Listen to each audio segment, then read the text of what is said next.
Guys. Mihoi minoi. Mihoi minoi. Is that a word? Mihoi minoi. Mi.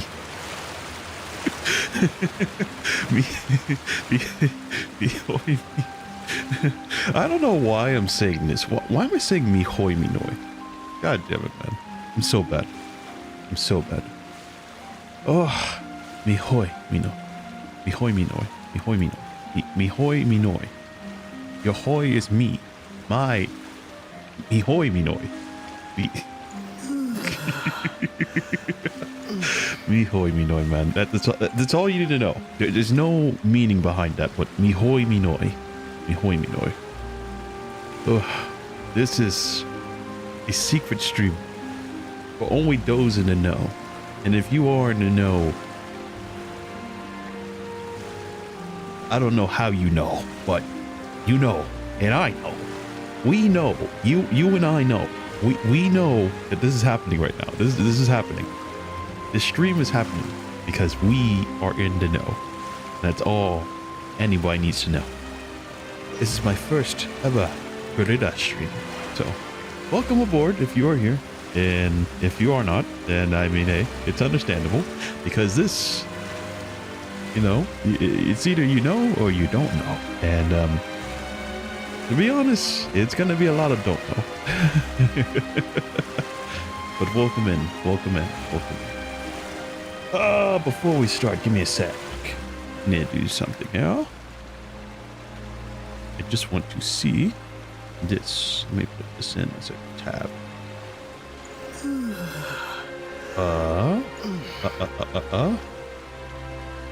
I think we are just about good. But anyways, today, the plan is we are going to go around. Yes, I do think the next one's a trial. The plan is we are going to go around and I am going to finish everything I need to do. Now, the only issue is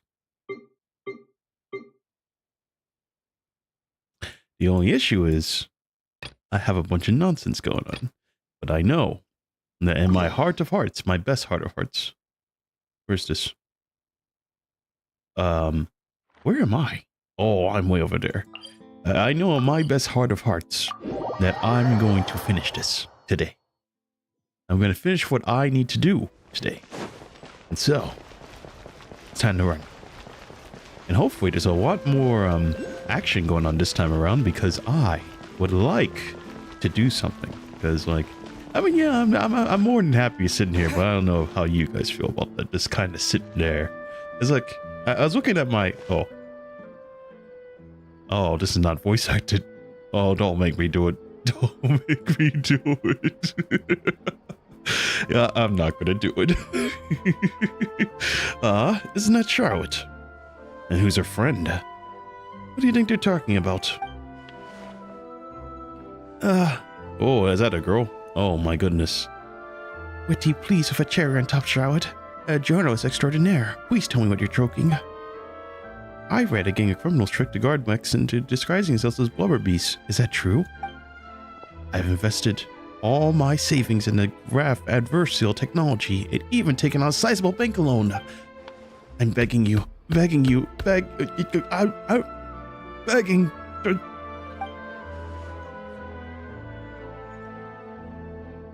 Well, okay, you need to calm down, Miss Lepine Pauline. I admire your passion for research, and I don't mean to dash your hopes for those big ticket orders. But I'm afraid I'm not joking. The Blarbeast incident was a short story nailed to us by the anonymous amateur author, written in style of a true story. Short story. It looks like they're discussing a story, but why does this Miss Lepine Pauline? What kind of name is that? Lepine Pauline. Lepine. Oh, you're getting one step away from Pepe Le Pew. Alright. Funnily enough, I actually remember being in a meeting where the editing team was debating a potential risk. But to our surprise, they supported in printing it. they figured out that it was false intel. It would be a great way to dupe potential criminals. In truth, Gardamex are extremely sophisticated in their abilities. They can identify criminals just as reliably as the best human guards.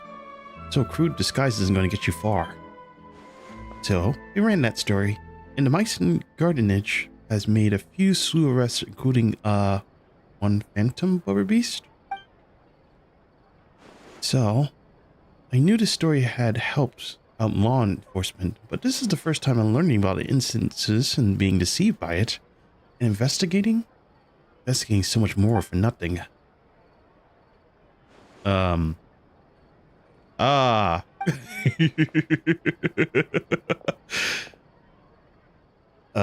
man, she looks like she's about to be in so much pain. I think we should just ask Charlotte what's going on. Hey, Charlotte.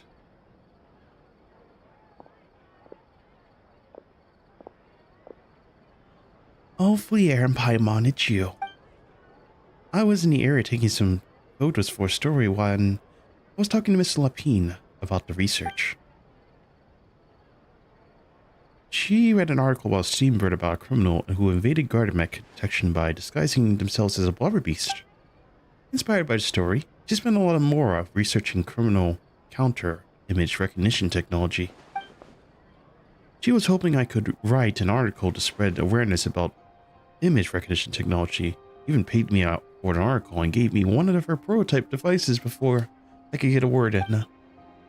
But unfortunately, it was a fictional story, and her efforts and aspirations were all in vain.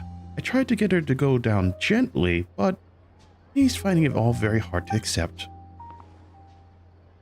Wow, this is a new situation for us too. Say, such a pity.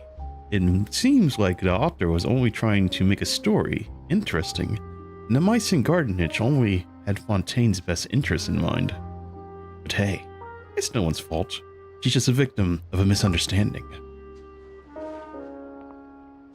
Wait, Miss Pauline? What are you doing? I'm going to pick a fight with a Gardamek.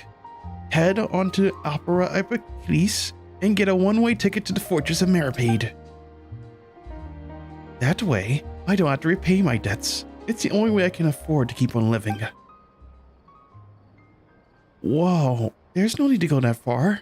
I mean, come on, look at ya. You wouldn't even make a dent in the Gardamek's armor. In all likelihood, they'd only look up to you for the guard and repay all your debts. Actually, instead of going to the technicalities of that, how much did you actually invest? How bad can it actually be? Oh, I don't know. Maybe 270,000 Mora? Ah, okay. Well, escaping the Fortress of Meripede over a sum like that sounds like a last resort. Surely there must be other options. Oh, not anymore. I used the equipment supplier and the Fontaine Research Institute before they blew to pieces. It's not just my savings that are gone, it's my whole future. As a graph Versio technology specialist with my dreams of becoming a billionaire one day. My life is over. Oh, don't despair, Miss Pauline. I think I will find a way to turn this around.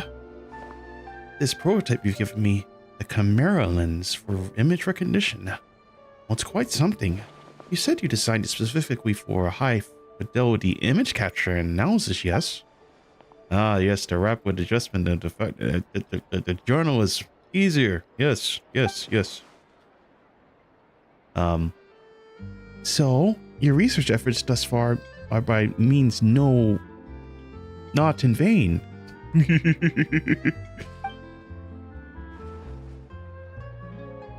Really? Oh, absolutely. I've been working as a journalist for Steambird for a long time now. No one understands the issues that journalists we face every day than a basis like me. So keep calm and take heart in thinking about the mass production. In this meantime, I'll show you an invention of my colleagues in your product. I can't believe it. If it is true then. I can look into setting up a whole chimera. Lens development pipeline. My big ticket to orders of billionaire aspirations are still on the cards. Maybe I can consider taking out another loan. That way, I can rapidly improve the lens process and be first in the market and prepared to battle dominance for the chimera industry. Oh, brother. Stop daydreaming, will ya? About your pipelines for a minute. Just take it one step at a time and see how it goes. There's no sense in putting all your eggs in one basket before things even get off the ground. I mean, being overambitious might just come back to bite you. Slowly and steady wins the race. I can probably speak to some people and know the license my image. Yes, you can. There's no time to lose. I need to get back to work. Every bird gets the worm. Can you believe her? Look, she just ran off. I'm pretty sure our advice went over her head. One ear and out the other. Well, it's understandable. When inspiration and passion strikes at the same time, it's all too easy to throw yourself head first into the work and forget everyone around you. A lot of journalists are the same when they're starting out. But don't worry, I'm gonna write an article on this, and I'll be checking on her regularly. Her research has potential benefit for the entire journalist community. I'll give her plenty of input to stop her from going down any rabbit holes. It's reassuring to know you'll be looking out for her, Charlotte. So, go for it, gambate. And star journalist to the rescue. Well, actually, you know what? Why don't you take the prototype lens? I'm sure you'll have plenty of chances to use it on your travels. It takes the right person to get the most out of new technology. In your hands, I'm sure you'll capture amazing sights. Wow, thanks, Charlotte. What a nice surprise. We were curious about what you guys are talking about, and didn't expect to get a free gift out of it. Oh, you're welcome. I got something out of this too. The beginnings of the new interesting news stories. The boundaries between real news reports and news like fiction must not be blurred, even when compelling justification for doing so. Yes, that's how I'll phrase it. I'll phrase it to editors when I give them my feedback. Let's hope not to mislead any more well-meaning citizens in the future. Ooh, after activating special analysis zoom lens and inventory in the gadget short bar, you can use your camera. You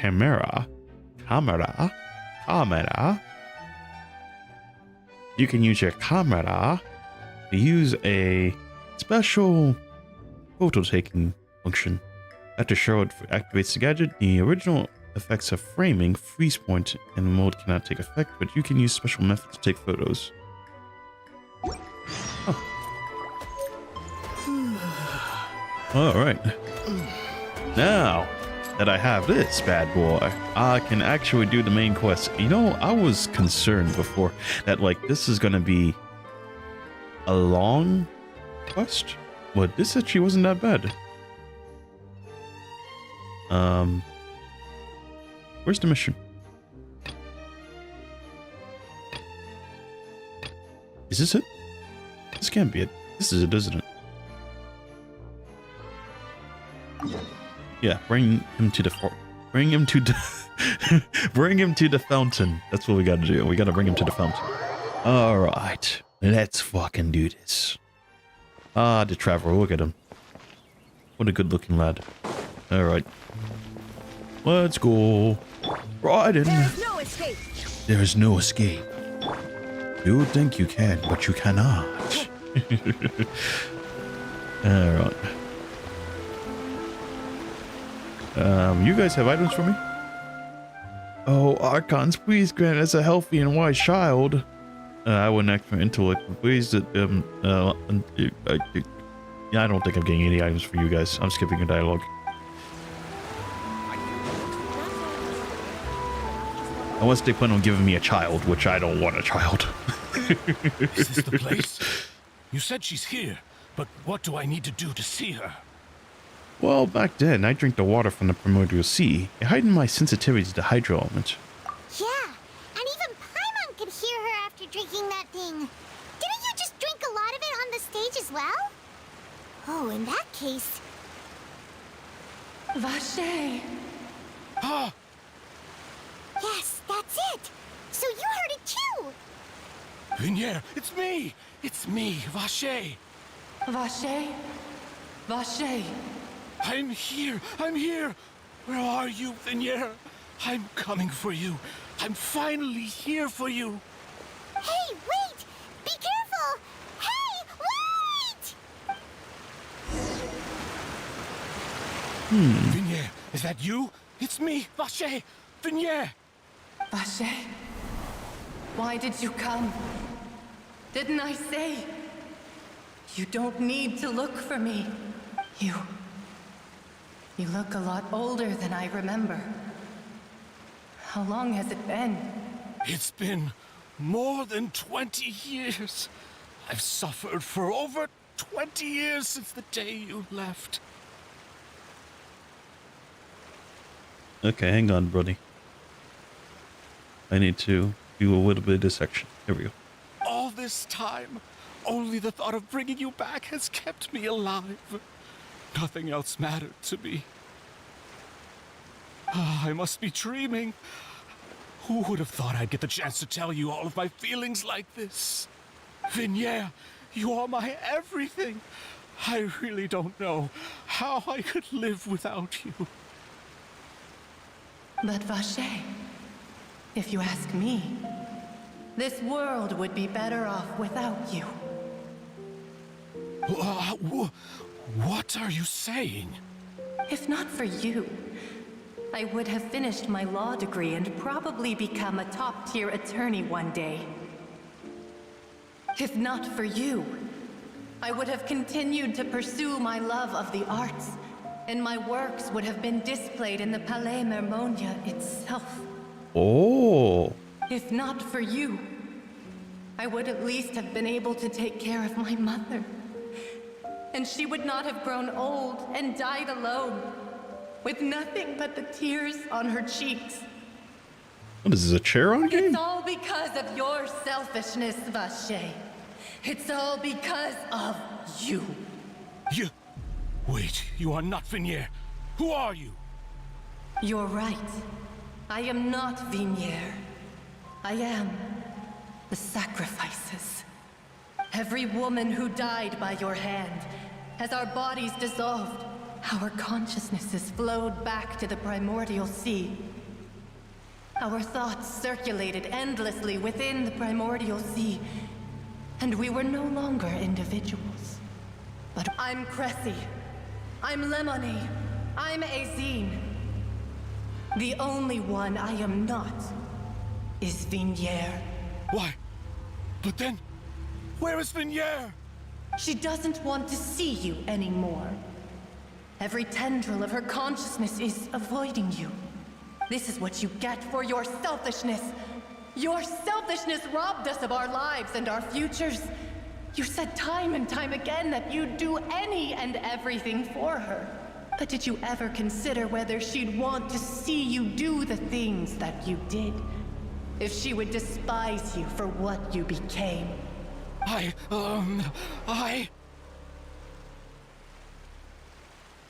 You are a liar, a heartless murderer, and a cowardly narcissist. The only thing you are not is Vinier's beloved. From the moment your first victim died and her consciousness merged with Vinier's, she has had nothing but pure hatred for you. It looks like I didn't meet with Vinier back in the day. No, they must have wanted me to lure Marcel here from the very beginning. No! Vinier! She can't hate me. Let me see her. Please, have mercy. You still don't understand. When I said don't look for me, that came from the real Vinier. She really doesn't want to see you anymore. But on top of that, she also said that because it's her final drop of pity for you. She said that because she knew that if you did come here, we will show no mercy to you. Vache. Vache? Vache. Vache. Vache. Vache. Drown.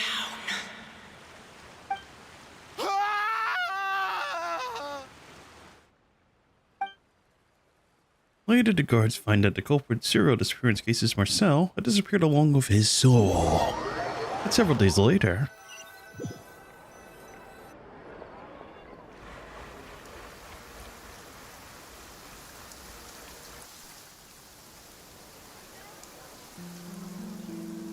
Finally, we have some time to do shopping.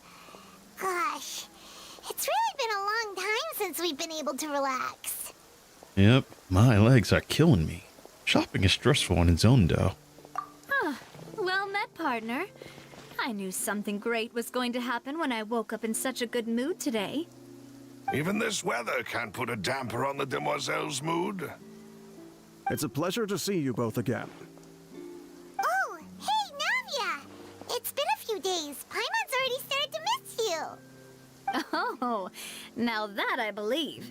I'm easy to work with and always bring home the bacon. Who wouldn't treasure having a partner like me? Sounds like you're really enjoying life these days, Navia. What have you been busy with since the trial? It's just been one thing after the other. I've been making non-stop trips between Poisson and the courts in Sen. Everyone from Spina di Rosula organized a memorial for my father. We never held a memorial when he first died, since everyone knew that even if we held one back then, no one was going to come. This time, though, everyone in Poisson, and even many people from the court, all attended. So his name's definitely been cleared now. That's what we like to hear. It's been the dearest wish of Demoiselle all along. That blasted stubborn fool. I was right to put my faith in him. I'm so glad I didn't give up on the case all those years ago. Things turned out as well as they could have, I guess. Oh, by the way, I ran into Charlotte just after I left the memorial service. Well, maybe it'd be more accurate to say I knew she would be there, and there was no way she'd just let me go. Huh? So you know Charlotte too? The Charlotte? Journalist from the Steambird? Yeah, way back when I first became the president of the Spina di Rosula, she was all over me. Wouldn't take no for an answer. I believe the story was called The True Heart of Darkness, Secret Tales of the Yellow Rose. To be fair, though, it was a really flattering feature. So, we've been on pretty good terms ever since. She was trying to lean on our friendship to get me to do an exclusive piece on the serial disappearances case. Oh yeah, she told us about that. She's always been super interested in that case, so now her wish has finally come true too. Anyway, I told her to make sure that when she writes about you guys entering the opera house with the critical evidence, that you both sound really cool. Now that's another thing to look forward to. We trust Charlotte's skills with a pen for sure. Oh, and in other news, I also took Clarand out for a meal. What now? Uh-oh. What just happened? Oh, are you two on better terms now? While you were investigating Vache's headquarters, Clarand gave testimony on my father's behalf. It was thanks to her that we were able to turn the tide. I wanted to thank her. I mean, there's also no point in being awkward all the time, so we took the chance to reconcile with each other. Oh, that's great. Paimon also thought Clarand wasn't actually a bad person. It's always good to have more friends. Anyway, now that the case has finally been solved, perhaps it will slowly begin to fade from the public consciousness. Oh, actually, there's still one last thing I need to do. What is it? I should pay a visit to my father's grave and tell him the truth of what happened, as well as how it all ended. And on top of that, just how much people still look up to him to this day. That includes me, too. Miss Navia. Indeed. Okay. What just happened? Let me fix this. Okay. Can I come too? We want to go too. We also think Callus is a really admirable person. Sure thing. I'd like you two to share the moment with me. After all, without you, there might not have been such a positive ending. And in that case, everyone, let's be off. Considering the recent weather, we'll be lucky if we can reach Poisson before dark. Yeah, you're right. It's been raining non-stop for a few days now.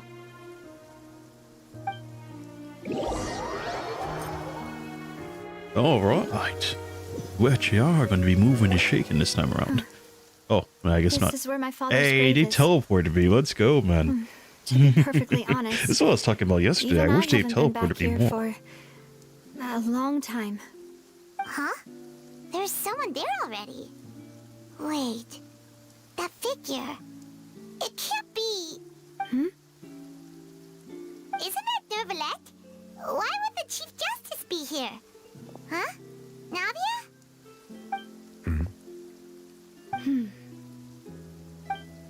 My apologies.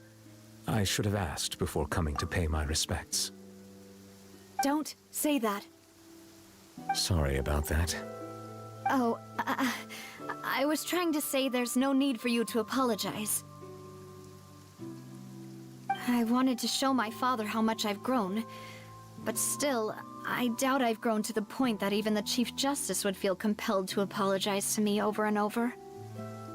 In that case, I will stop apologizing for now. You really could use some pointers on understanding human emotions, Monsieur Nervalette. In any case, why did you come to Poisson? Well, ever since that day, I've been turning a question over and over in my head. Just what is justice anyway? There was once a time when I didn't want to believe that there could be anything more important to humans than life itself. Oh, rather than that, it's probably more truthful to say I didn't believe humans were capable of resisting the most basic instinct of living things. That they could rebel against their own nature, or consider certain things to be more important than their own lives. Which is also why I didn't stop your father from beginning that fateful duel. I believed that a truly innocent man would never throw away his life like that, but Mr. Callus proved me utterly and decisively wrong. If not for his sacrifice, the serial disappearances case would have remained unsolved to this day. Mr. Callus made the choice he did for his daughter, for his associates, and for many people completely unrelated to him.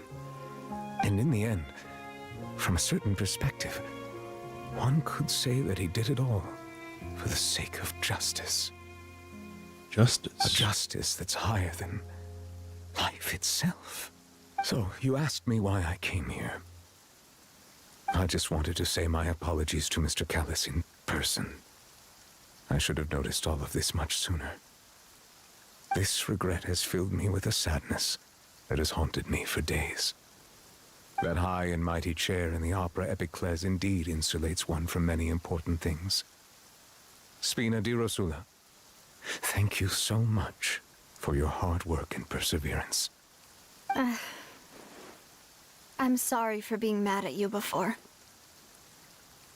So, you're actually one of those types that's cold on the outside, but pretty thoughtful on the inside, huh?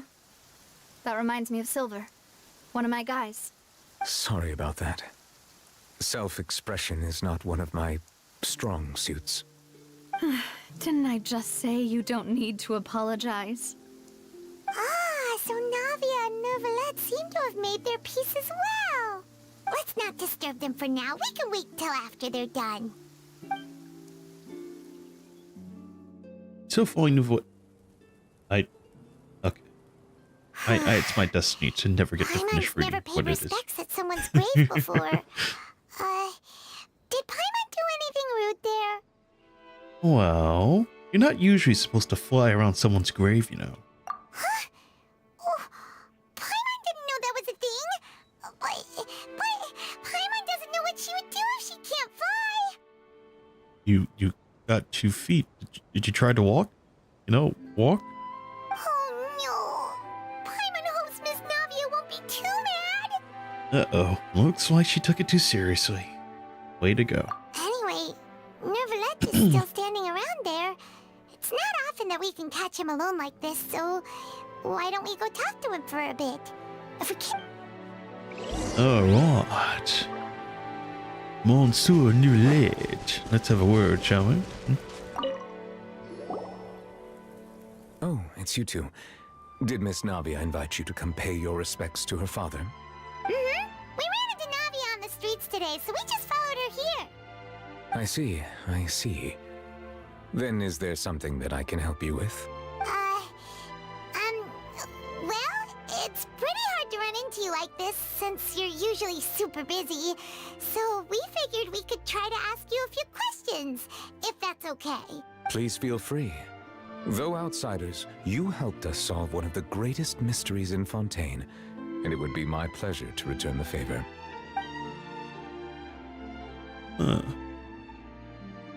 About the water from the Primordial Sea.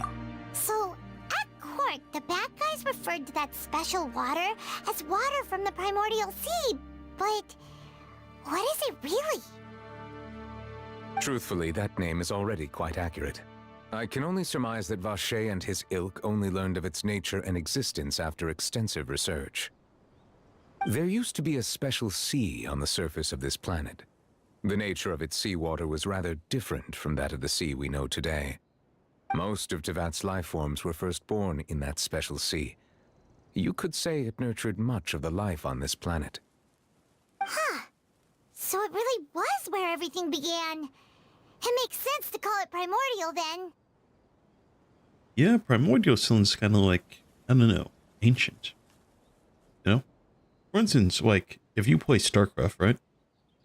You know that there's like Zerg and there's Primal Zerg. To use primal, that, you know, word is usually refers to like old. So primordial sounds like ancient, you know? But today, the primordial sea no longer exists on the planet's surface. What Vacher discovered must have been some kind of special case, or a remnant from a truly ancient age. Huh. So that's how it is. Oh, you really know everything, Monsieur Nervalette. But if that's the case, then why would people, at least people from Fontaine, dissolve in that kind of water? Indeed. Why would the primordial sea, which was known to engender and nurture life, suddenly reverse itself and devour life instead? To be frank, that also doesn't match my understanding of this world and its laws. There must still be some unknown secrets around the people of this land. Is there anything else you'd like to ask me about? Let's see. About the water from the Primordial Sea. Well, we already know about that. But how about the prophecy that's circling around Fontaine? That the sea levels will rise and everyone will be dissolved in water, leaving Farina crying alone on her throne, but the sins of the people will be finally washed away for good. Does that appropriately summarize the version you've heard? That's right! It was Lenny that told us back then. And that about covers all the main points. Yes, up to the present, I think we reached a point where we have no choice but to confront this prophecy directly. Rumors have it that this prophecy is rooted in the last words the former Hydro Archon left to the world before she passed away. A prophecy? Of the former Hydro Archon? What? 2 parts of the prophecy have already proven correct. The rising sea levels and the ability of the people of Fontaine to be dissolved. We should be more vigilant and stay on the watch for further signs. Speaking of the prophecy, Farina has also always taken it quite seriously. Indeed, she has been collecting information and intelligence from across Teyvat for this purpose. If the rumors were true, then perhaps this prophecy is the conundrum left to Farina by her predecessor. But with Farina being the way she is, can we really trust her to solve it? Is there anything else you'd like to ask me about? He just skips out on that part. Can we really trust her to solve it? Wow, is there anything else you want to ask about? Oh, man. About Child. What's going on with him? My apologies. My investigation has still not reached its conclusion. However, I still believe the judgment of the Oratrice was not rendered arbitrarily. But you also said you thought he was innocent. For many years, I have been quite aware that the Oratrice does not simply mechanically repeat the verdict that I give on each case. As a divinely created mechanism, the people's unified faith in the concept of justice is integrated into it. Not only can it produce the incredible power of indemnitium, but it likely also possesses other traits, such as self-awareness. Which is all to say, I have been prepared for a situation like this for a long time. Huh. So when Lenny told us that he heard a human voice from the room where the Oratrice's core is stored... I was not aware such a thing had occurred. Perhaps that could serve to prove my conjecture. I will add that to the list of items to investigate. In any case, I am inclined to believe that the Oratrice does have a methodology all its own. We just do not have enough information. Based on Farina's reaction, I doubt even she had any idea what was going on. She managed to bluff her way through it, though, with her time-tested twin tricks of bravado and drama. While we do intend to get to the bottom of this, for now, we regret to say that the Fatui Harbinger will just have to bide his time in the fortress of Meripede. Okay. Okay. If we did incorrectly convict him of crimes he did not commit, we will most certainly compensate him to the fullest extent allowed by the law. If you ask Paimon, the only compensation he'll want is a no-holds-barred fight with you. Yep, that's so him. Is there anything else you'd like to ask me about? What do you know about my sibling? Your sibling? Another blonde-haired traveler? I'm sorry, but I've never seen anyone who matches that description. If she ever stepped foot in Fontaine, I'm sure she followed our laws to the letter, and had no reason to appear on the stage of the opera Epiclese. Is there anything else you'd like to ask me about? I don't have any more questions for you. Very well. It was my honor to provide you with what answers I could. I very much enjoyed conversing with you. It will soon be time for me to leave this blissful tranquility behind and return to Palais Memornia.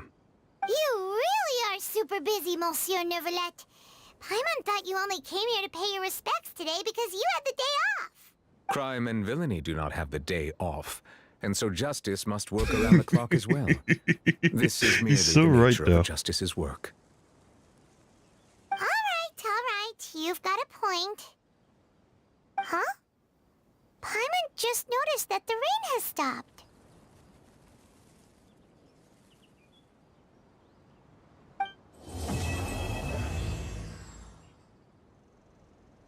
You know, we've been walking around for a while now.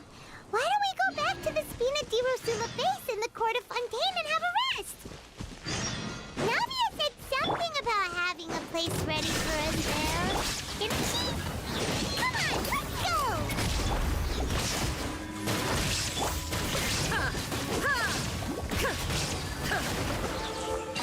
Not bad.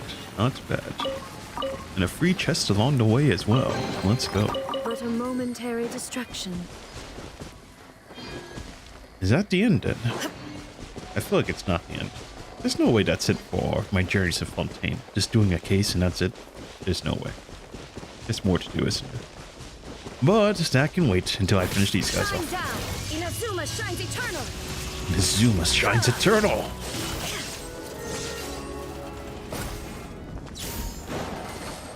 I don't think they're shining at all. But thank you very much for your remarkable But a chest. momentary distraction. You know, fun fact, by the way, I have almost all the Archons, you know, in my arsenal. We have the Raiden Shogun. We have Nahida. We have Venti. But the only ones we are missing is I am missing New One the Pyro Archon, and I am missing the Geo Archon. I wish I had those two. Man, those two are pretty powerful. And we also have Frida. And not to forget her. Look at her. So cute. You know, I see shorts about her all the time. Her with, like, the Traveler. It's like, yeah. What a wonderful girlfriend.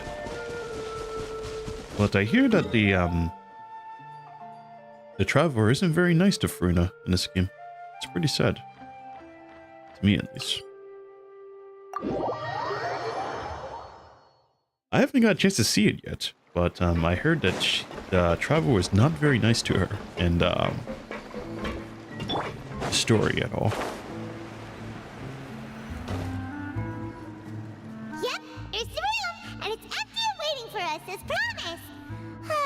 Navia is such a good person. Yeah, that is true. I actually really do like Navia after, well, I guess I've been with her for a while now. So that kind of makes me, you know, automatically. Now that the serial disappearances case has been solved, no one's going to come after us for anything. Why don't we stay and rest up here for a while? Even machines in Fontaine need to stop and recharge now and then. If we wanted to rest, couldn't we pick a better, decent view? Oh, come on! This place isn't that bad. Besides, how often do we get to stay in an actual base? The truth, Paimon. Oh, fine.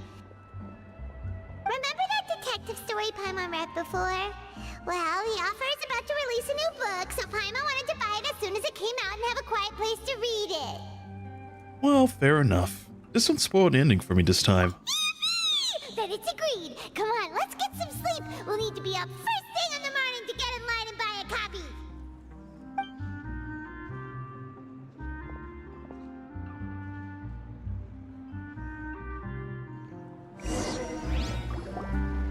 Paimon didn't expect that style at all. Even though it's a detective novel, it's also like a social documentary. Whew. It's actually pretty good. You just finished it? And you're pretty slow a reader, Paimon. No! Paimon just spends a bit more time sleeping than you, that's all. Excuse me, but do you know if the Traveler and Paimon are lodging here? Huh? Who are you? Paimon doesn't recall seeing you before. Wait, you're not here to give us trouble, are you? A blonde traveler and a chatty little fairy. Phew, looks like I found the place. Good thing I asked the Spina di Rosula. Seems they sent me the right way. Is that what she is, by the way? Is she a fairy? I mean, she has the fairy characteristics, kinda. No, she's too big for a fairy. Hey, what do you mean by chatty? Paimon's always careful not to talk too much. It's an honor to meet you both. I was sent from the Palais Mermonia. Monsieur Nourillet wishes to see you. It seems he has something important to discuss in person. Oh, how exciting. Nouvelette? He wants to see us again already? Huh. We talked so much the last time we met. Has something happened since then? I am not privy to the details. It would be best if you came to the Palais Mermonia and asked Monsieur Nourillet in person. If you say so, but Paimon has a bad feeling about this.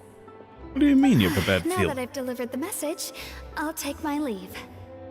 Thanks! We haven't left the room for a few days, so we'll head over once we've freshened up a bit.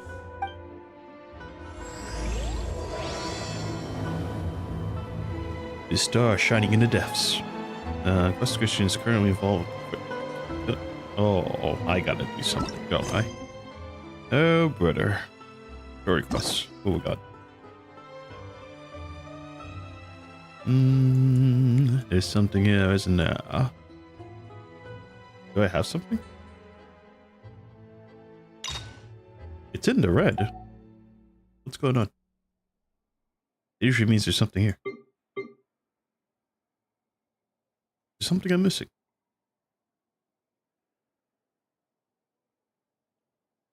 I feel like they want to tell me something. I don't know what, but I'm assuming I'm good. Okay. Ugh. So, what do we got to do? What does it say? It says, now that you evolved the request, few details. Filmmaking notes. Filmmaking notes? Reunite with our old friend at the Cafe Lettuce. Huh.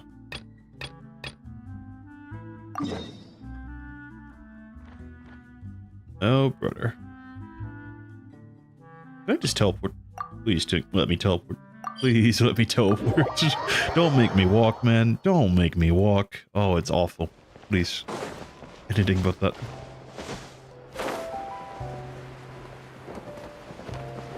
I don't have to physically walk, but still, it's pain, man. Having to walk the whole way.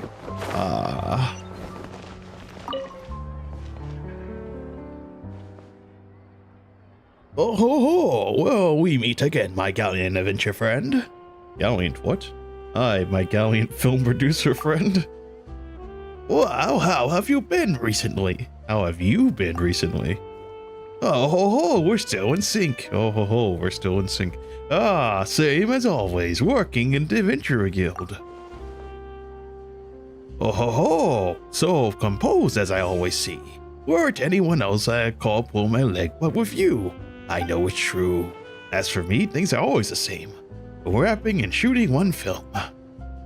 Recently, I've had an adventure plot. A group of people start strangers, but forced to travel together. Yes, okay. I haven't decided the sorts of thrills, actually. But things will go enough for them to grow into heroes. As for the ending, it's also undecided. Many, maybe, heroes shall go on their separate ways and blaze a trail. I don't know where the weird accent came from, man. I can't, man. I've got a few plot ideas for this one, and frankly, I feel like a whole sea of them are in my head. On the other hand, I'm a sleepy derived, but on the other, I'll never run out of great ideas. Sounds like everything's going smoothly. Well, not everything. There's always funding and the sponsorships. Sometimes I'll run into generous sponsors, but with a great taste or get opportunities from Fontaine Film Festival. But those big breaks are few often between. Do you need any help? Oh ho ho! Thanks for the concern, but no, I'm in no dire need for assistance. I'll avoid resorting to the friend's kindness to achieve my dream as much as possible. All I need is a friend, and are their kind regards and keep in touch. I'll find out if there is some other way to solve my financial problems. For instance, I'm helping sponsors shoot commercials. Doesn't pay very much, but it's a good source of stable income. Commercials, you say? Why, yes. Ever since the film became popular, many merchants and organizations have developed a taste for this new innovative marketing method. They'll go with someone with a plan, and I do love plans. Rather than focusing on a narrative, a commercial needs to capture the audience attention quickly, much like that live stream that guy's filming over there. Hey, no breaking the fourth wall. So they are fast-paced, and the filmmakers need to get more creative with our methods. Oh, and the sponsors themselves are full of ideas. Not just all of them are good. Some give contradictory suggestions. Don't let anyone hear a word of that, though. Why, that sounds rough. It's all right. There's a price to be paid for creating stories that people want to.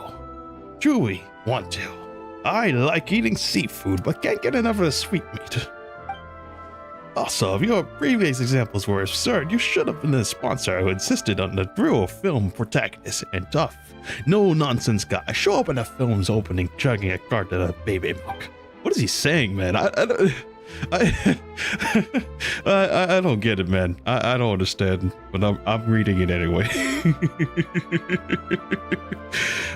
Put away commercial shooting seemed like more of a pleasant option.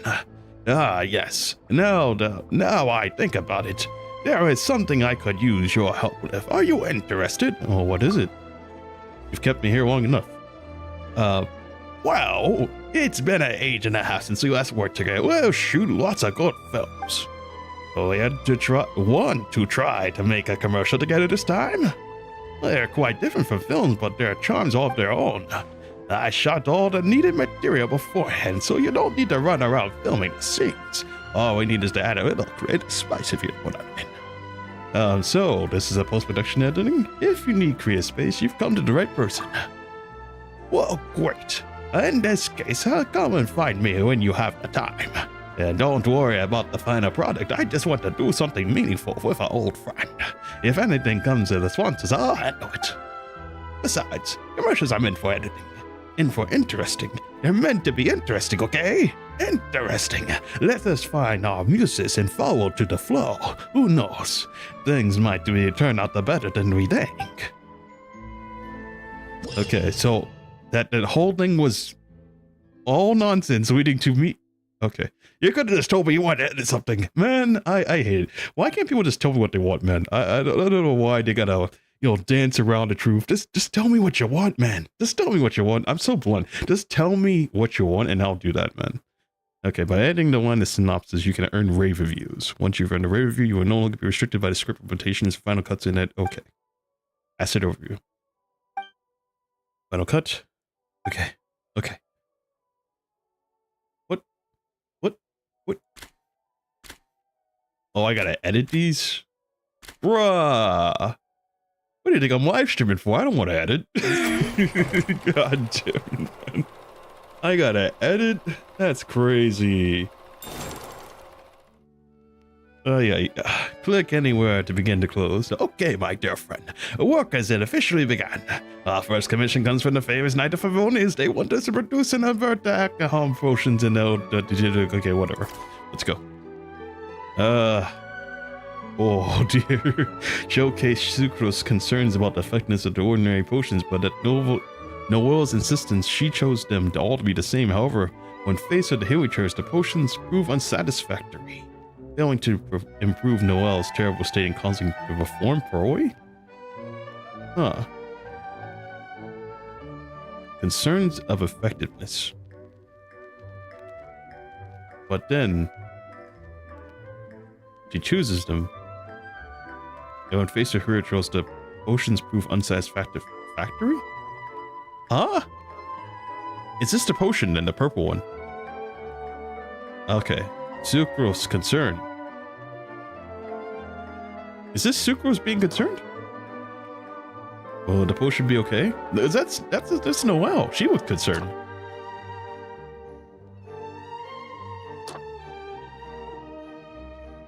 Okay. Noelle's insistence.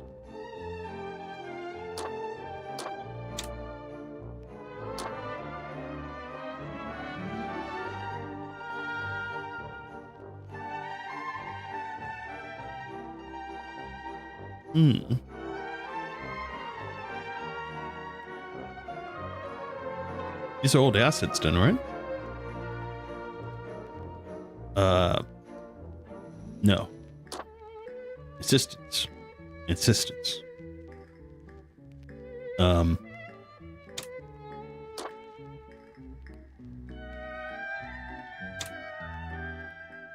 No, this is the insistence.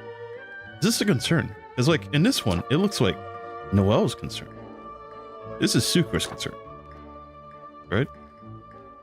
And then she's insistent that this is the one. And then she chooses them all the same. She chooses them all the same. Huh? I feel like, where's to choose them all the same? She chooses them all the same. Don't worry, it will be fine. I mean, the post. Oh, wait. Sucrose is concerned about the effective potions. Noel's assistant, she chooses them all the same when faced. I mean, the best potion you got. Oh, wait. I think this one goes here. Wait, no. This one goes here. And then this one. Will this really be okay? And then this one is don't worry. I'll be fine, I think. Yes. That one will be fine. And then wha-bam. Here comes the Hilichurls. Hilichurl, silly Billy Hilichurl. Right? And then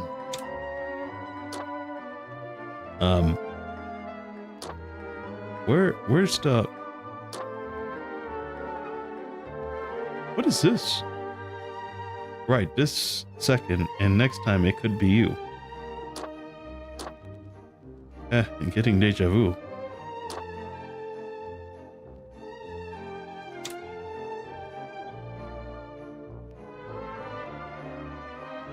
Huh?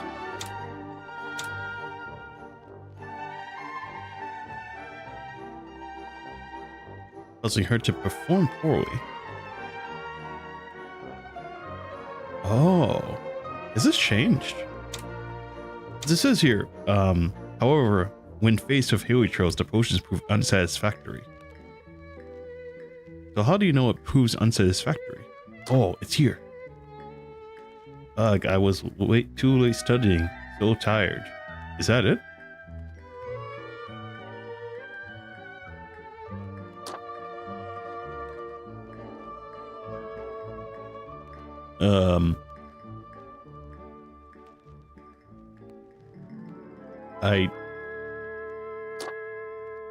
Ika. Yeah, Ika. Okay. I'm just going to assume. It's like, I'm so confused because, it's saying that, like, Sucrose is concerned about the effectiveness, right? And then it pivots into Noelle assistance? I guess I just gotta, like, put it in and, like, see what happens. Is that, I don't think... Does it matter at the end? I just put, like, random shit in and it doesn't matter. I just want to know the rules of the game, man. Oh, yeah. Okay.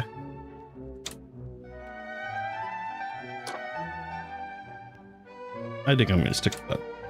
Emmaus appears and explains that it's all a common situation, suggesting that people select the potions carefully.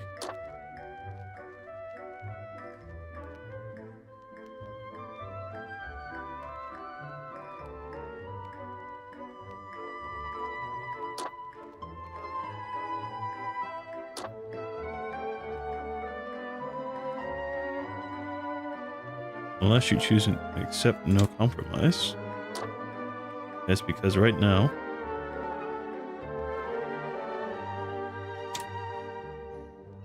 Same time as before, but in the face of Sucro's concerns, Noah reselects the best potions.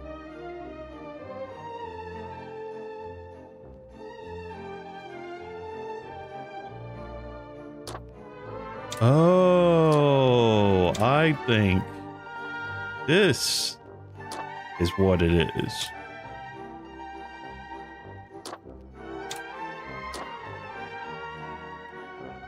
I think I understand.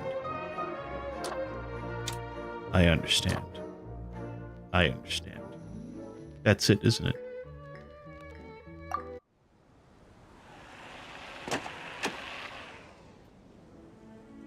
Will that potion be okay? Don't worry. We'll be fine, I think.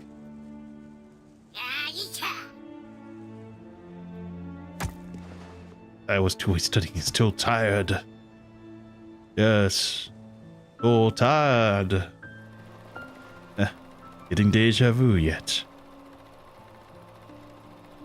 Unless you choose to accept no compromise. That's because this is happening all over Mondstadt this very second. And next time it could be you. Will that potion be okay? The best potion you got.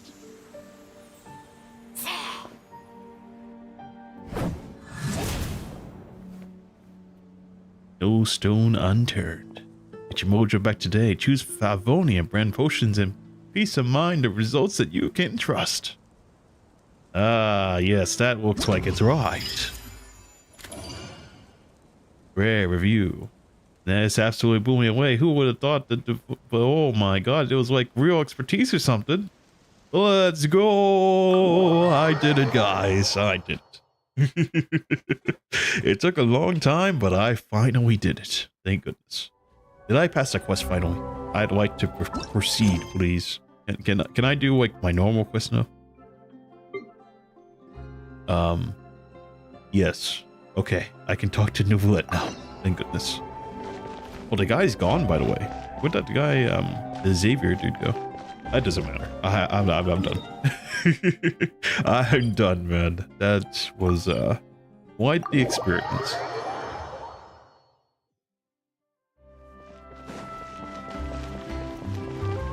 Oh, speaking of, I got all this red shit right. I gotta go take care of this. Oh, just so you guys are curious, yeah, this is like for real. I haven't played in a long time. You can see here, I have the Stella reunion. So just so you know, I'm not fibbing. I'm not fibbing. I haven't been around for a while in this game. So yeah, it's been a long time coming. But you know, it's still funny though.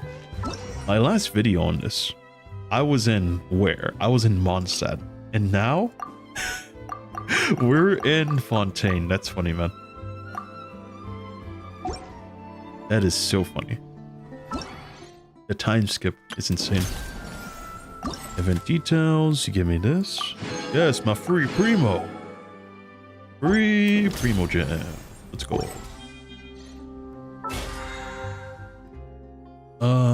Let me grab that. Thank you. And the commissions.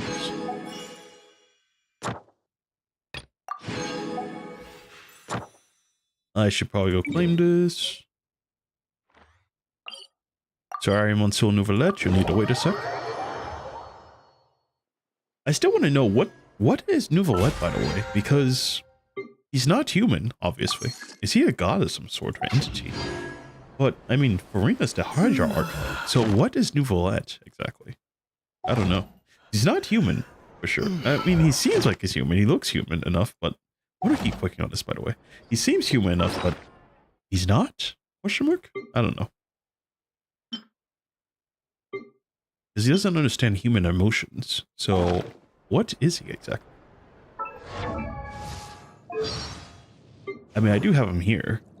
Chief Justice in Fontaine, known as the Ehudix, is renowned for his unaccessible impartiality. Yeah, he's pretty true. He is pretty impartial. Profile. Story. What is he? Story 1. Known for his personal... Is not known for his personal desires. Curious members of the public journalists are here to seek not high and low. For across Fontaine, he is not the sitting in a Chief Justice for judgment. He may sit at a seat for specially invited guests during performances. On House of Weeping, Standing Sun, there was once believed it was some kind of demon who this is Hoy to preside over trials. Wishing to clarify that, just to bear witness, judge my honor. Eudex is... Huh? Successfully clarifying frying pan, fire. Shocking news, Eudex.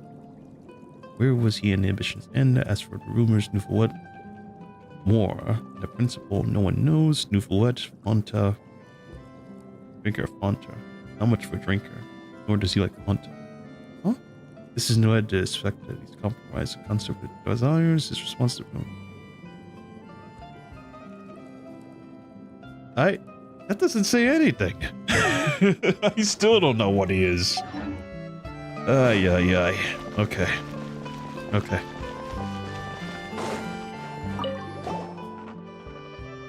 Ad Astra Abasoski, you were supposed to say. You didn't say the words. What's going on? It's Catherine again. This must be one of the puppets too. Must be a puppet? I mean, there shouldn't be another possibility. Is there something I can help you with? Are you looking to take on a commission? Or send me out? Or send one out? I'm just taking a look. I see. If you're onto the guild-related issues, you can come and ask me. I will provide the utmost service and answer all your unanswered questions. Then we thank you for your contributions to the guild adventure. We wish to see you in smooth travels. Ad Astra Abyssosque. Welcome to the Adventurers Guild. Now that seems about right. Thank you for completing today's commissions. Ad Astra Abyssosque. Welcome to the advent.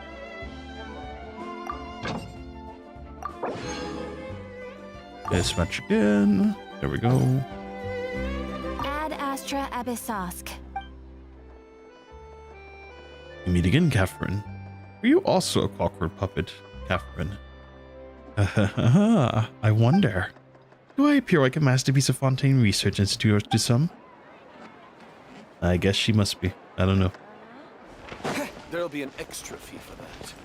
Alright, how close am I into this thing? I'm just going to teleport, I think. I'm just trying to teleport. I can't. The walk, I can't be bothered. CBA. CBA.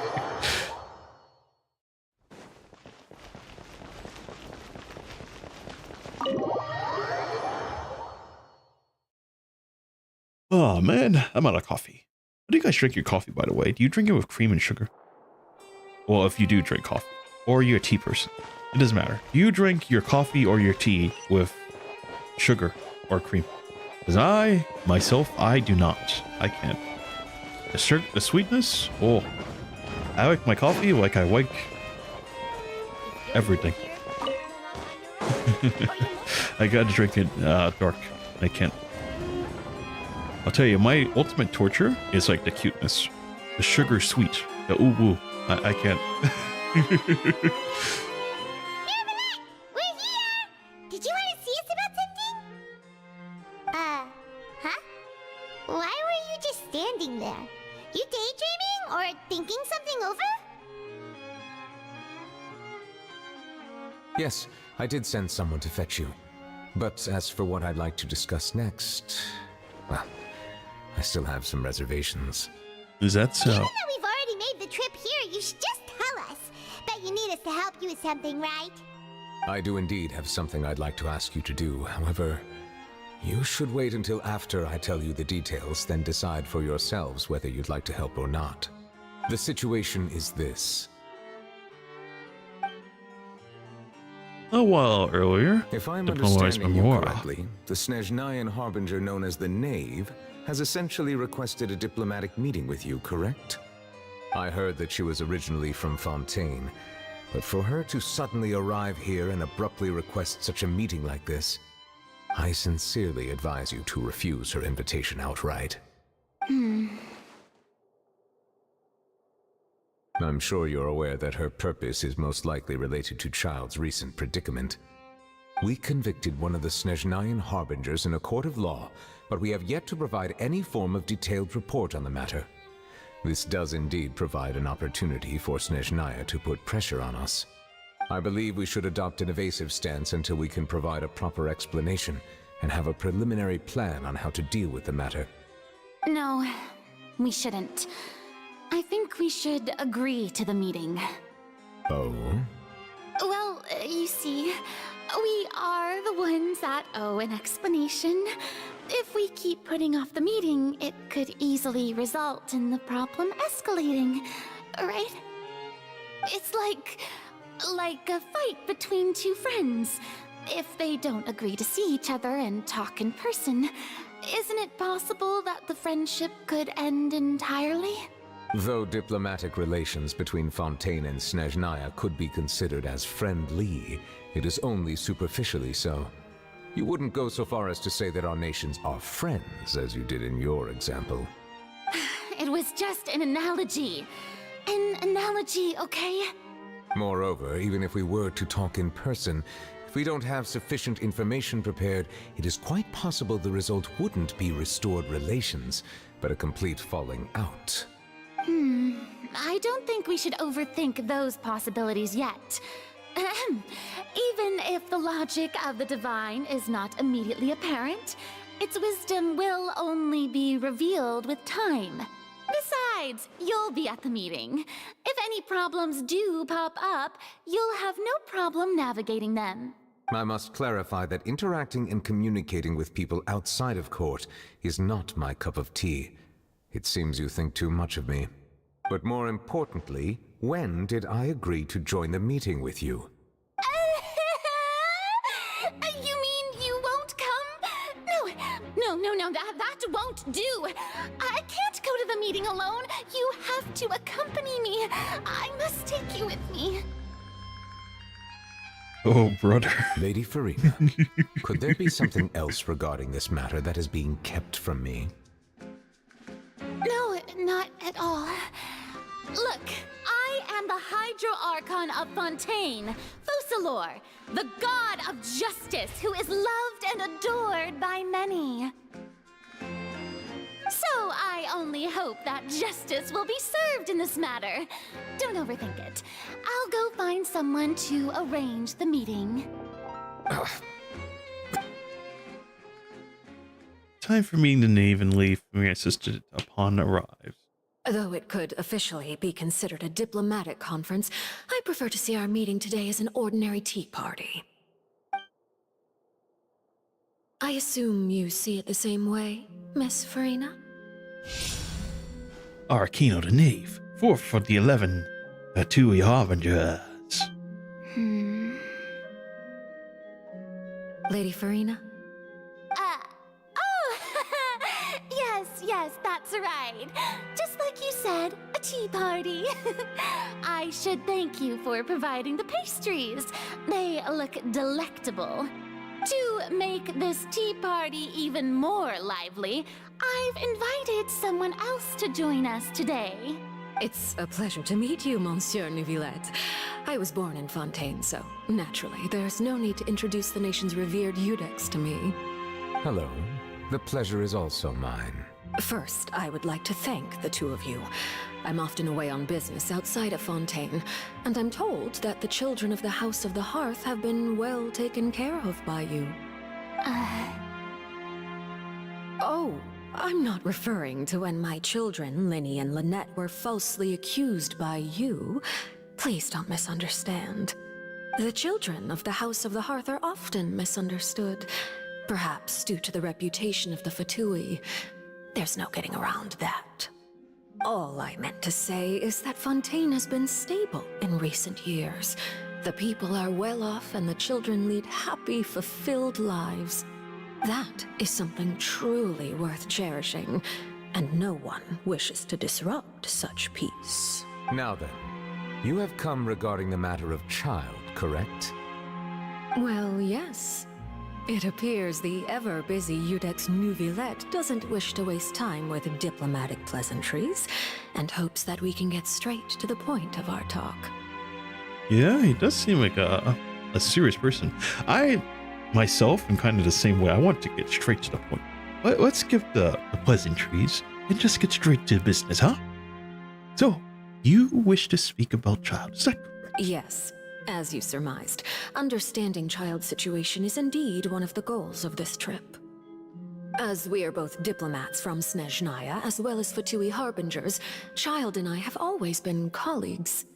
Were anything to happen in Fontaine, each of us would serve as the other's attorney to resolve the issue. So now, in my capacity as his attorney, I request that Child be turned over to Snezhnaya. We have a responsibility to cooperate with Fontaine and resolve what has happened to him together. The rules governing attorneys only apply before a trial has concluded. Since a verdict has already been rendered, we see the case as settled. I apologize for being unable to grant your request. An outright refusal. Very well. I respect all the rules of Fontaine's courts, just as I respect you as Chief Justice. Okay, why don't we back up a step? You don't need to transfer Child to us. I only request to enter the fortress of Meripede to see Child and confirm his condition. It's not like you couldn't even manage to fulfill a simple request like that. Right, Miss Farina? About that. The fortress of Meripede has always been completely autonomous. Even we have no authority to interfere there, and diplomatic issues do not suffice as an excuse. However, if you absolutely must confirm the situation of the Harbinger, I have a proposal. The knave showed up already? Well, Linny did say that father will be returning soon. We didn't even know that Lenny was from the House of the Hearth at the time, so we kinda overlooked that information. Well, please be careful, Neuvillette. The knave won't be easy to deal with. I would know. Yes, thank you for your kind advice. I'm well aware of the situation. I also noticed that Lady Farina acts a little odd and unnatural whenever I bring up matters related to the knave. Could the knave be threatening Lady Farina or something? If that were the case, And why wouldn't Lady Farina inform me? And what means could the knave possibly have to twist the arm of an Archon? So maybe that's not very likely. Even though Farina can act a little weird at times, she's still an Archon. In reality, this problem is even more thorny than it appears. According to reports from the fortress of Meropide, Child recently disappeared under mysterious circumstances. Disappeared, you say? Did he escape? The details are still unclear. We cannot rule out an escape, but there have also been no reports of him outside of the fortress of Meropide. Special guards oversee the fortress, and its internal systems are extensive. Combined with the special characteristics of the surrounding terrain, an escape should not be possible.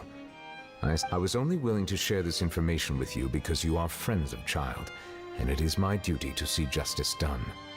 So this is what you wanted to see us about before. Yes. I would like you to go to the fortress of Meropide and investigate Child's disappearance.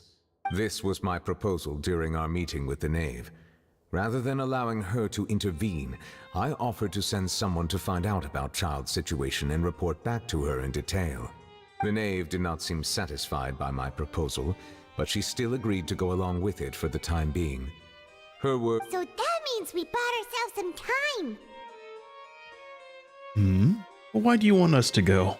Wouldn't it be more convenient for the official from Fontaine to do this? Firstly, you're already acquainted with Child. Your eyes may discern relevant details there that others would miss. And secondly, is the consideration of the unique nature of the fortress of Meropide. Isn't it just Fontaine's prison? I would not define it so crudely. The fortress of Meropide is not affiliated with the court system of Fontaine on paper. It has always existed as an autonomous entity.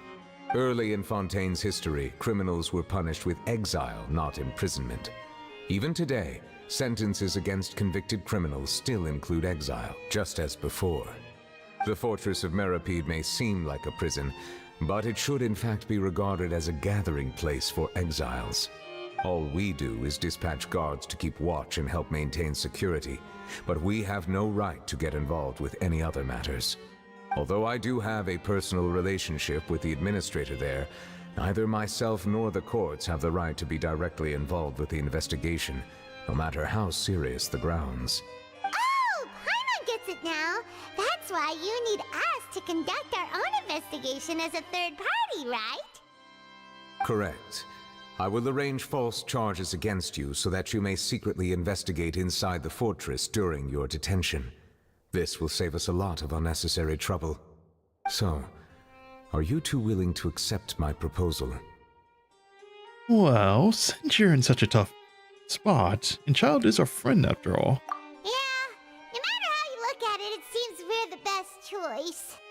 Alright, we hereby accept this difficult task. Reluctantly. Reluctant. You two have my sincere thanks. This matter is of critical importance to Fontaine's current situation. Also, I hope that both of you can keep this operation a secret. We will rendezvous at the Fortress of Meropide's entrance on Erinius once you've prepared yourselves. I will arrange for someone to take you inside. Prepared ourselves? Is there something we need to prepare? Perhaps you could enjoy a good meal and have a nice bath. I'm afraid that living conditions inside the fortress are nothing like those on the outside world. Oh, right!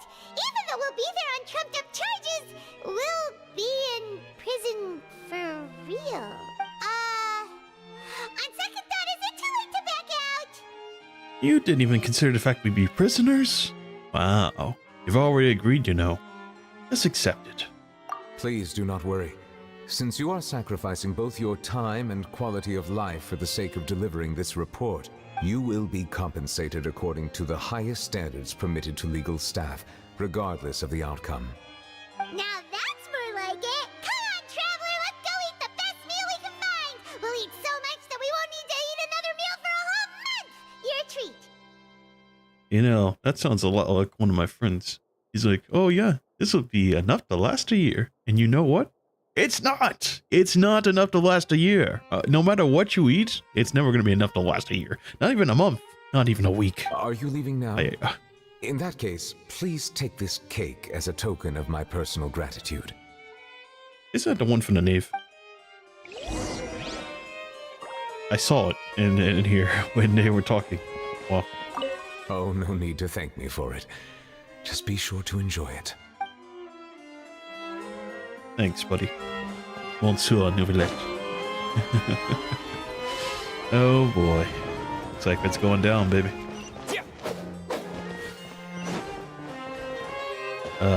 I will talk to you one day, but not now. No, not now. The world quest, man. I haven't done any of the world quests. We will do those eventually. We will do those eventually. Let's go. Oi.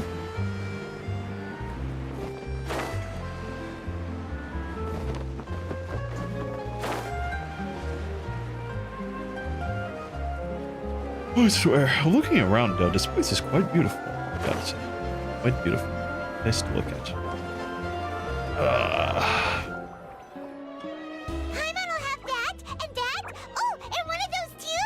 No Fontaine, thank you. Wow, you sure ordered a lot. Didn't you just finish eating the whole cake that Nouvellette gave us? That cake was pretty good. But as soon as Paimon remembered that we were about to go to prison, Paimon's stomach suddenly became completely empty. I don't think prison food's gonna be that bad. Now that Paimon thinks about it, we've always been super careful ever since we arrived in Fontaine. Just to avoid breaking any strange laws here. But here we are, about to willingly send ourselves off to the Fortress of Mirapede. Maybe this is what they call fate. Let's just try our best to investigate everything quickly once we get there. Paimon doesn't want to stay in prison too long. Huh? Oh, That's what Charlotte. is that I hear? Is it the taste of a breaking story? Nope, it is Charlotte. Hey, you can't hear a taste. And what are you doing here, Charlotte? Oh, don't remind me. I invited an eyewitness to a case to eat here, and I was planning to get some great material out of him. But he didn't even show up. Calm down, calm down. This is nothing new. As a journalist, you should be used to this by now. You know we can still hear you, Charlotte. Never mind. It's nothing. I just heard you mention the Fortress of Mirapede. You didn't commit a crime, did you? Please tell me all about it. Oh no. No way! We would never! We're just going there to... Ahem. Oh no, Paimon almost forgot that Nouvellette told us to keep it a secret! We're going to serve our sentences and redeem ourselves for spoiling the end of a detective novel in public. Huh? You're being arrested for that? Oh. But now that I think about it, I suppose that's not completely unreasonable. That's pretty despicable. Almost as offensive as committing theft. You mean Paimon really did something that serious? See? I told you, Paimon. You didn't even think about anything that time. Sorry, Paimon really messed up. Well, in that case, it's nothing particularly newsworthy after all. Oh, how disappointing. Oh, right. There's still a chance. Since you're going to be at the Fortress of Mirapede, would you be willing to help me gather some material for a story? About that, Paimon doesn't think we'll have any time. No, it's nothing difficult. All you have to do is think of a way to get some time face-to-face with the warden of the fortress. He was awarded the honorary title of Duke in Fontaine. Sounds really cool, huh? Only those who have made significant contributions to the nation have been conferred this title. It's on top of that, the Fortress of Mirapede has never been under the jurisdiction of the courts. Practically nobody, including journalists like me, knows anything about the person in charge there. Oh, if I could write an exclusive article about him, I bet it would sell a boatload of papers. You make it sound easy, but it really depends. Of course, I wouldn't ask you to do it for free, so this meal is on me. All right, you got a deal. We'll do anything you want. Then it's settled. The food should be here any second, right? Huh? Wait, just how much did you order? Oh boy. After completely stuffing yourself, you prepare to go to the Fortress of Meripede. Oh, Paimon's so full. Well, guess we have nothing to regret now, so let's get going. I had no idea you could eat so much. That didn't go according to plan. Please, please, don't forget about the material for my news article. Of course. Now, where do I get to go? Oh, all the way back to the Opera de Epiphanies. Let me get a good look at Charlotte, though. Oh, look at this. I really do like the monocle thing going on there. That's pretty cool. And the camera? Oh, that would have like a mechanic. All right, let's look at the cake. You know we had to always do this. Not very much. Not very much. But you guys have a good side profile going on. Look at that. Alright. Enough messing around. Let's go. Side profile, man. It's so good. Now it's time to go to prison. There's no TV in there. Or my live stream. So sad. What it sounds though, it sounds like, as I said, it's an autonomous prison, right? So, does that mean there's nothing in there? It runs by itself? I don't know. Guess we're gonna see.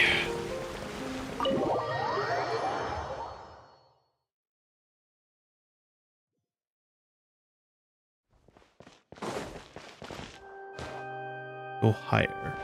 Huh? Leave the outpost. Isn't he here? I thought we were supposed to go inside. Oh, you gotta go around. I'm such an idiot.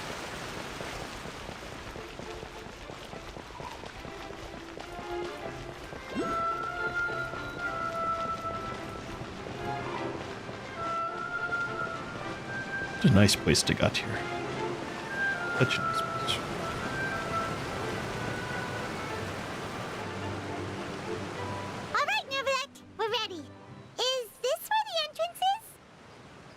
You have come, just as promised. Yes, this is the one and only entrance to the Fortress of Meripede from Araneus. Oh, how convenient, just outside the Opera de Epiphanies. Careful, you may want to step back a bit. Whoa, so you have to go down from here? Is the prison underwater? Utilizing both the barrier of the water as well as the fear humans have of the depths, the Fortress of Meripede is naturally the perfect place to confine and guard criminals. But do not worry, it is not nearly as frightening inside as you may think. You will see for yourselves once you are down there. Paimon hopes you're right. Don't know about you, but just thinking about being at the bottom of the sea like that gives Paimon the heebie-jeebies. It can't be that bad. You're a Benji Goku. Oh, and there's one more thing. I mentioned that I have had personal dealings with the administrator of the fortress, Wriothesley. He's a very shrewd fellow. Oh, Wriothesley. He runs it? I didn't know that. Yeah, I mean, I knew he was like the guy, but I didn't know he was that guy. Correct. He is the highest-ranking manager of the underwater prison. Even though you are going there to investigate at my behest, it would behoove you to avoid any confrontation with him or any of his subordinates. Oh, I am so gonna confront him. That guy is cool as fuck, man. You know the fists? Oh my god. He's so cool, The Duke rarely ever leaves the Fortress of Meripede, but that does not mean he is not privy to all that is happening inside and outside the fortress. He is quiet, but not unaware, so please bear that in mind. Duke Wriothesley. I'll be sure to keep that in mind. All right. It's about all the time that we have to talk privately. I'm counting on you two. All right. We won't let you down. Good. Madeline! I'm here, Monsieur Nervalet. These two are the newest convicts, I presume? Don't worry, they won't escape on my watch. Like we would try. Please follow me, you two. I'll process your paperwork for entering the Fortress of Meripede. Adeline. No, give up my other quests. Current quests. 2 stars of deaths. Continue with quest will cause parts of the following quests to be occupied. Unfinished world quest. Continue the quest. Continue the quest. That's what we're here for. So where'd Madeline go? Where'd the babe go? Just to, escort me down. Oh boy. This is where we go.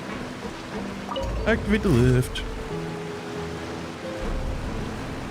Ka-ching.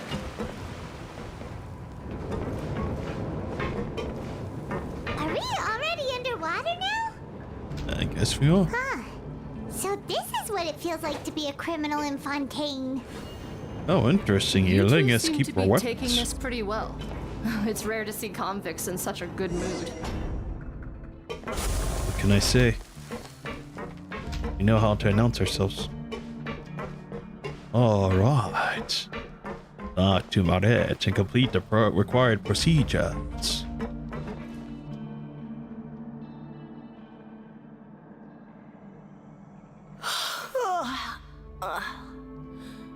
Oh, it's you, Madeline. Why'd they make you make the trip down here today? Monsieur Nervalet personally requested I escort these 2 convicts. I suppose he was concerned others might not be up to the task. Well now, aren't you the lucky one? Must be nice to be on good terms with the big shots like the Chief Justice. The only people I get to see every day are the new inmates. Oh, you're not just meeting any inmates. You're meeting the great Demon Lord Flair. Well, not actually me, but you're meeting my avatar. Trevor. Well, have you tried service with a smile? Who knows? It might help your professional reputation. Yeah, right. As if. Every criminal comes through here looking miserable. How can I smile with such a toxic work environment? It is pretty true. And even if I did smile at them, the convicts would probably just think that I'm some freak getting some kind of twisted enjoyment from their pain. Oh, she's got a point. Well, I've finished transferring you. You 2 will register here, and Maret will guide you through the remaining procedures. Yep, I'll take it from here. You head on back to that bright and sunny world above. Okay, let me see. You are the Traveler and Paimon, correct? Yep, that's right. That would be us. Let me confirm your charges and sentence. Let's see. You 2 are charged with eating a cake specially prepared for the Archon by a Snezhnayan envoy without the Archon's permission, thereby incapacitating the political center of Fontaine for a brief period. Sentence. Huh? Wait. You mean the cake that Nervalet gave us was... Just looking at the charges, it seems you 2 are capable of causing some serious trouble. Oh my. And considering how fond Lady Furina is of sweets, this crime is tantamount to trying to assassinate the Hydro Archon herself. My, you flatter us. You really have an eye for criminals, huh? Now I've seen everything. Anyway, we still need to finish processing you before you can enter the Fortress of Meripede. Please stand in front of the board over there. I'll take your mugshots with my camera. Oh, all right. But be sure to catch Paimon's good side.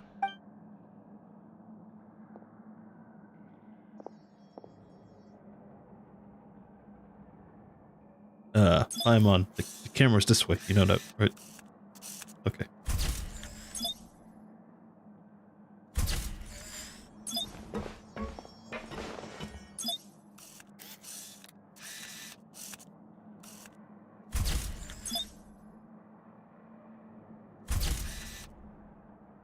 Under Maret's guidance, you complete the required procedures.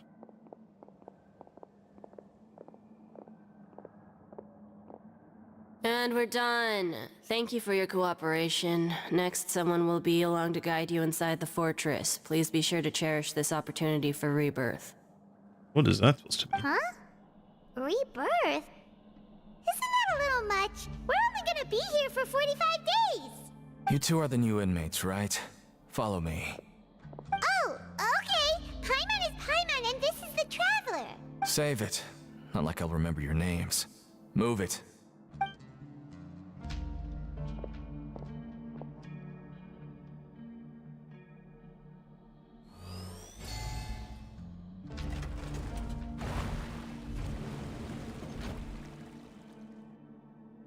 Underwater trolley ride.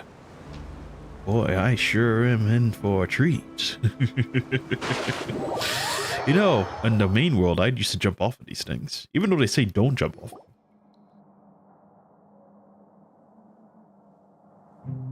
Wonder if I'm gonna get to see Child. So, are Well, I mean, that's what you I'm here one of for, the right? guards here? Is there anything we should be careful of while we're here? Not much for talking, are you? Did Paimon already ask something she wasn't supposed to? Why should I tell you anything? What's in it for me? You sure don't seem like a guard. So, why were you sent to bring us in? This is exactly why I can't stand new fish. I wouldn't even be doing this if it weren't for the credit coupons. Credit coupons? Alright, seeing as you're not the annoying kind that's getting dragged in here crying and blubbering, I guess I can tell you a few things. But next time, it'll cost you some coupons. Mora means nothing here. Here, we use credit coupons. Coupons can get you almost anything in the Fortress of Meripede. Desires? Fulfilled. You want power? No problem. Coupons can even change fate itself. So, credit coupons are a currency that can only be used here? It's not as simple as that. Like Moret said, everyone gets a chance at rebirth. No matter how much money or power you had before, it means nothing once you set foot inside the Fortress of Meripede. Everyone starts from the same place, and you have a chance at a new, less terrible life. I guess that's the real purpose of the coupons. They symbolize true fairness and true justice. And this is also exactly why so many criminals choose not to return to the outside world, even after they've served their sentence. That's pretty awesome, actually. Wow. So down here, you get like pretty much like a clean slate. You get a second chance? What the hell, man? That's pretty crazy. Oh, so that's what the Fortress of Meripede is like. Huh. Paimon was under the impression that it'd be more like a prison. That must be why with that, remember at the beginning where that girl, that Lapine girl, she was like, oh yeah, I want to go to the Fortress of Meripede. Does she know that like down here you get another chance or something? That might be it. It certainly ain't all sunshine and roses here, but it's also not the worst place to be. You'd better take a good look at the scenery now. It'll be the last chance you get for a while. I mean, if you've seen any of the prisons I've seen, this is nothing at all. This place looks amazing. Look at this place. After being oh my away God. from the sunlight for so long, even the terrifying depths of the sea start to feel like home. It just stops feeling oppressive, you know? Look at the atmosphere. I'm actually an inmate like you two. Welcoming newcomers is a job I've picked up to earn some extra coupons. Have you ever seen the Duke? Or how about the Harbinger of Shiznaya? Oh, this silence again, are you? Why aren't you answering us again? I've told you enough for free. Any more info is gonna cost you. So all you care about is Mora! Wait, no. Coupons? Almost there. It's down through here. Your turn to give it a try. Huh?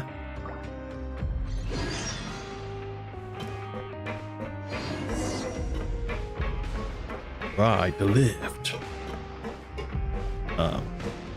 Ride the lift. Ride the lift. This is not the lift, is it? Okay.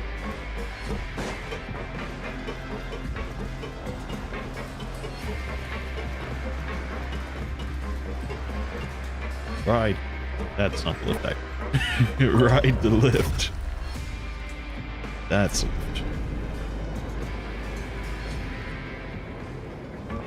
Yeah, this place is a prison isn't that bad, honestly. If you've seen, well, I'm not saying that I've been to prison, but I'm saying that like compared to like prisons that like I've seen around on the net, this is not that bad, So, is it? we're going even deeper now? Just how deep down are we? That's a It's good like question. a metaphor for your previous life, isn't it? Our lives weren't that bad.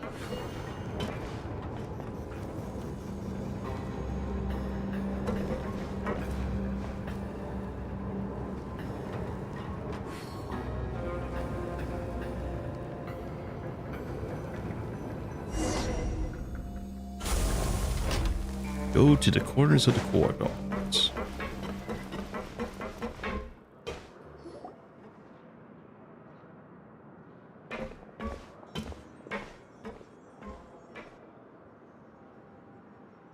So this is the actual entrance to the Fortress of Meribed? Huh. It looks like there are other new arrivals, too.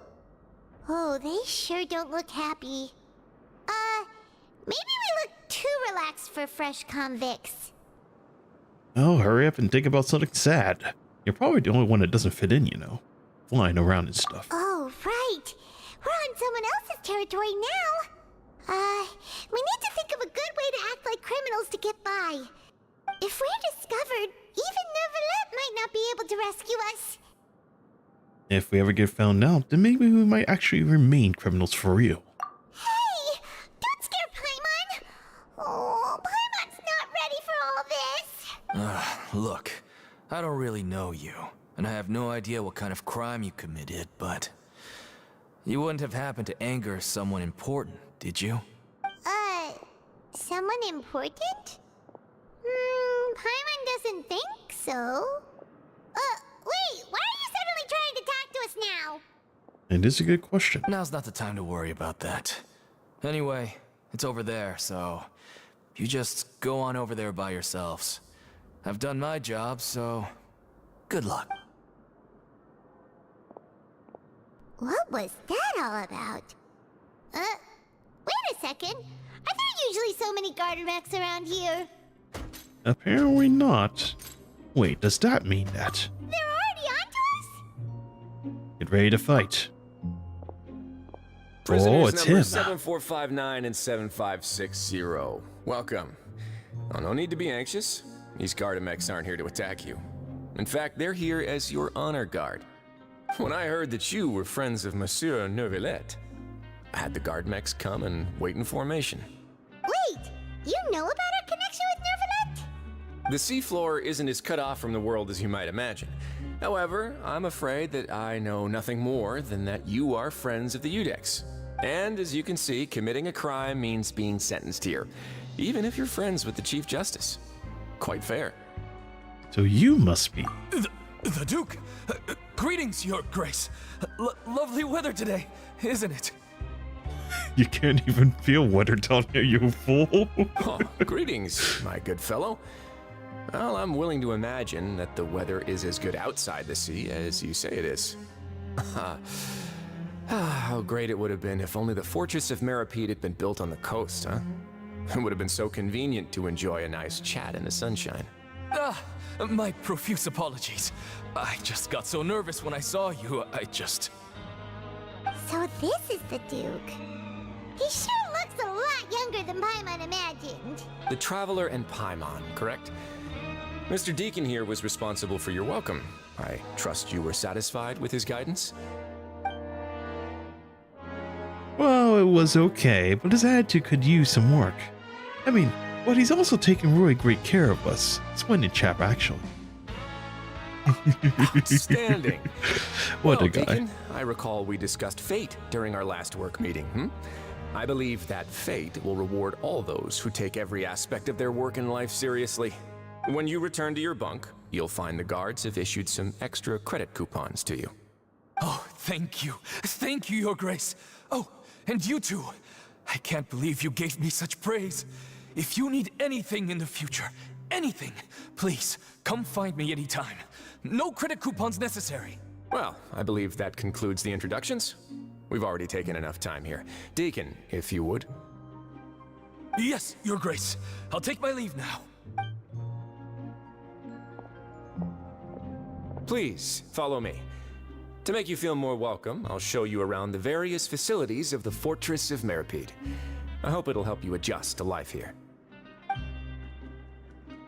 He's going to personally give us a cure? Huh. Paimon can't figure out what this guy's thinking at all. Let's just roll with it for now. But at the same time, though, I do think he doesn't know too much already. At least I hope so. No wonder Charlotte's so interested in him. He's one of those mysterious types. Alright, let's keep up with him. Alright.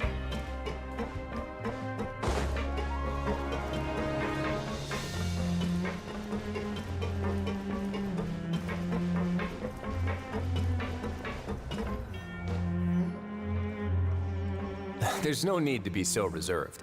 The label of criminal is nothing but one of many identities. And being criminally inclined here at the Fortress is just one of many ways to survive. Is it really okay for the warden to think like that? We're real criminals, you know. What if we're too difficult to handle? Well, then maybe you'll be able to carve out a name and a place for yourselves in this underwater world, But before you go in swinging, please remember that in the Fortress of Meripede, it's better to not cause trouble for yourself or for the guards. Now, we've arrived at a very important place, the Coupon Cafeteria. Welfare meal? You mean it doesn't cost anything? That's right. Criminals are essential to Fortress operations, so we must guarantee that they at least have the basic means to survive. But that's not how it was. Back in the day, it cost you credit coupons just to get a cup of water here. For fish like you who just arrived with nothing, you'd have to go to work hungry until you earned enough coupons to eat. It was only after His Grace became the administrator that we got the free meal rule. Now everyone gets a square meal every day, even no-good slackers who've never picked up a wrench in their whole lives. Nobody starves to death here. In the Fortress of Meripede, credit coupons are the only currency, and everything must be purchased. In some sense, you could say using the coupons is a form of trade.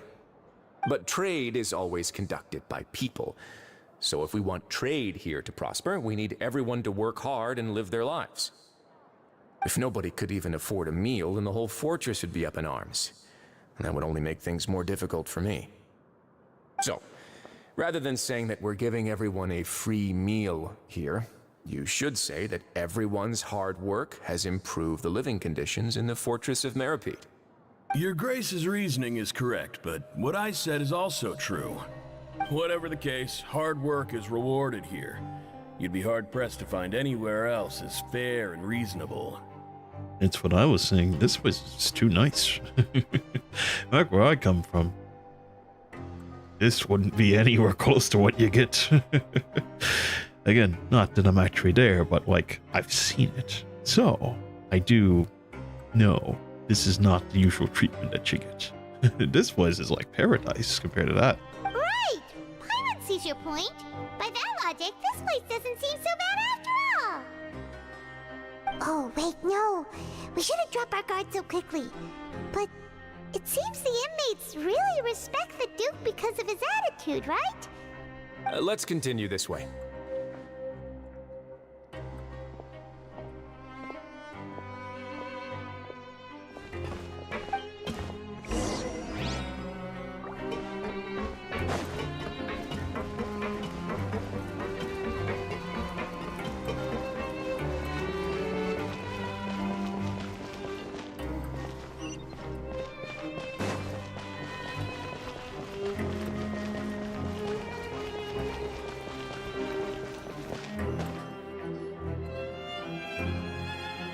This place is known as the Pancration Ring.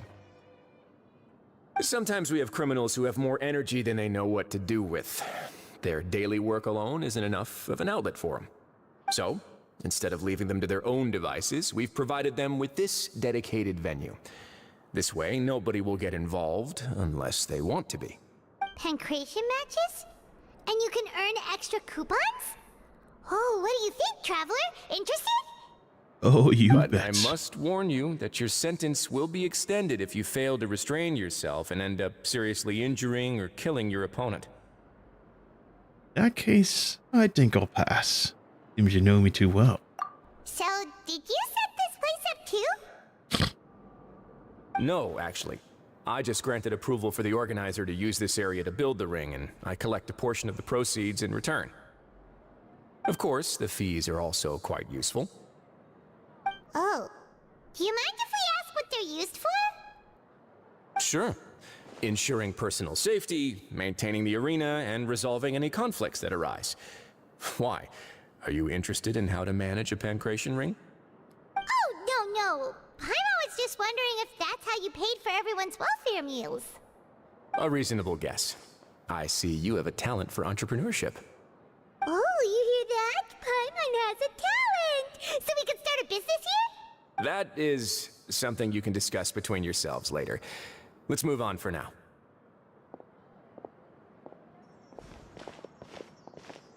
I imagine probably, what's his name is in there? Child. Is he in there fighting people? Quite fast. Where do we go? Oh, this way.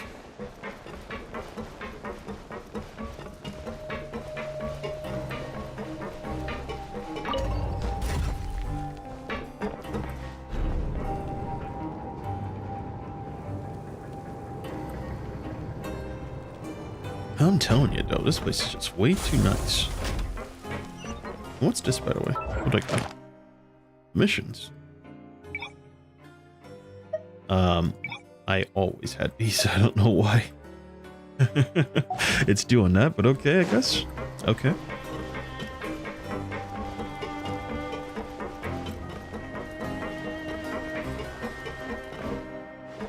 Where am I going? I need to get this, actually. You know how much I hate walking.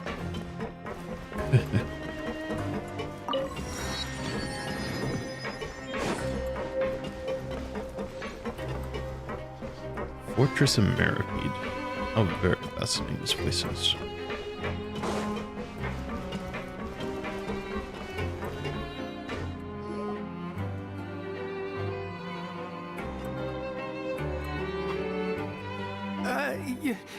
Your Grace. Good morning. I mean, good afternoon.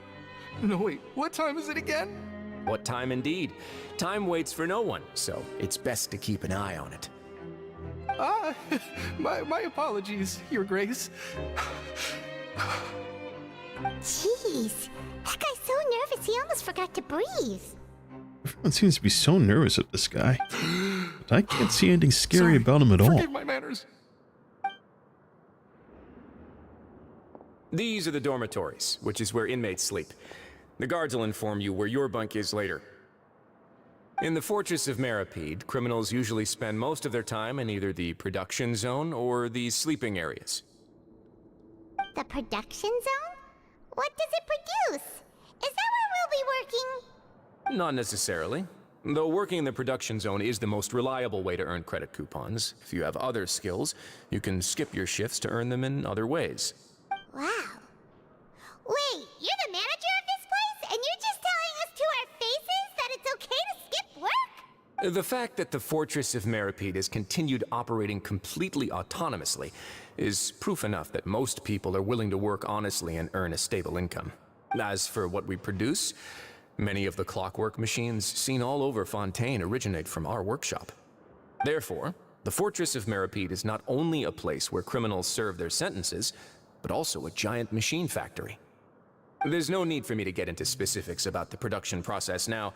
You'll experience it all firsthand when you report for work tomorrow. You got it, boss. Let's move on. The tour continues over this way. Wait a minute, who's that? Is that Linné? Oh, he's here. What's he doing here?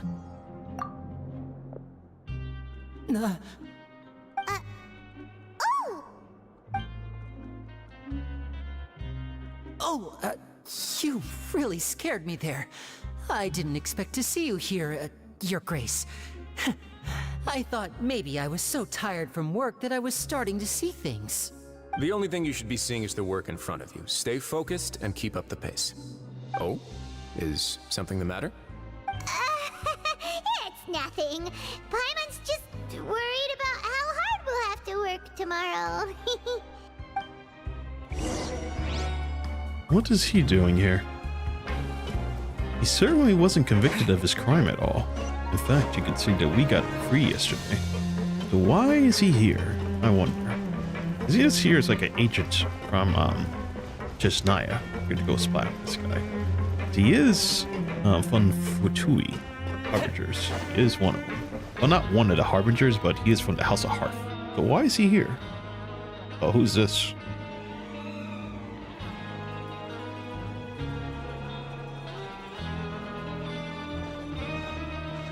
Your Grace?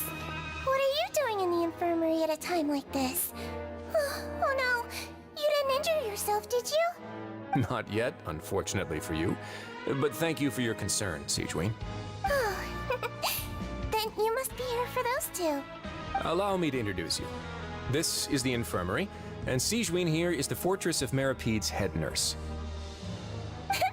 Hello, new faces. They call me the head nurse, but I actually handle all the nurse-related work all by myself down here. Oh. Since you seem to have some rare downtime with no patients, perhaps you could find the time to join us for dinner? Oh, then these two must be some important convicts. Sure, I'll join the welcome party. Thank you. Your presence will be the pièce de résistance for today's tour. What did he say? A piece de resistance? Oh my goodness, don't ask me to say that again. Oh, so Goodness the tour gracious. guide is over now? I believe I've already covered the primary aspects of life here in the fortress. As for your work, there'll be someone else to guide you through the details. I seldom conduct tours, so why don't you just ask if you have any questions? Well, this is our first time here. Paimon's not sure what to ask. Then let's head back to the coupon cafeteria. Maybe a meal will help you think up some questions. You should at least try to be excited. Our free meals are actually pretty good here. Oh? Go to the coupon cafeteria to get some food. Yeah, like I said, I don't think the food's gonna be pretty bad here. I mean, it might be a little bland, but I mean, hey, I don't think it's gonna be as bad as like anything I've seen. Let's see. What's over here? You got free items for me? I can smell it. You hear just a letter? If you do, so you don't mind, polish it a little. Letter. We can deliver letters to almost anyone in Fontaine as long as you have the coupons to pay for the patronage, though we're particularly doing so in charity if I do say so myself. Would you like to send a letter? If so, please pay the patronage first and also no queue jumping. I can write to anyone? Well, usually I recommend writing to relatives or friends, joint guarantors, people like that. And we're offering the public's benefit. We have limited manpower. What is to say? Resources are not allocated at random. Got it, thanks. Oh, don't mention it. My items. My items. Bro, my items. Yeah, I'm a lot more perceptive because apparently you get augmentation materials sometimes from these guys, and sometimes you get weapons. What the hell? I didn't even know. That's crazy. Blasted Hoyo doing this like this, adding this little feature in.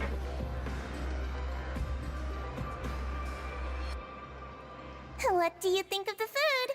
Does it meet your expectations? Wow, it looks delicious! Neverlet made it sound like living conditions in the Fortress of Meripede wasn't very good. Who would have guessed that criminals get to eat tasty food like this every day? The main thing is that it's free. And mine's pretty good too. Oh, isn't that the meal box that only super lucky people manage to draw? Seems like you two are quite fortunate. It actually has nothing to do with luck in this case. I had a word with Walsey, so you didn't have to draw lots like everyone else. Oh, you mean the meals are random? Yes, what you get to eat depends completely on your luck. You could say that it's a distasteful little game that Chef Walsey likes to play here in the cafeteria.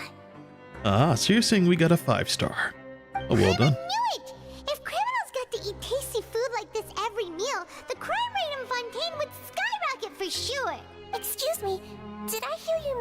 Neuvillette just now? I've been wondering how he's doing. Is he busy with work? Has he been taking care of his health? He seems healthy no matter how you look at him. But he works so hard all the time, so it must be really tiring. Sounds like he hasn't changed a bit. Looks like you can stop worrying so much, Sigewinne. Oh, that's good. But I still feel like it's been too long since I've heard any news about him. No news is good news. Maybe next time I've got something to discuss with him, I can invite you to accompany us. But isn't the Fortress of Meropide independent from Fontaine's court system? What do you two have to discuss? Well, we provide all kinds of mechanical products for official use, and some essential goods have to be obtained from the overworld, so we naturally have to stay in touch about this and that. Monsieur Neuvillette's character is unimpeachable. No matter the question, you can discuss it openly and freely with him. Talking with him feels quite effortless. In light of that, I am quite willing to go out of my way to show respect and accommodate him. In fact, right now, I'm treating you two as guests invited by Monsieur Neuvillette. But unfortunately, I can only do so until the end of this meal. After this, you two will just be inmates here. You're very welcome. Understood. Well, your new life awaits. Are you finished eating? Then I recommend that you return to the dormitories and rest. You have work to do tomorrow. Perhaps you were hoping to ask for some special privileges? Sorry, you'll have to use credit coupons like everyone else. It's not as comfy here as you might imagine. This is baby prison, man. I can't. This is baby prison. Now that I've gotten a good look at you two, I think you're very cute. Whoa, hidden in us already. After all, heavy is the head that wears the cutesy crown. I guess I just want to say, just take care of yourself and don't get hurt. All right, but remember, I need to see some ID on this one because the little short ones, even though they may seem like lollies sometimes, they are not. They are not. And I feel like this one is not. Because why would she be in a prison? That's kind of strange. I don't know, man. She's probably like, as they always do. Oh, I'm like 5,000 years old or something. Okay, yeah, okay. Claim reference the brand. What do you need? What do you sell here? Oh, recipes and dishes. No surprises. Take a look. No, you don't. No, you don't. You don't sell dishes. It's random. It's random. And you only take coupons. Wow. Okay. Ah, cafeteria staff. What can I do for you? I'd like a welfare meal, please. Understood. Enjoy your meal. Would I get a free one? Hey! What can I do for you? I'd like a welfare meal, please. Negative. According to you only get one per day claimed by a person. You don't know that. Alright, hang on. Underwriting Shogun. Alright, hand it over. Come on. No, I didn't get one. I'm the riding Shogun. You give me a meal, damn it. Give me a meal. Give me a meal. Damn it. Okay. I don't suppose I can go on the water, can I? I'm not gonna try. I'm the riding Shogun. The Shogunate. Better give me my meal, bro. I wonder, can I fight in the thing over here? Is anybody in there? See, he told me the story about the guy in here that you could fight. This is the fighting ring. Let's go, bro. I'm ready to fight. Bring it on. Bring it on. Bring it on, young men. Probably not, by the way. I don't think I can.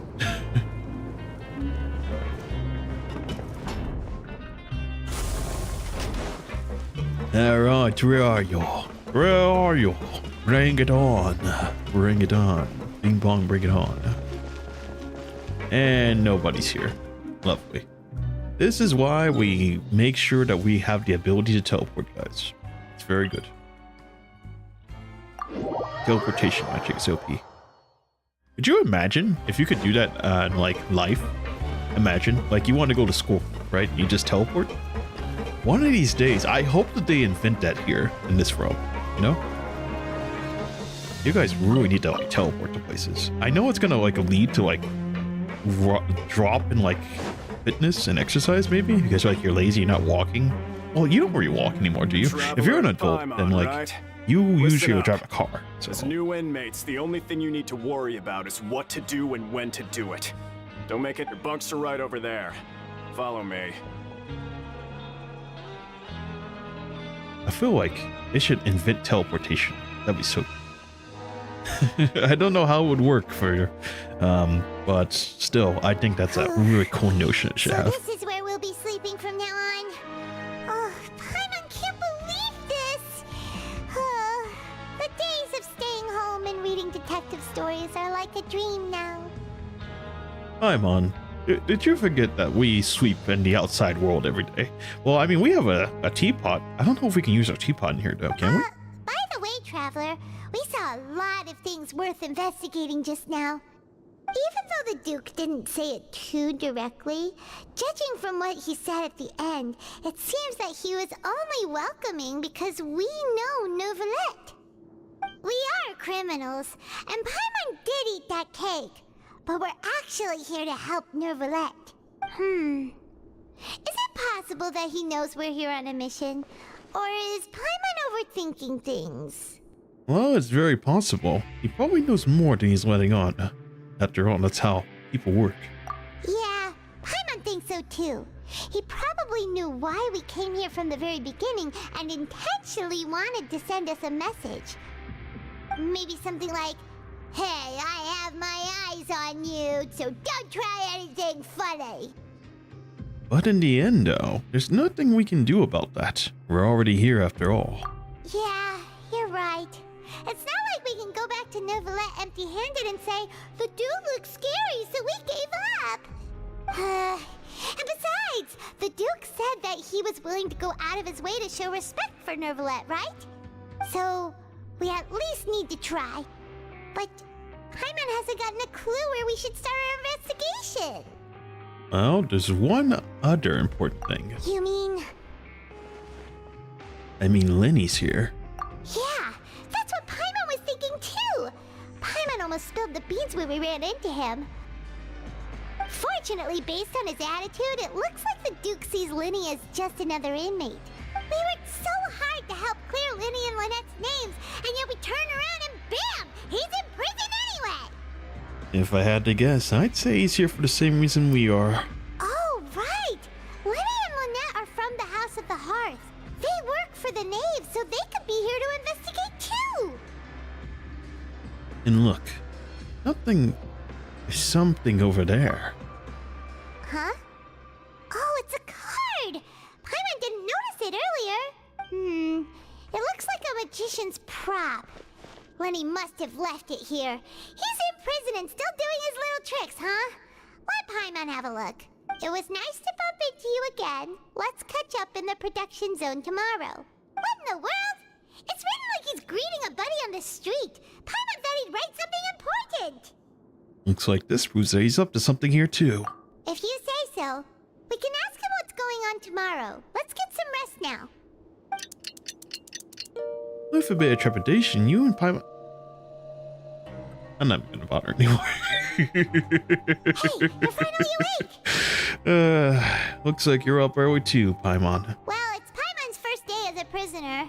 Last night, Paimon dreamed about getting interrogated by the guards until Paimon told them everything, and then Paimon woke up. You told them everything? Alright. Hey, come on! It's just a dream, okay? Paimon wouldn't really squeal. Maybe. Hey, lazy bones. What are you still doing here? If you don't want to starve, then get yourselves over to the production zone. Sorry! We're going right away!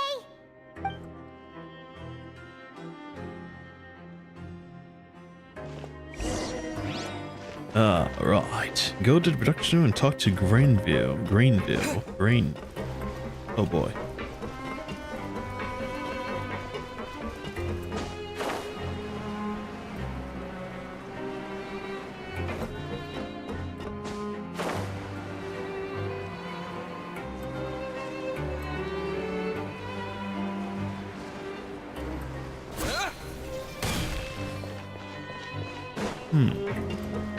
That one goes up. I need one that goes down.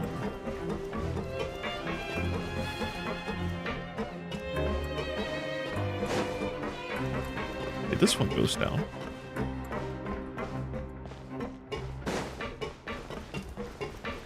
But yeah, I'm telling you, man, this is baby prison. Wow. This is the baby prison. Oh, they're so hard.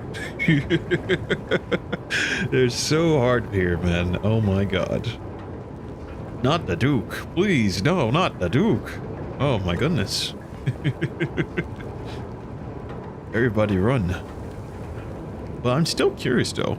Everyone's pretty scared of the Duke. So what's the deal? And to me, he seems pretty chill. I was expecting him to have like a hard voice. I mean, I know he's not going to have a hard voice because I've seen the character before. In fact, I have him. I think I do have him. Look, I believe I have him. Yeah, look, I have Rice right here.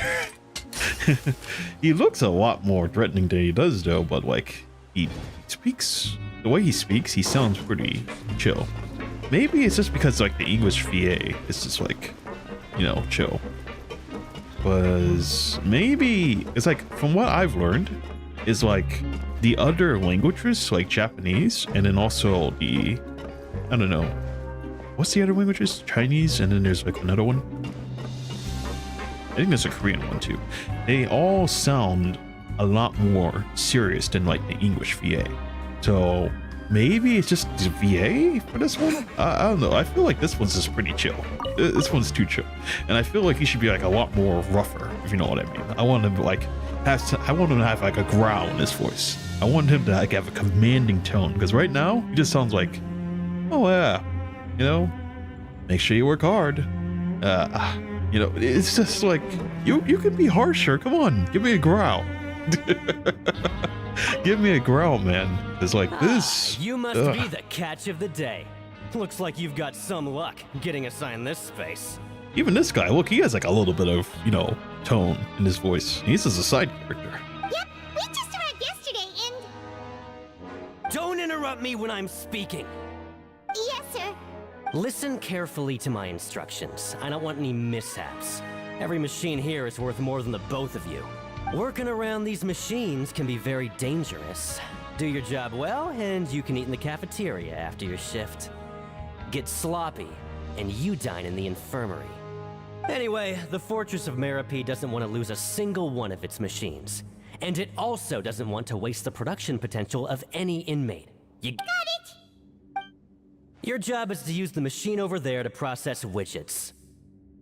Watch carefully, and make sure you step on the pedal at the right time. If the machine gets jammed, then give it a little maintenance with your fist. Here, take this. Bring me the processed widgets, and I'll give you some credit coupons in exchange. For the modeling process, you must place the unprocessed parts into the machine, then interact with the machine to start the challenge.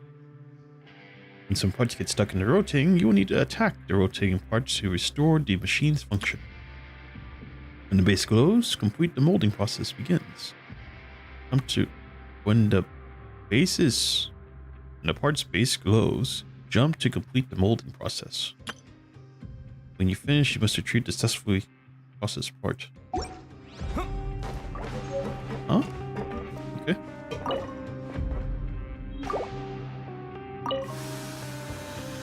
So if the machine gets jammed, you just need to attack it to fix the problem.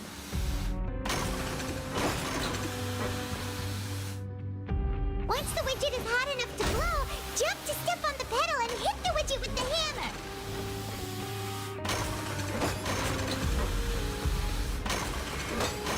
Oh god, hard work.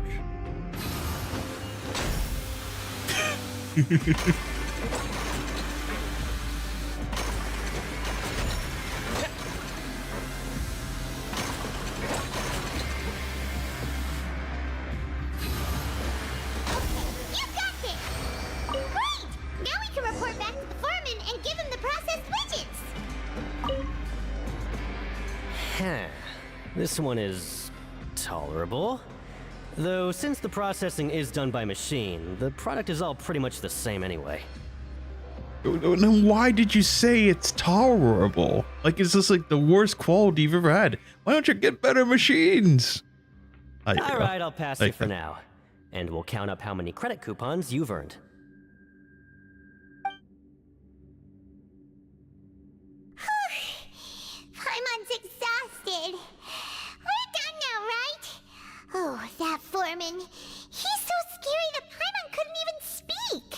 scary. That guy was scary. Oh my god, we're cooked. We're cooked. Even though Paimon's That's a scary, man. We're dead. the coupon cafeteria, we still need to meet Lenny first, right? He probably just finished up his work too. He should be around here somewhere.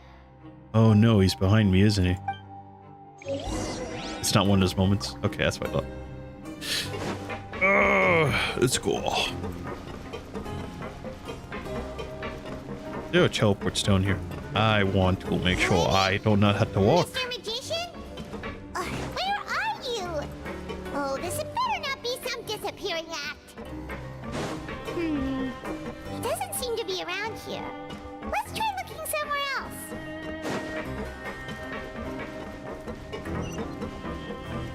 Marseille. Let's go. Alright. Then teleport. Actually... He's on this level.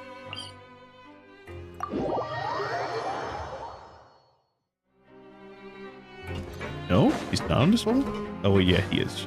Oh, he's not, actually.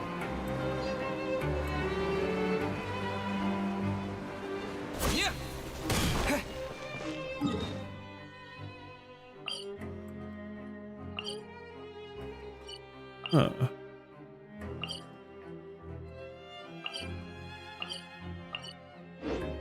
And where is he then?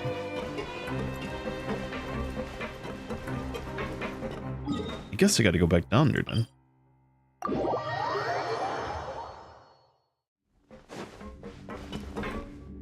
Seems like he's up there though.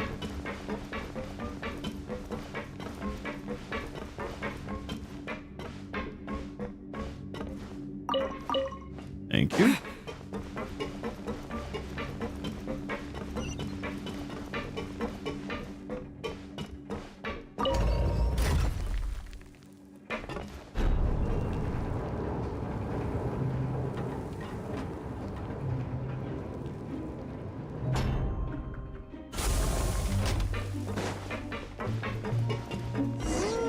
Where could he be? Did he decide to slack off and sleep the day away? I strongly doubt it. That's something that you would do, Paimon.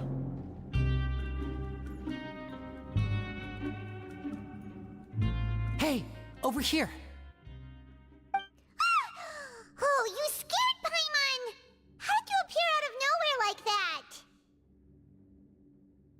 Oh, you scare so easily now? Is there something worrying you these days? Oh, you little... The only thing we're worried about was trying to find you. Sorry. Come over here and keep it down.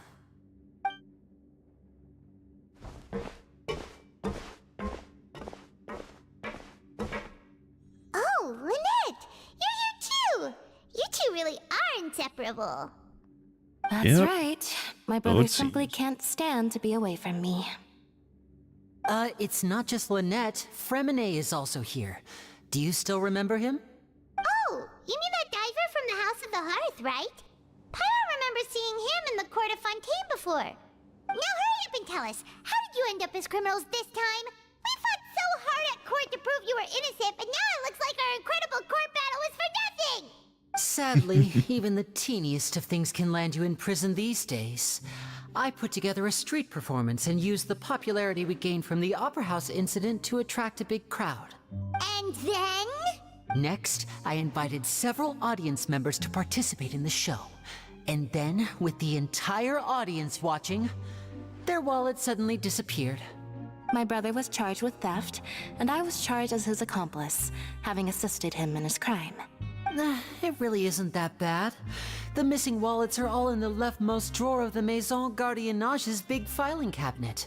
We just need to see how long it takes to discover them. Yep, we should be released then. In terms of the magic trick itself, I think the performance went perfectly. Leave it to Lenny to magic himself into prison. That's not the point, Lily. The question is, what are you two really doing here? Indeed. Last time I hid my identity from you, I promised that I'd tell you absolutely everything if you were angry about it. No more secrets. So I don't plan on keeping anything from you this time either. At the moment, the House of the Hearth's interests don't conflict with yours at all. We were instructed by the father of our house, the Knave, to come here and conduct an investigation. Told you so! See? Paimon guessed right! As for what we're investigating, perhaps you haven't heard, but the Fortress of Meropide hides a secret. Some even say that the entire fortress exists just to protect it. The House of the Hearth has been investigating this for a very long time, trying to uncover its mysteries. But recently, all of our informants, including the ones that had infiltrated the guards, suddenly vanished and have not been heard from since. We believe that this is a direct provocation, and it's the reason why we came here. Why is the house so interested in this secret? Father has somehow managed to confirm that Focalors does not have Fontaine's Gnosis. Huh? How did she manage to learn information that important? Father has her ways. Many of them are beyond our imagination, and we've never had the chance to see her at work. But we trust her conclusions. It was this information that led us to suspect that Fontaine's Gnosis might be in the Fortress of Meropide and is related to that secret. So it's all about the Gnosis again. Well, that's about it from our side. How about you two? Did Monsieur Nervulette send you here? Bingo! The Knave has been applying a lot of pressure. She wants to know what happened to Child, so we came here to investigate. Traveler, are we allowed to tell them? Well, you already said it. That's what I was about to say. Why did you tell them the reason? Okay, whatever. You don't need to worry too much about that. She's just asking for a report on Master Child's predicament as a means of pressuring you. Father used this situation as a pretext to negotiate with two high-ranking officials in the court of Fontaine. She actually just wants to be able to make concessions on this matter for gains elsewhere, almost like a bargaining chip. Sometimes you need an excuse to do things you otherwise couldn't. And a harbinger is more valuable than you might imagine. Of course, it's not a complete farce. If we do manage to find out what happened to Master Child too, then diplomatic relations with Fontaine could improve, and Snezhnaya might even be able to adjust its stance a bit. Is it just Paimon, or does it feel like we're the only ones who actually care about Child's situation? The relationship between the Harbingers must be as bad as ever. I wouldn't go that far. Father just has different standards than we do when it comes to what can be sacrificed for an advantage. By the way, I have a suggestion. Why don't we team up? Even though we have different objectives, we're both here to investigate the Fortress of Meropide. It would be more efficient for us to work together. As you know, the House of the Hearth has many reasons to seek the Gnosis, but our highest priority remains resolving the prophesized crisis. You can trust us on that. Sorry, but I must refuse. See, I told you. Is that so? Sure enough, it won't be easy to convince them to cooperate with us. Lenny seems to be thinking pretty hard about something. Of course he is. Lenny has been looking forward to a chance to reach an understanding with you ever since last we met. Or, I should say, we were really looking forward to teaming up with you this time. Lynette, just tell them everything, why don't you? It's okay to open up a little. If all we're doing is sharing info, then fine. But I may reconsider if things get serious. Very prudent of you, and consistent with your behavior since we first met. That's reasonable enough, and I agreed to cooperate on these terms as well. I was prepared for the worst, but you were actually more agreeable than I anticipated. All right then, there's no time to lose. I have some information to share, so listen carefully. Since Lynette and I arrived here, our investigation uncovered the fact that the Fortress of Meropide has a forbidden zone. Most people just clammed up and wouldn't talk, but after asking the right questions, we were able to confirm the existence of the Forbidden Zone from the guards. You should be aware of that while you're investigating. A forbidden zone? Could that be where the child disappeared to? Good. That's the most suspicious thing about the fortress that we know of so far. We have a few other unanswered questions, and we'll be investigating those as quickly as we can. Anyway, I hope you find our information useful at least. Oh, look at the time. You two must be hungry. You should go to the coupon cafeteria and get something to eat. I'll use my cards to get in touch with you again in the future. Oh, that's just what Paimon wanted to hear! Paimon's starving after all that work today. We can talk more about the investigation later. Let's go get some grub! I'm gonna assume you helped in some way towards, you know, making those widgets earlier, but I haven't seen you draw a single punch pipe. Just saying. Just saying. You're looking more like emotion to see food every day. Even though I said a long time ago I'd never, you know, use you for such.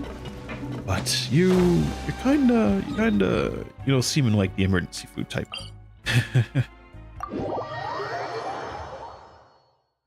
Alright. Am I there yet? I'm not on the top floor. It's so hard to, like, move around this place for sure. Is this the one? I think this is the one.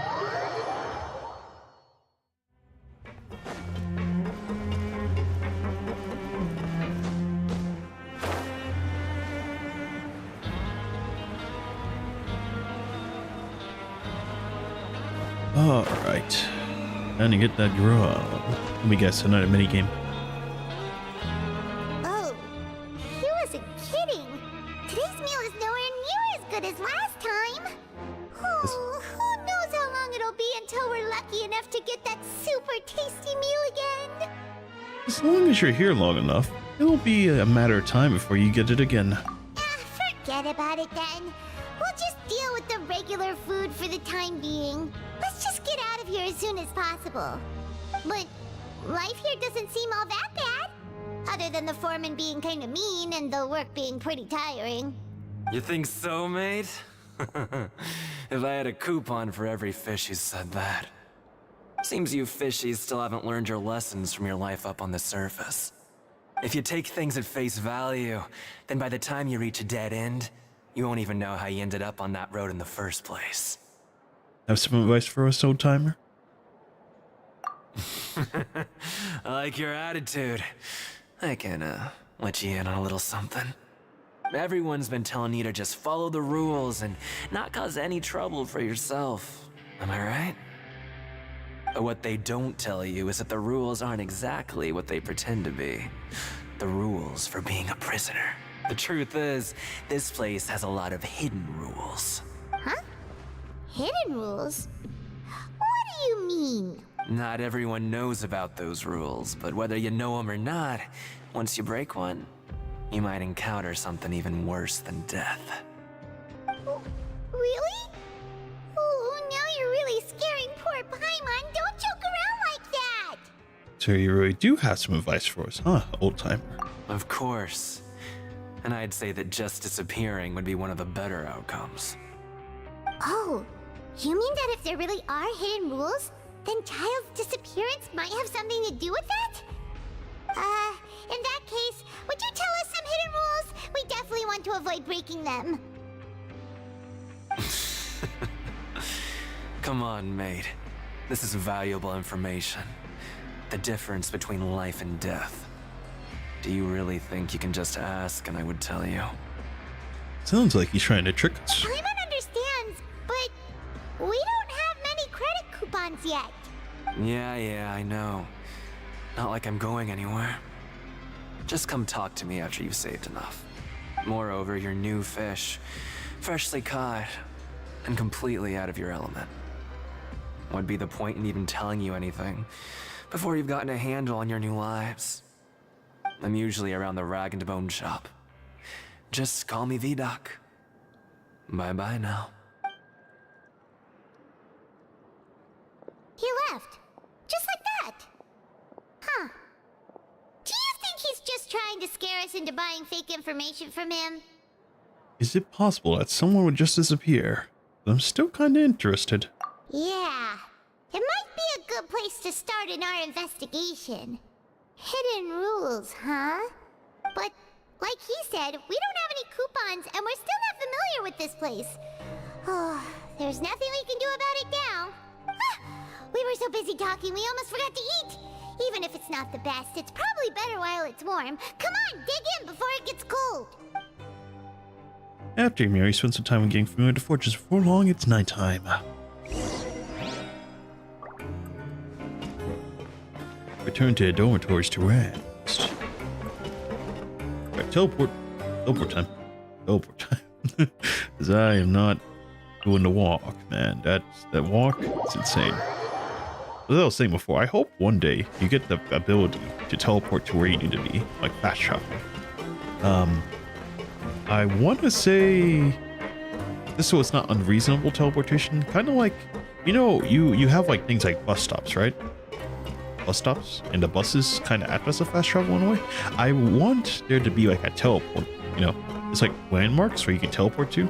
A good thing that's kind of like it is like, have you ever played Pokemon Go? Because in that game, Pokemon Go, they have like, what do you call it? Pokestops, right? In that game. And I feel like if they had like a thing that you could use what's similar to that, the Pokestops, wherever the Pokestops are, and you can use that as like a teleport, that would be so good. Of course, we'd still have cars and stuff like that for like nostalgia and stuff, but like if you could just teleport, would there be a need for cars? I feel like there wouldn't be a need for cars and stuff, right there? I mean, I guess there's still like a reason for it, but at the same time though, just having the ability to teleport, could you imagine? You could teleport, you know, if you want to go to work, or you want to meet your family, you just go teleport to your family. That would be insane, wouldn't it? Imagine if we had teleport. I wonder if someone monetized it though. They're like, oh, you want to teleport? That will be $50 per travel or something. And it's like, man, people are so greedy. Gotta monetize everything. Stop trying to monetize everything in the world, bro. Ugh. I swear. So Paimon just confirmed with the guards that our shift is set for every morning, and we're free to do whatever we want all afternoon. But it seems like most of the other inmates choose to continue working through the afternoon to earn more credit coupons. Oh, and they also said that you can use coupons to skip work in the morning and free up your time. They weren't kidding. Credit coupons really can be used to do anything here. Paimon's so tired. And we'll need to wake up and go to work in the morning. Without any credit coupons, it's not like we can really do anything else. Nighty-night, Traveler. Paimon hopes we can keep making progress on our investigation tomorrow.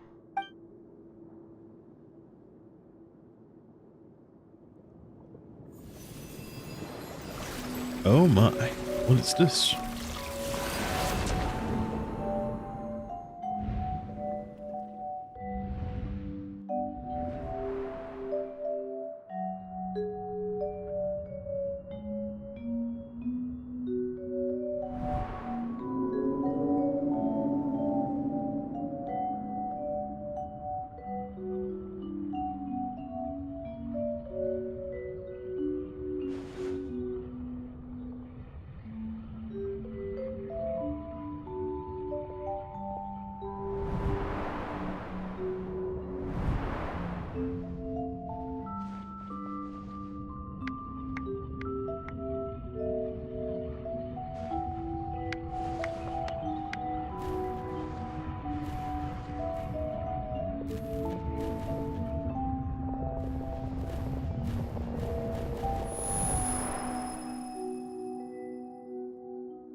What's wrong? You seem to have something on your mind. Did you dream about something last night? Yes, I dreamed a child. Or rather, in a dream, I was child. Is that even possible? Unless it wasn't an ordinary dream? Oh, child's vision! So you had it with you this whole time? Maybe the vision connected child's consciousness to yours. Maybe I can use his vision to see everything he experienced from his perspective. And our investigation has its first major breakthrough! Good thing you brought the vision with you here. So what did you see in the dream? Do you know where Child went? The dream. The dream was a little hazy. I didn't see anything particularly useful. Huh. Okay. Well, hopefully it'll be a bit more helpful in the future. What's more important now is that it's the start of another new day as prisoners. Let's do our best to earn more credit coupons. What's the plan for today? Let's go to the production zone. Let's spend time. Let's spend some coupons to skip work. I guess this means I had to choose between these. Let's go! It's time to start working. If that guard Fielding catches us skulking about, he's sure to give us an earful. I'm all about making money, so why not? Let's do it. Look who decided to show up. Get your butts in gear and get to work. Time's a-wasting. Already on it. Good, here you go.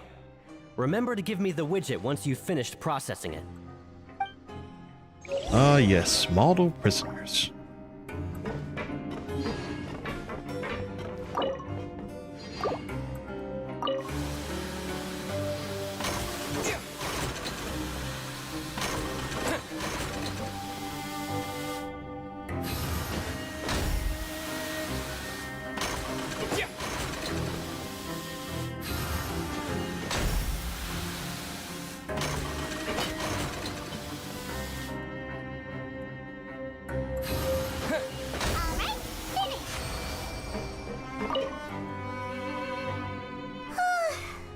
On speed. But after so many shifts, it seems we're really getting the hang of it now. Does seem to be getting easier. But hey, all you do is fool around without telling me what to do. Wait, I mean, you do tell me what to do. Hey there, fellow shift mates. I saw you finished your work, so I thought I'd come over and say hi. Oh, hey there! We've seen you before. Your assigned workspace is really close, isn't it? That's right. The name's Rowan. This past few days, I couldn't help but notice the new faces working nearby. I guess we were destined to meet. I've been working here for almost 15 years.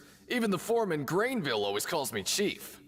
Whoa, you've been working here a long time, Chief. Well, hey, Chief. In other words, you haven't managed to manage any improvement in 15 years. If there's anything you'd like to know, just ask me. I know the work here in the production zone better than the back of my hand. Alright, Chief. We'll be sure to come to you first. I don't think I've got the work more or less down pat. We just haven't quite learned all the rules. Did you just ask about the rules? I would never. Pretty sharp for newcomers. You've already heard about the rules, huh? Who'd you hear it from? The hidden rules. That's what they're called, right? Alright.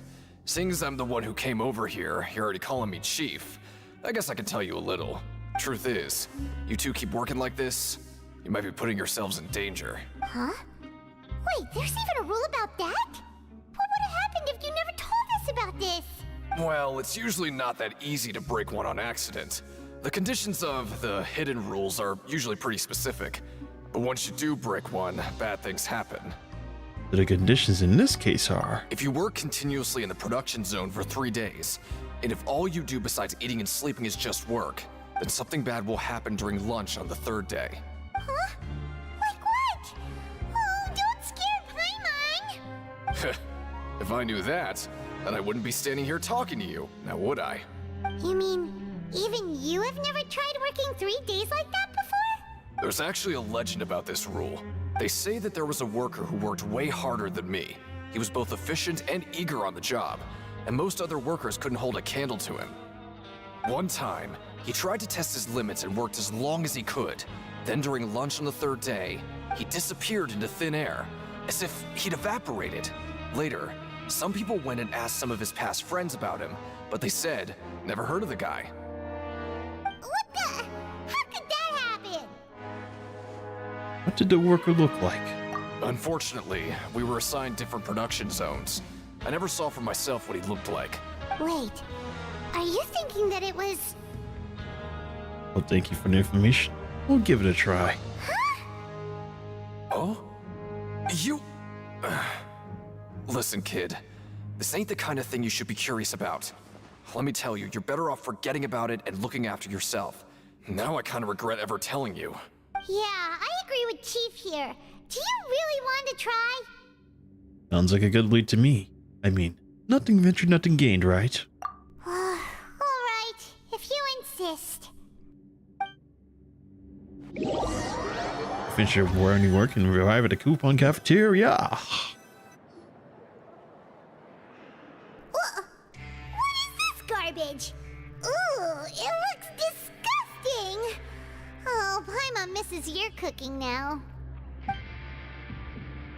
What would you like to do this afternoon? You have 800 coupons. Let's go to work in the production zone. Let's go to the pancreation ring. Oh, I want to fight. Let's Maybe go. we'll be able to find some leads there.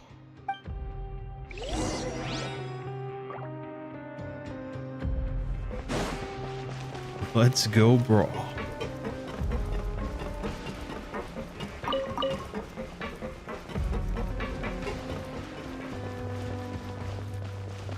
I thought I'd be able to find Child there, but apparently not. He's actually vanished into thin air. I mean, they did say he vanished into thin air, but at the same time, though, I kind of don't believe in these rules. I feel like there's something fishy going on. I don't think there's like a rule at all. It must be like a legend to keep the people in check. After all, in prisons, usually there's like order, and like if someone is like trying to advance to get more strength and power, then there needs to be something there to increase fear into them so they don't try to seek that power. I don't know. That's what I think. Oh, you must be the Traveler, huh? Sorry, mate, but competitors as strong as you are prohibited from participating. I don't make the rules, mind you, but I was given very specific instructions. Even convicts value their lives, don't they? I hope you can understand. But we have a game here that'll let you show off your strength, and you'll even earn some credit coupons in the process. What do you think? And if we lose the game, will it cost us credit coupons? Of course. That's the cruel reality facing every competitor in a place like the Pancration Ring. Very well. We'll give it a try. Okay, great. Let me walk you through the rules. The targets in front of you will pop up one after another. You'll need to hit the targets in the same order that they popped up. If you can complete a few rounds in a row with no mistakes, then you'll win credit coupons. But the second you mess up the order, you'll lose. Game over. The game costs 300 credit coupons to have it go. So, you up for it? Sure. Got your coupons right here. Thanks for your patronage, mate. Now, let the game begin. In Creation Ring Challenge. The targets will come up in order. When the target lighting turns blue, you must attack the targets in the order which they came up. Successfully follow this order 4 times to complete the challenge. Conversely, attacking the wrong order in a certain number of times will cause you to fail. Randomly interrupting a challenge or leaving the challenge area will also cause you to fail. If the targets will come up in order, well, target light turns blue, you must attack in the order they came up. Huh.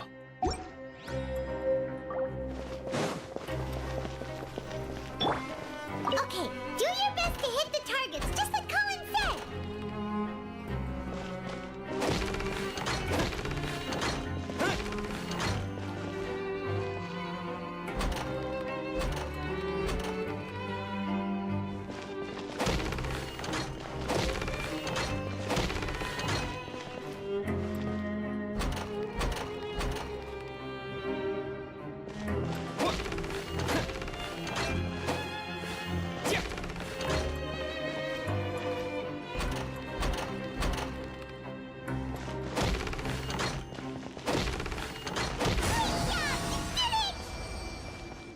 That wasn't that bad.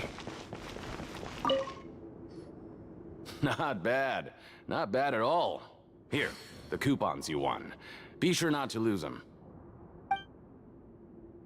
You need the Pancreation Ring and return to the dormitories. Seems we had a productive day. Hope we can make even more progress tomorrow.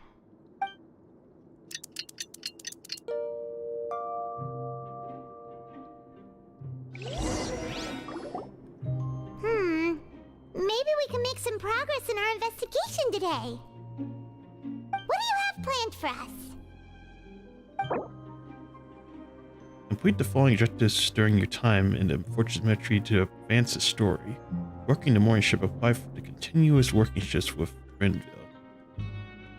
Huh. Let's go to the production zone. Right, we just need to keep at it.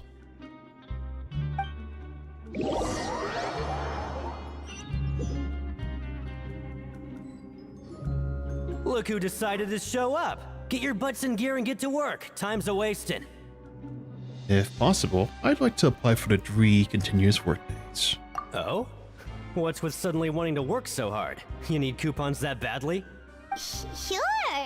Let's just say we really want to test our limits. If I can say to investigate the hidden rules, you and Paimon must work continuously.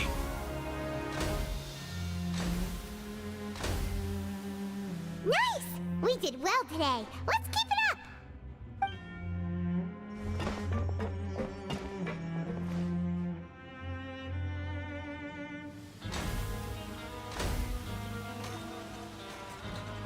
Ooh, Paimon's had it. Who knew that processing these widgets would be so tiring?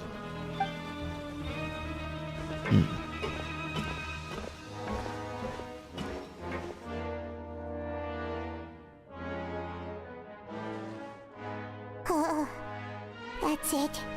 Paimon doesn't even have the energy to talk anymore. Is it time to eat yet? Alright, it's lunchtime. For Paimon, let's go.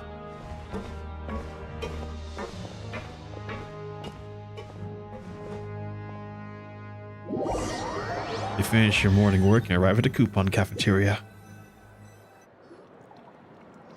Oh, Paimon's exhausted. It's just work, and more work. Paimon's little body can't handle this much longer. Oh, come on now. You knew what we were getting into. Wait a sec. Now that Paimon thinks about it, haven't we been working non-stop for 3 days now? And now it's lunchtime. Oh, you're just realizing that now, are you? Oh, Paimon feels a shiver going down her spine. What's going to happen? But it doesn't seem like anything's changed at all. And we made it to the coupon cafeteria safely. Are the so-called hidden rules only a rumor after all? Oh, don't get your hopes up.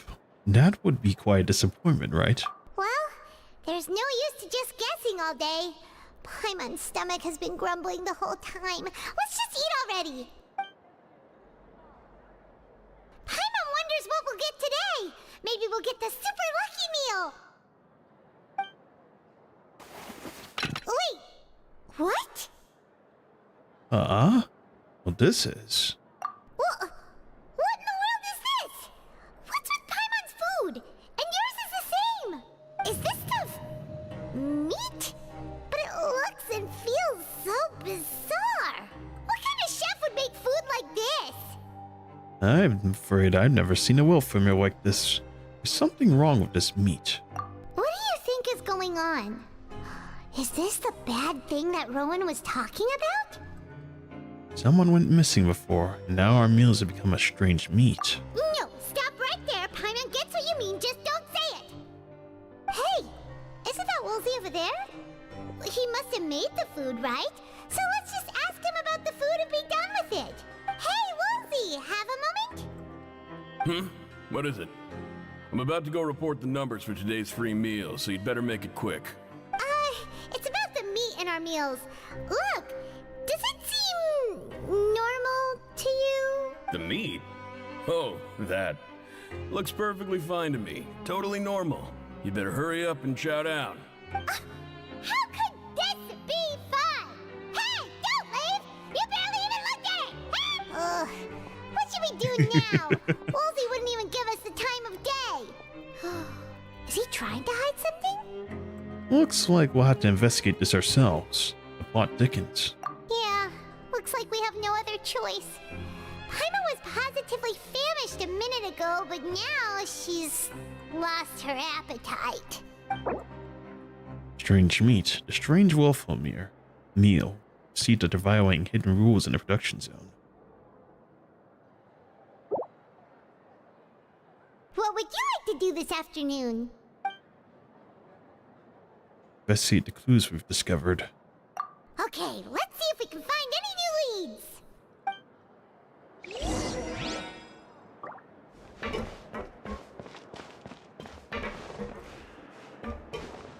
It's a new day. Do I get one? Huh? What? Oh, I guess they mean like, oh, you gotta wait till tomorrow. Oh, that's so sad, man. Alright. Let's see. Walk around for clues.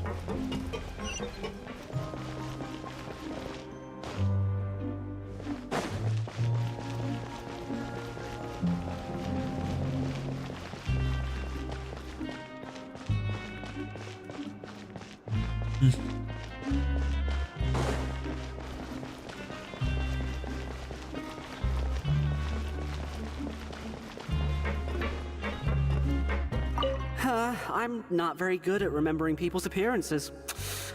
Anyway, no one comes to mind based on your description. Huh? Sorry, I don't know who you're talking about. Are you sure they're an inmate here? But they don't know, or they're playing dumb. Oh, hello. You two are the ones who were with His Grace.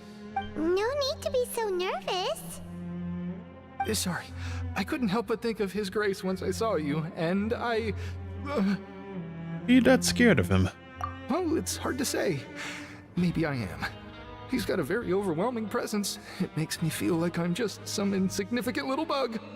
Wait, seriously? Oh, I'm always indecisive, and I tend to make a mess of things. It's like a reflex. I just instantly start to tense up the moment I see a smart and capable person like His Grace. Oh, I get it. You want to take his place. What? Please, don't say anything like that out loud. How could you possibly think something like that?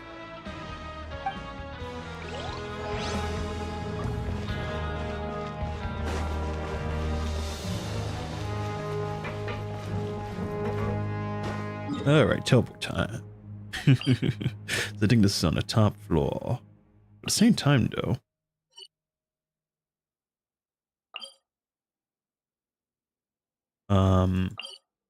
What is that on the bottom floor? A floor even lower than the production zone, I think.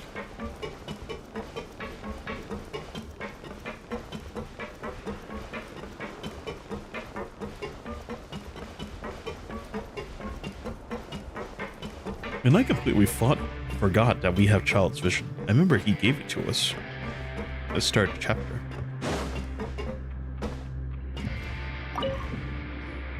Huh? Rowan? What are you doing here, Chief? Oh, I was injured a bit just now. Nothing major, I think I just pulled something. Little mishaps like this are unavoidable at work, you know? Huh. Paimon wouldn't have thought someone as experienced as the Chief would still get hurt on the job. I just knew you would say that. This is pretty embarrassing. Where's Siegeween when you need her anyway? The one time I need to make a quick trip to the infirmary. Oh, you mean she wasn't in the infirmary? Yeah. The rumors say that there's never anybody in the infirmary in the half hour before lunch, and nobody knows where Siegeween gets off to. But this isn't just a coincidence. She's always busy during lunch, huh? Huh. That's actually really strange. Siegeween's always super dedicated to her work. Where else would she possibly go? Forget it. I can take care of a small sprain like this on my own anyway. No need to trouble her. Empty infirmary. Always a half hour just before lunch. What could be happening?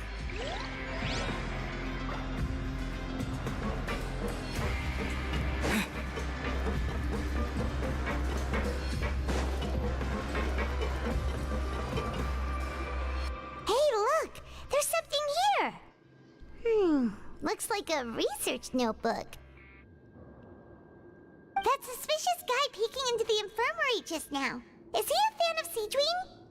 He must have dropped this. Let Paimon read it real quick.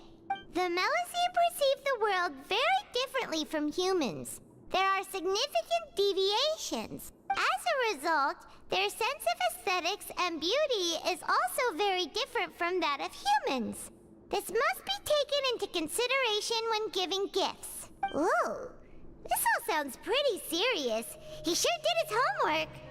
But won't he object to us looking through his notes? We should be thankful for him for the intel. And as for the notebook, let's take it. Research about characteristics of Melusines.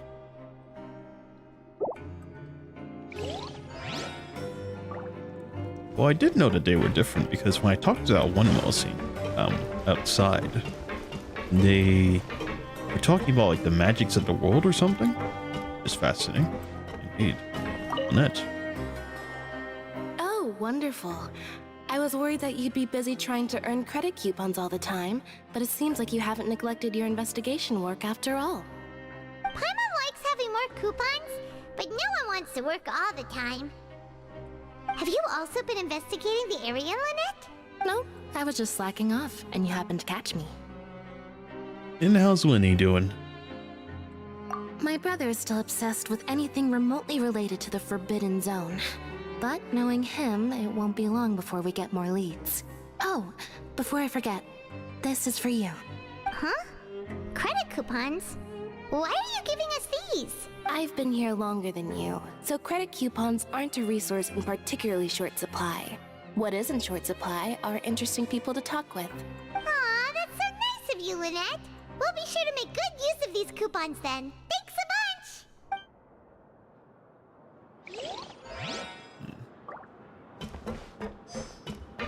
Under 400, huh? I guess. Interested in mutual aid network? I'd be happy to tell you more about it if you'd like. As you can see, I'm spreading around the word. Mutual aid networks, philosophy, and hopes of getting more people to join us. Doesn't look like anyone wants to come to learn, though.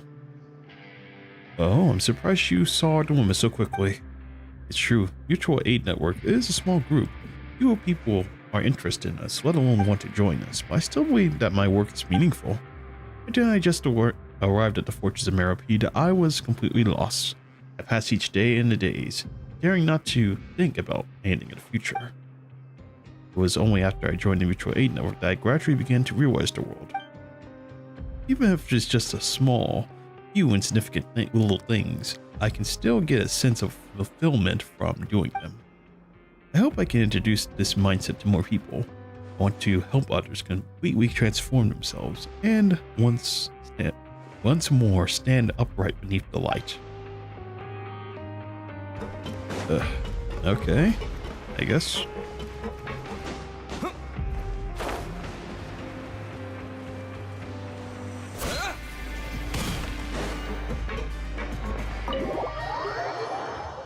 What's the office about?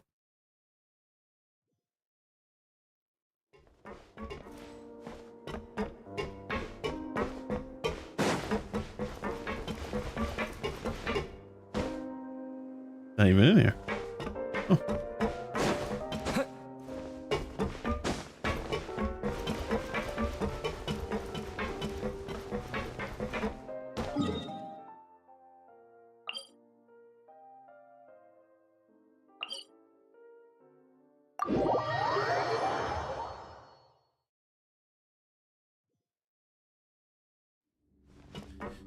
All right.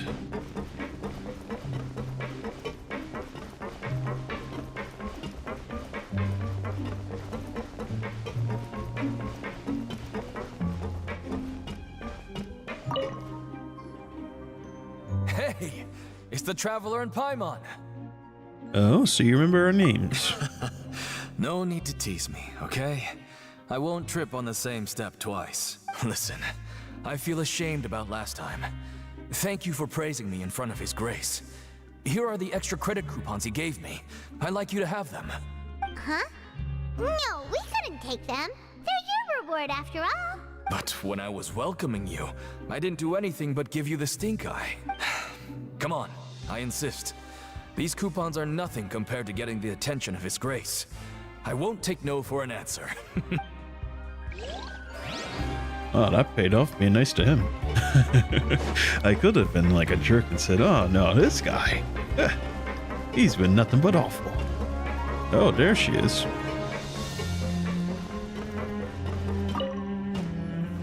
Siegewing? Aren't you supposed to be in the infirmary? What are you doing in the production zone? Hello, Traveler. Paimon? Everyone's usually busy around now, and we don't have any patients to look after in the infirmary. I thought I'd come here and enjoy the sight of everyone hard at work. Enjoy? What's there to enjoy here? It's really worth watching. I often stand here and observe everyone. Humans are just so interesting and adorable. I like to watch your expressions while you work. Are you talking about pets or people? You also happen to be a veterinarian as well as a head nurse. Oh, I can see why you think that, but you shouldn't jump to conclusions. See, we Melazines are a different species, and we see the world very differently from humans. It's very easy for me to observe everyone's condition. All it takes is one look, and I can tell which workers are exhausted. I had a feeling she was a Melazine, even though she does look kinda human in a way. The ears, and also the back wings, and also the... yeah, it just gives me the Melazine energy. Huh. Wait, Melazines can see that? Huh, that does sound useful for being a nurse. Yes, running around tending to everyone's health is very fulfilling. But I'd much prefer it if you're all happy and free from exhaustion and pain in the first place. Take care of your body and make sure you eat well. Always rest when you're tired from work and don't push yourself too hard. We'll definitely take care of ourselves. Thanks for the reminder. Supervisor, Siegewing.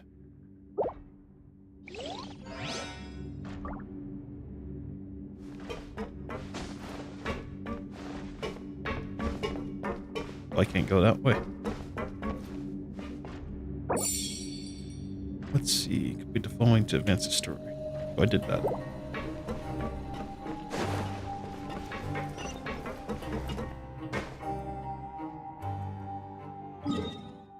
Guess it's time to go back to the dormitory, right?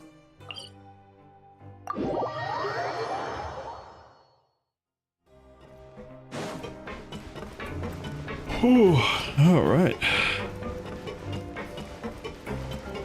Hopefully I can get through this pretty soon. Wow, this is, again, quite the experience. What's he doing here? If I were you, I'd make the most of my time here. You might not believe me, but I can promise you that you'll miss this place once you're out. Well, if we want, we can try to get back in, but I don't think I want to. If you are, I bet you can work right. You are. I'm a doctor. If you have any minor ailments or injuries, I'm your man. As for major injuries, do what I can. Not making any promises, though. If you're feeling fatigued from work, you can rest in the infirmary. You can't hear the loudspeaker there, which is good for your mental health. About the secret of staying healthy. Or to bed, or to rise. Eat healthy foods, moderate exercise. Take care of their mental state and stay in good spirits. It's a shame that the Fortune Meripede doesn't have much sunshine. Yeah, I actually heard about that. There's like a study, right? Where like, if you get sunshine in you, you know, you'll be more healthier. They say that for like the elderly especially. You should really be trying to get more sunshine. Don't stay in dark, dreary rooms. It's not good for you. Well, I don't know if that's true or not. You want to stop investigating and go rest? Yeah, it's time for rest. Okay, you should rest up. We'll be back at it tomorrow. So after working a few days straight, we got some strange meat in our lunch. What was that all about? Has our investigation turned up anything useful recently? I think I've got something, but unfortunately it's not related to child. Really? Then it looks like that part of the investigation has hit a dead end. Well, we'll keep searching for more clues tomorrow. Good night, traveler.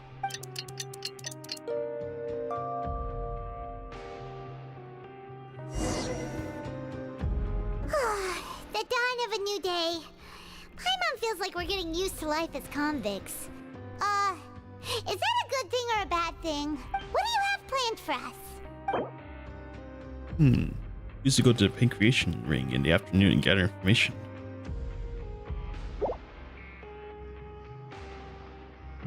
Let's spend some coupons to skip work. Let's go to the work and abduction zone. I think we should be skipping work. I don't think there are more clues to be found here. Perhaps we should try to work at the production zone to see if there's anything to discover and inspect it. Go to the production zone. After working Looks like I don't have a so choice. long, we're really starting to get the hang of it. But doing the same thing all the time can get old pretty quickly. How are you holding up? Let's see if there's any real easy work. Yeah, it's good to kick back and relax once in a while. That's fascinating. I can't skip work? I thought I could. Why would they give you the option? Doesn't make any sense. What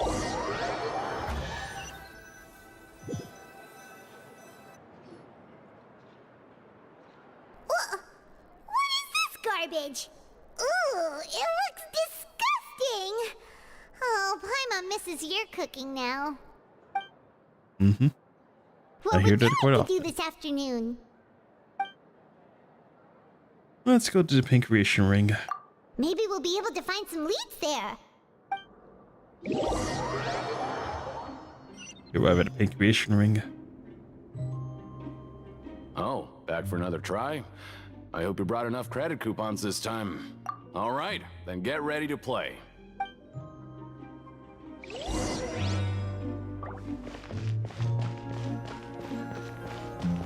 Okay, do your best to hit the targets, just like Colin said.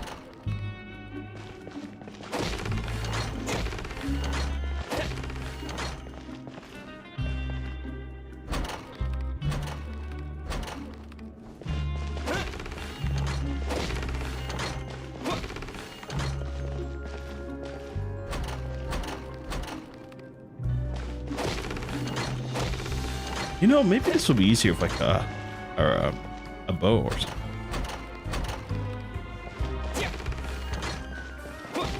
I must admit, walking up to each target is kind of, my goodness, man. Your strength really shouldn't be underestimated.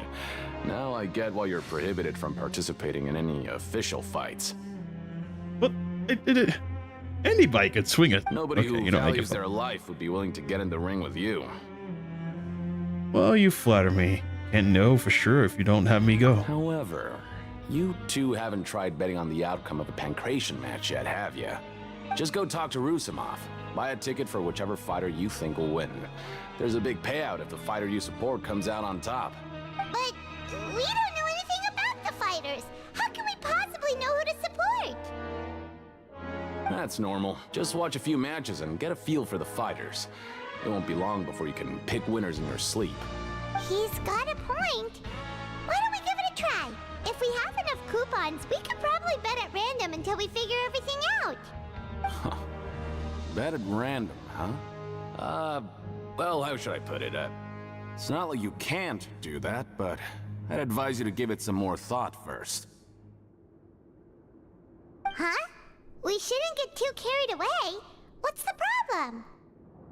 There's some sort of rule here, isn't there? What?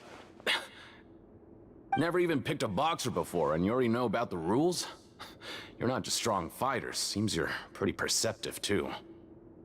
Just a guess, after all. There are hidden rules. That's what they're called, right? Might as well tell you about it, since you already know that much. Plus, I think you've got the potential to be one of my greatest customers. Besides, I don't want to risk ever losing a customer like you. Is it that serious? Okay. The hidden rule here is, if you buy both boxers' tickets and support them both, something bad will happen the next morning.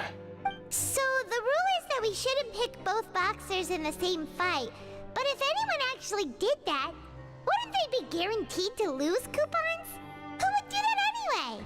And what do you mean by something bad will happen? How would I know? Not like I'm stupid enough to do that. But I've heard a story about the rule. According to the rumor, there was a masked boxer who possessed incredible skill and power. None of his opponents even stood a chance against him. However, in the final match, the organizers told him to take off his mask. He refused and never showed up to the fight. And after that, he was never seen again. Some say he died, or that he was taken care of by the event's organizers. In his eyes, supporting both boxers in a match would dishonor the competition itself. So you mean it's like a curse? He'll take vengeance on anyone who does that? Knowing anything about him, have you seen anyone that looks like that? No, he was always wearing a mask, like he was intentionally trying to hide his identity. I don't even know anything about his past.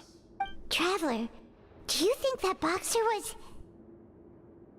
Well, we'll have to give it a try. Huh? We will? You're not serious, are you? Look, here I was just trying to be nice and warn you, yet here you are trying to break it on purpose? Yeah, it sounds pretty scary to Paimon. Like I've said, nothing ventured, nothing gained. Seems you've made up your mind. Just be sure to protect Paimon, okay? Betting on both fighters will set you back about 3,000 credit coupons. If you have enough, then go ahead and give it a try. Just don't come running back to me if something happens. Leave the Pancreation Ring and return to the dormitories. Do I have enough, actually? I don't think I do. Wait, maybe I do, actually. We woke up so early today that Paimon's been nodding off all afternoon. Good thing it's finally time for bed.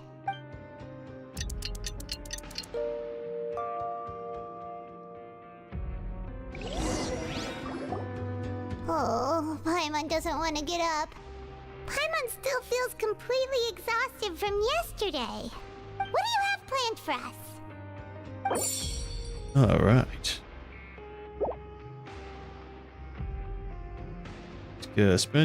Skip work. Don't think there's any clues. I got to go to the... Why does it give you the option for that? That's just the dumbest thing ever, man. I don't understand why they do that. Just make me go. Just make me go. Why make me choose like I have a choice? It's the agony.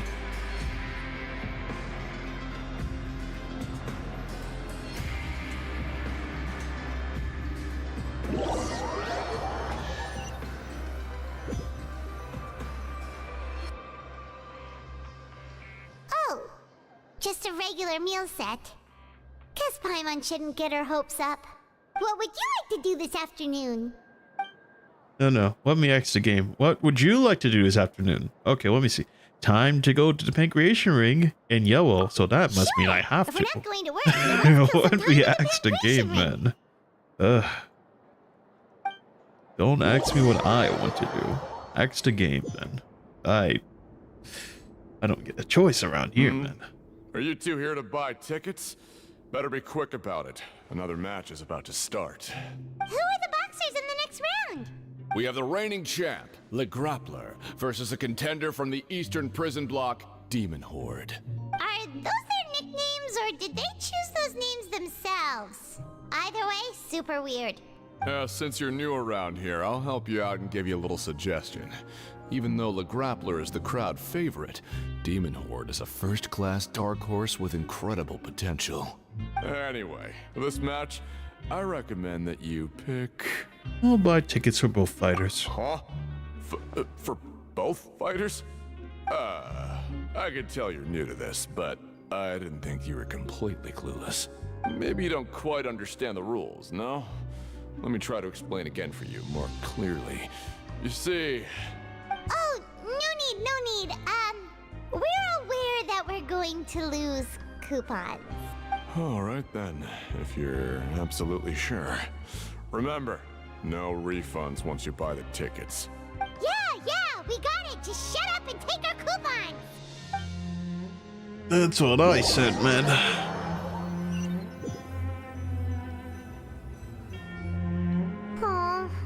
like we won't get a chance to sleep in as long as we're here.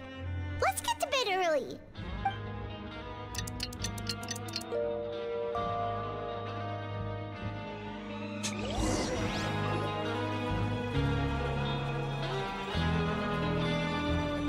Hey, traveler. Paimon. Package here for you. The next time you buy something, go pick it up yourself. I'm not a delivery man, you know. The what now? Huh? A package? For us? Did you buy something, traveler? Paimon's not quite awake yet, so why don't you go take a look? I didn't buy this unless this is. Ah, right! Yesterday we broke the hidden rule and bought tickets for both boxers. Oh, maybe this package is the bad thing that Colin said would happen. Paimon suddenly feels wide awake. Wait, maybe let Paimon go hide somewhere first. Just call Paimon after you opened it. Wow, what a teammate. Hey, wait! Paimon's still here! Don't open it! Ah! Doesn't seem especially scary. But there is something a little odd inside. Huh? What is it? Are you okay? Let Paimon take a peek too. Oh, it's just a small bottle. But the color of the liquid inside looks so wrong. Almost like... Rumor has it the boxer went missing, and then this liquid bottle appeared. It obviously looks like blood. Alright, that's enough of that. No need to say it out loud. Paimon already knows what you're trying to say. You want to give it a taste. Ugh, no way. Get that stuff away from Paimon. Alright. Well, aside from that, we'll have to investigate. This place is chock full of strange happenings after all. Paimon thinks we shouldn't open the bottle until we figured out what's going on. Just... Strange package received this morning, violating the hidden rules. Interesting. What do you have planned for us? No, let me ask the game. What do you have planned for us? Oh, well, okay. You want to investigate the clues we discovered. Yes, that's what we want It's nice to slack off a little. Less work means less coupons. Let's make the most of our morning. Alright. Let's walk around, as the game says so. Yay.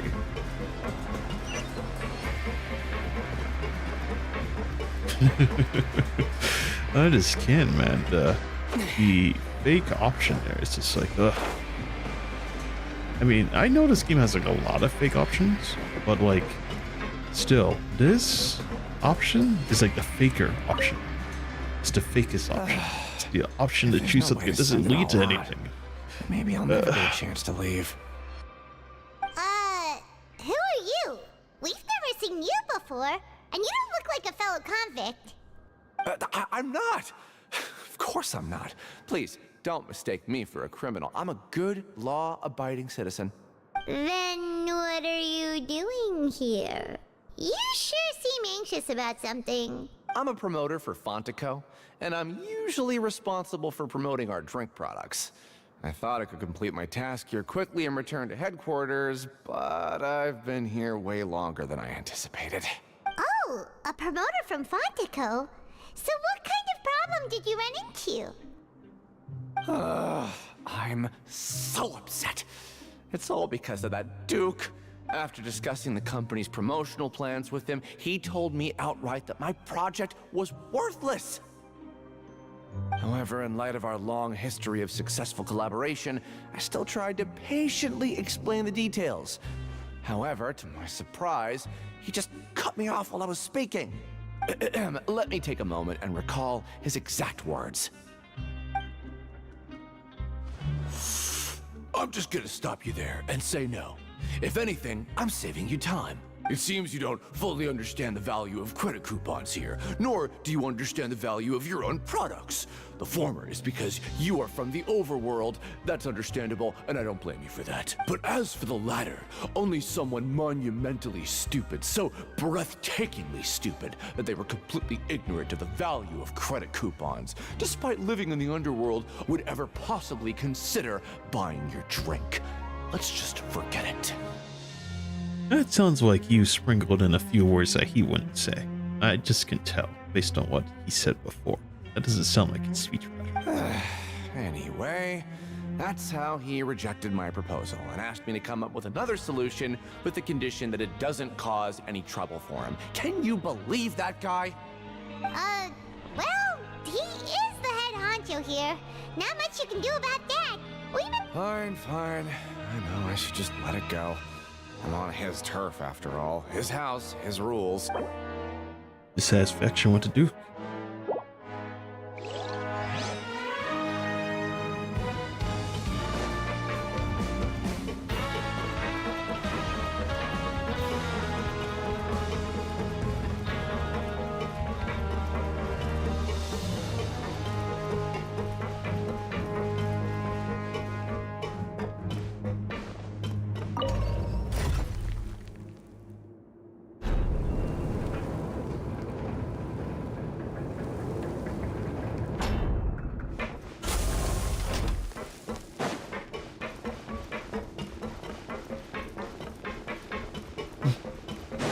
Let's see.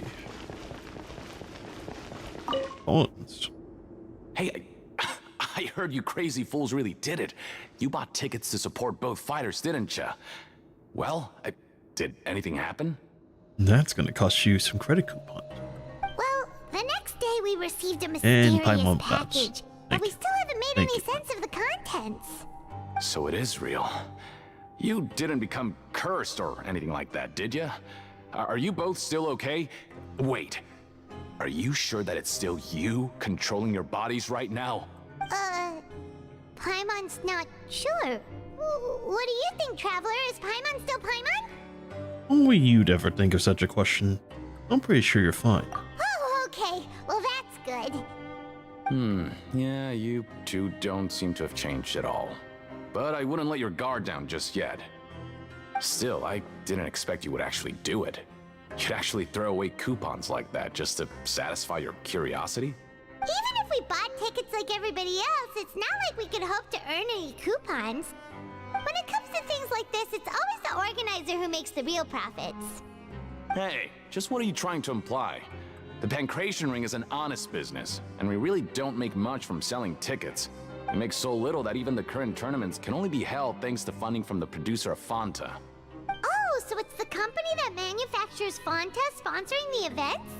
Paimon thought all of this was thanks to the Duke's support. Let's just say it's a mutually beneficial arrangement. They reached out to us first, hoping to promote Fonta products in the Fortress of Meropide. That's some interesting info. Anyway, you try and take extra good care of yourselves these next few days, you hear?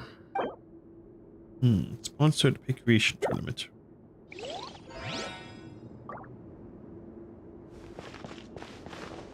Let me guess, is Winnie here? That should follow suit with like plans. Oh. Hey, what are these papers scattered all over the ground? Are they registration forms or something? Maybe not.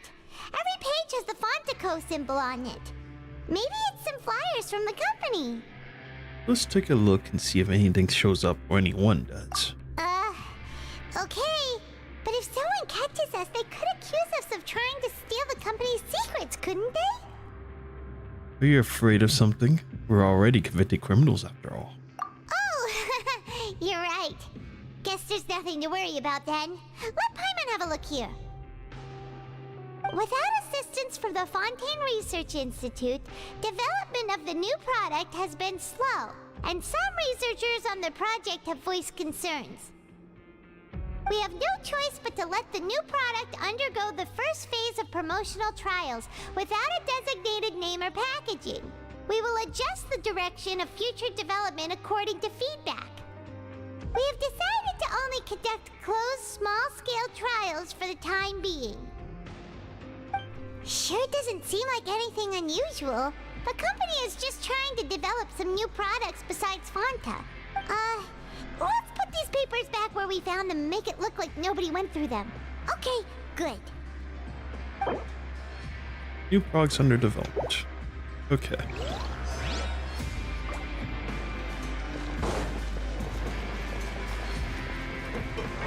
What's the new objective? Everything's good. Okay. Teleport time, because I am tired of walking. Goodness gracious.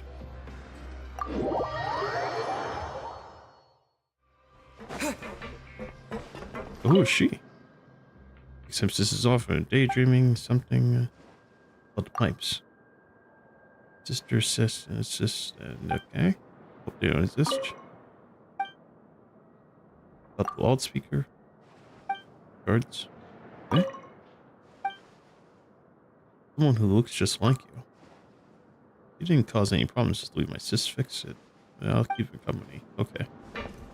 No new information, as expected, and also no items. Didn't expect to find any to begin with. Yeah.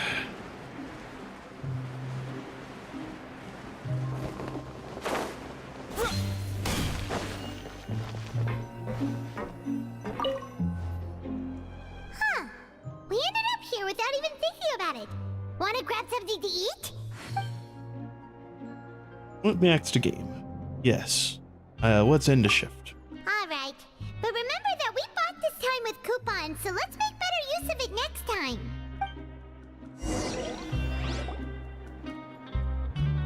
Whoa! Isn't this the super lucky meal? Looks like hard work really does get rewarded. Paimon's gonna take her time and savor every bite. What would you like to do this afternoon? Oh no, not me. Game, what would you like to do? Oh, you're not going to choose for me. Oh, I sure you are, actually. Investigate. Nope, can't do that. Recreation. Seems you're really getting the hang of things, but just playing the same game over... Maybe there's another way. Yeah, why don't we have Collins lower the difficulty a little? You know, so...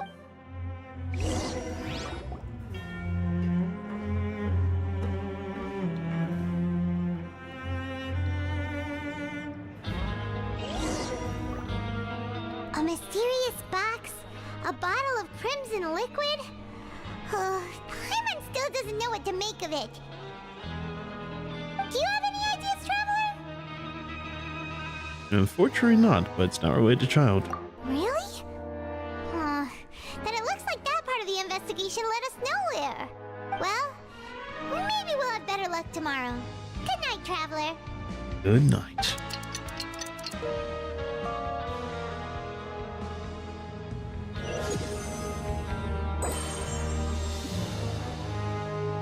Stage objective is complete. Okay, so we've investigated 2 of the hidden rules. Paimon didn't think this prison would have so many weird things going on. We'd better pick up the pace with our investigation, otherwise we'll never get anywhere. Let's spend some coupons to skip our shift so we can investigate. Yeah, let's skip work for now and put our time to good use.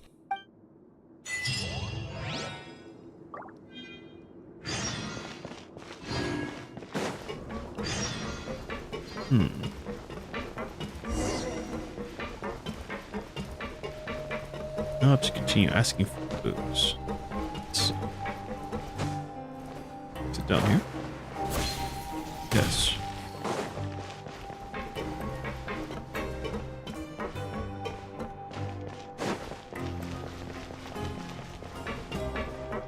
Hey, isn't that Vidok over there? Huh. Is it just Paimon, or are there fewer people than usual here today?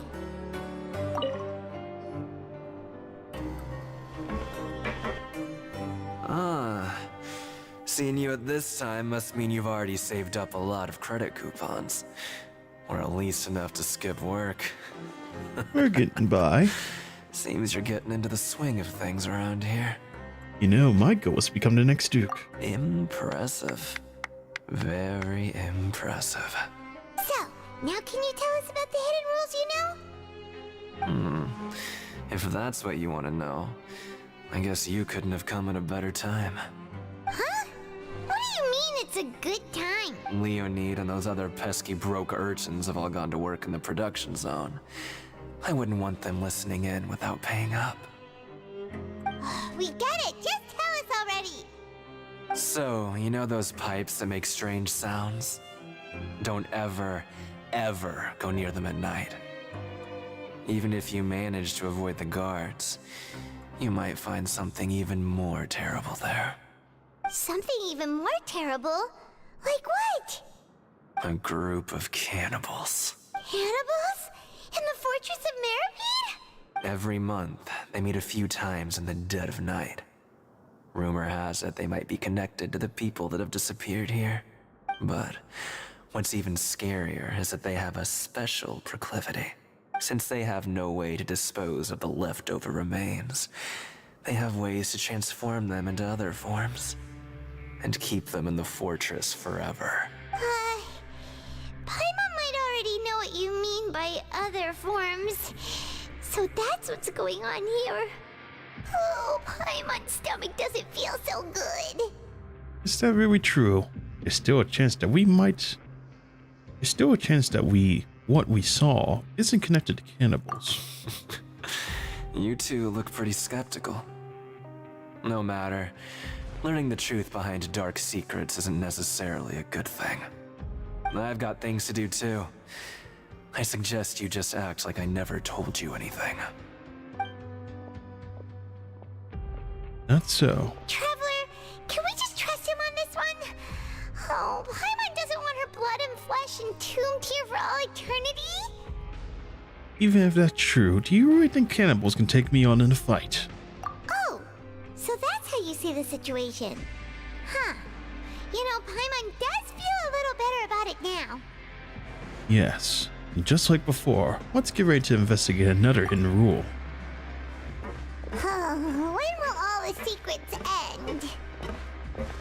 I have a feeling this might be the last one.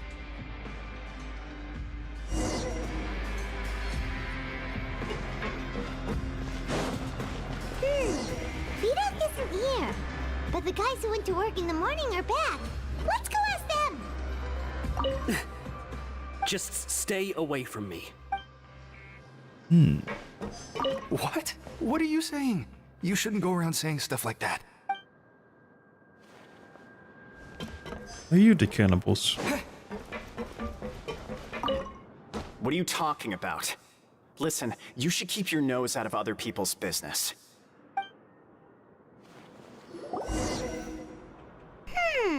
Their attitude sure is suspicious. Like they're trying to avoid us. It's pretty obvious they're hiding something. Could they be connected to the cannibals? But if they're being so obvious about acting weirdly, do you think they might just be trying to lure us in? Oh, this is all getting way too creepy for Paimon. How about we try to approach things from a different angle? We'll probably never get anything out of these guys. So you mean we still need to investigate some more? Okay, if you say so. Extra guard at the dormitory. And you know what that means? It's teleport time.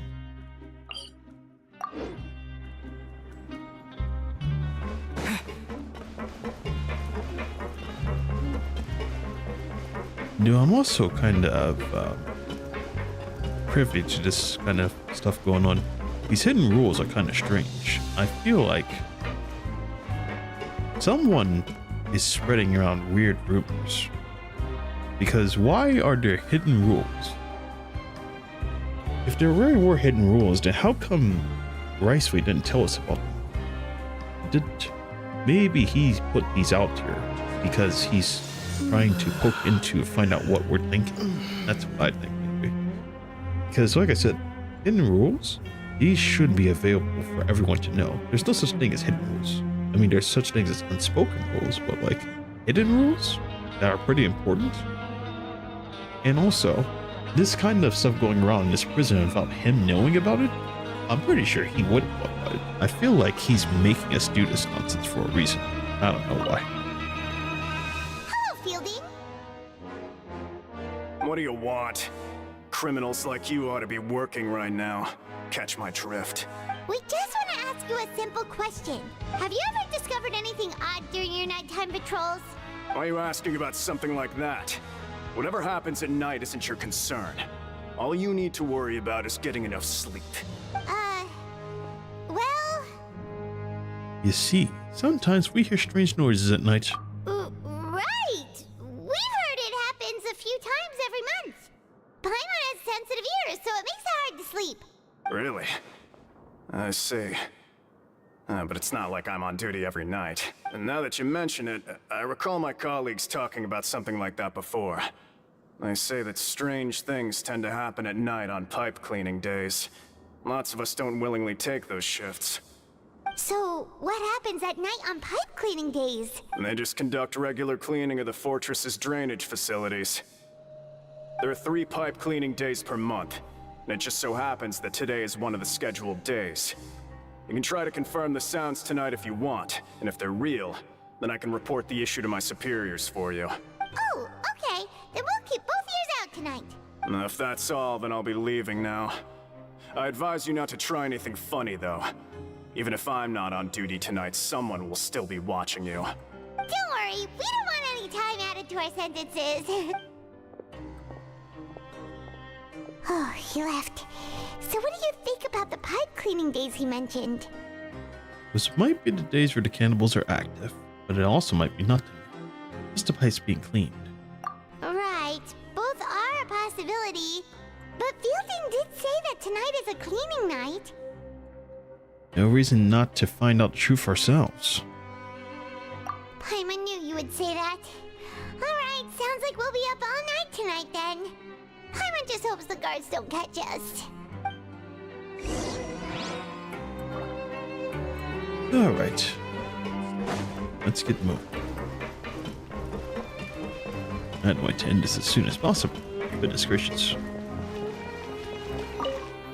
The dark energy of this room is just kind of boring me. I'm so tired. The story's pretty good though. Sleep yet. They'll be cleaning the pipes tonight, so it's the perfect chance for us to investigate. We just need to wait until everyone else has fallen asleep, but if we miss our chance tonight, it'll be a while before we get another opportunity, and I do not want to wait another month. Whatever. Just be sure to wake Paimon if she dozes off. Paimon's worried something might happen if you go alone. Huh? Traveler? Did you fall asleep already? Just child's vision again.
I saw a child in my dream again. Oh, it looked like you were just peacefully sleeping to Paimon. Well, what did you see this time? Investigating the pipes tonight is the right call. Child escaped via the pipes. Really? So we're finally starting to figure out what actually happened. But what about the cannibals? How do you explain them? I'm sure we'll find out soon enough. Okay, well, it's about time for us to get moving. Just be careful to avoid the patrolling guards. Oh, brother. Stealth missions.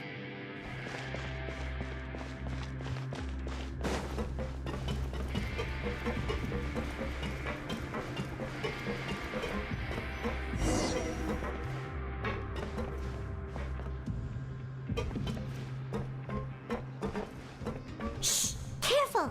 We'll get in trouble if the guards catch us. Thanks, Paimon. Hey, not this way. We need to get to that pipe, remember? Ah, over there.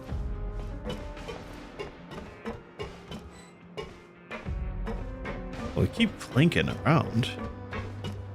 If they have ears, they could probably hear us moving. No way we can go that way, can we? Uh-oh! They spotted us! Fascinating. Yeah, so they can hear you.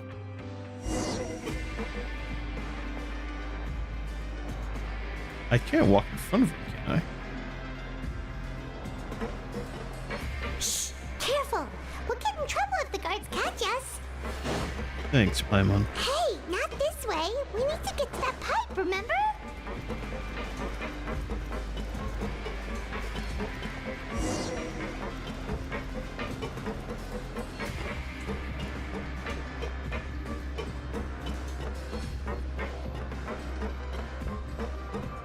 You know what would be pretty sick?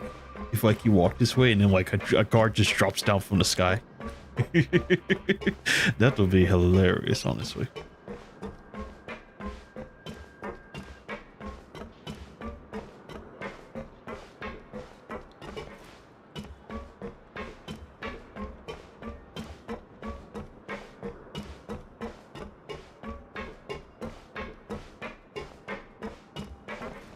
Ah.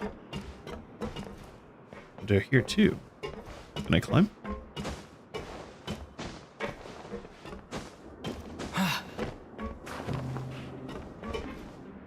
Hmm.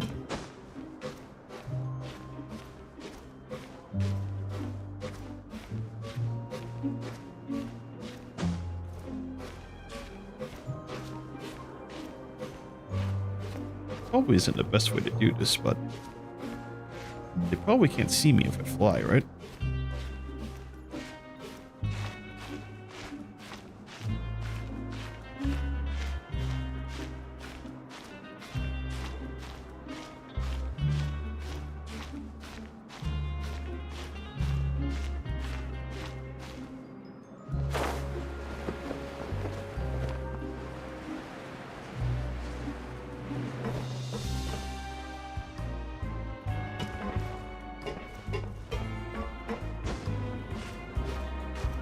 Oh, this works.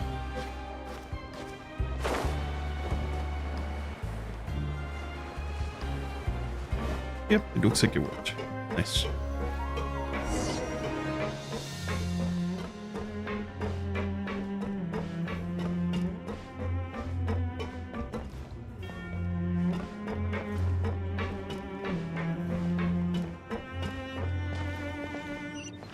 What? This isn't a pipe? Why did it show like this is where the objective was? Yeah, that actually is kind of annoying. Oh my god.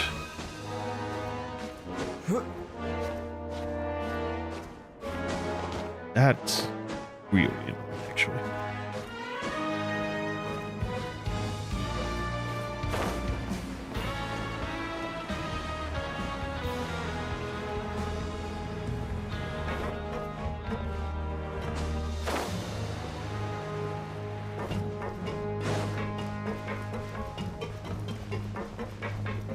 It's kind of weird because like the objective was showing over there. I was following the This should be the place.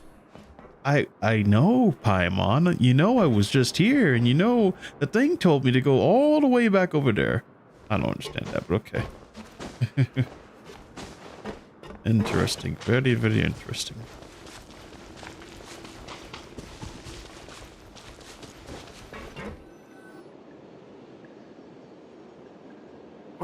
I know you. You were the ones we saw. Huh. You've got guts showing up here. You know who we are, right? You'd better leave now. Ain't nobody coming here to save you. Enough for the theatrics, man. What'd you say? All those rumors about the cannibals and the hidden rules. Those are started by you, weren't they? Yeah, so what if they were? If you push us, we can make those rumors a reality at any time. Hey, what's the point of all those rumors anyway? What exactly are you trying to do? I don't have to tell you anything. If you turn around, go back to the dormitories and act like you never saw anything, then I'll pretend that you never showed up here. Yeah, scram. Nothing worth seeing here. There's something calling me, and I have to go. Huh? What did you say? Isn't that exactly what Boss said when he left? Hey, do you know our boss? Child Tartawiga. Child Tartawiga. One of the Shania Fatui Harbingers. Whoa. We had no idea our boss was such a big deal. He always kept his identity a secret. So, did he have you come here to find us? Oh, so your child's crew here? Seems like he had no problem fitting in. He came here to learn what happened to him from his friend. We're the only ones who heard him say those words when he left that night. So unless he somehow told you those exact same words after that... All right. I guess that's proof enough for me. I believe you. Wow, those dreams of yours sure come in handy. We gave him the business for a while and would always give him a hard time when he first came to the Fortress of Maripede. But here in the fortress, the strong will always earn respect. He was working the longest hours and racking up wins in the Pancration Ring. You could always see how amazing he was, even when he was teaching us a lesson. So eventually, we all decided to follow him. But one day, he suddenly told us that he had to find a way to escape this place, no matter the cost. He said it was because he heard that call again. And as his crew, if the boss wants something, then it's our job to get it done. So, we got to work, and used the hidden rules that were here to make up and spread the rumor about the cannibal rule.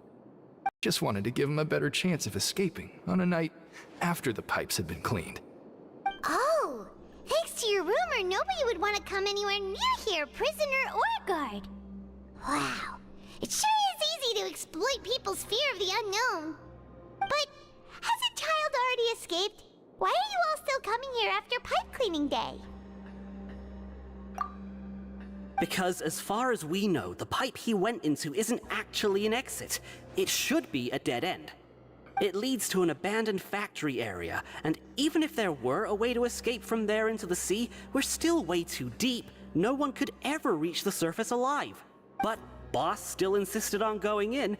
It's like he was obsessed about it. So we told him that we'd pretend as if he never existed while he was gone, and that if he wanted to come back, he should wait for nighttime on a pipe cleaning day. That way, we could meet him here and help cover the whole thing up. So you come and wait here through the night a few times a month just because of that promise? Yeah, but it's been so long now. We already know in our hearts that he must have managed to escape somehow. Is it also possible that something unfortunate happened to him?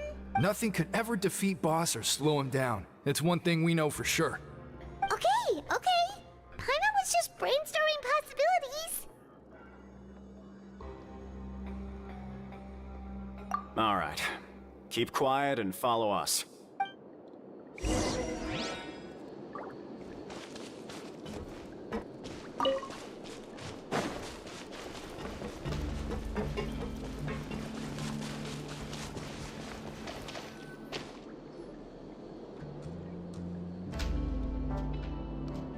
The way up from here has been sealed off. It's impossible to get through.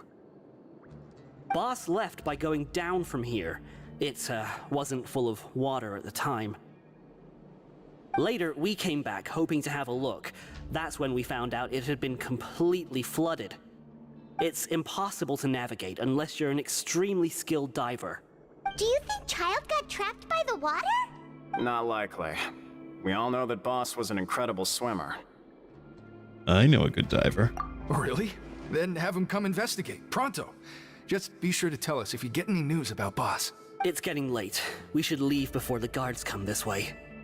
Yeah, we learned a lot about what happened to Child here. Let's get going!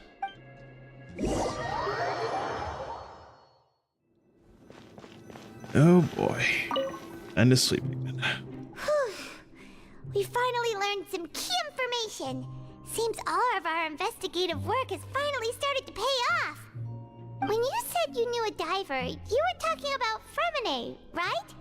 If we ask Linny, he'll definitely have Fremine help us. Ugh.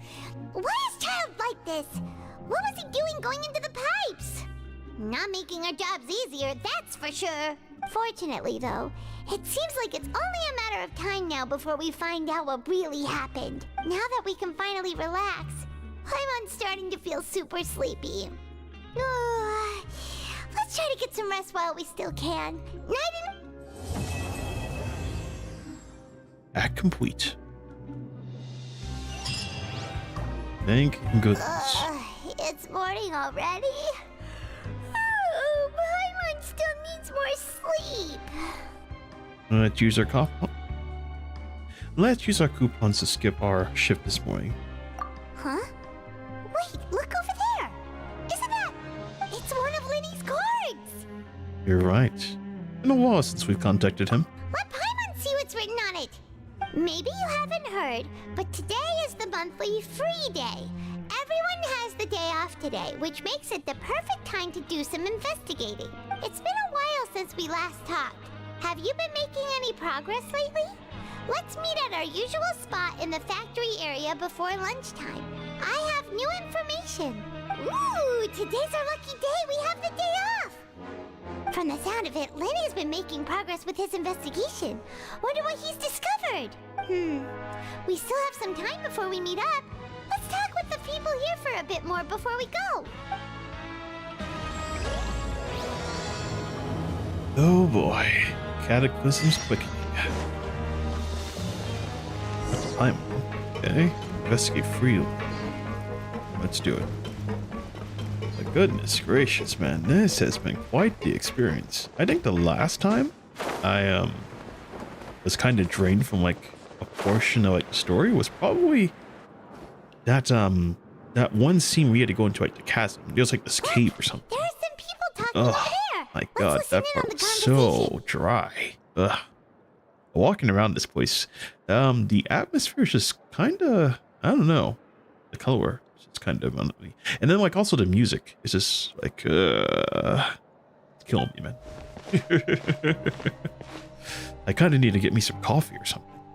Get through this.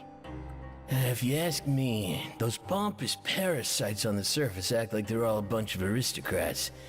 Do any of them give half a hoot about a bunch of dogs like us? Hey, speak for yourself, mate. I'm no dog. Oh, you think you're special or something? If you're here, then you're just a convict like the rest of us.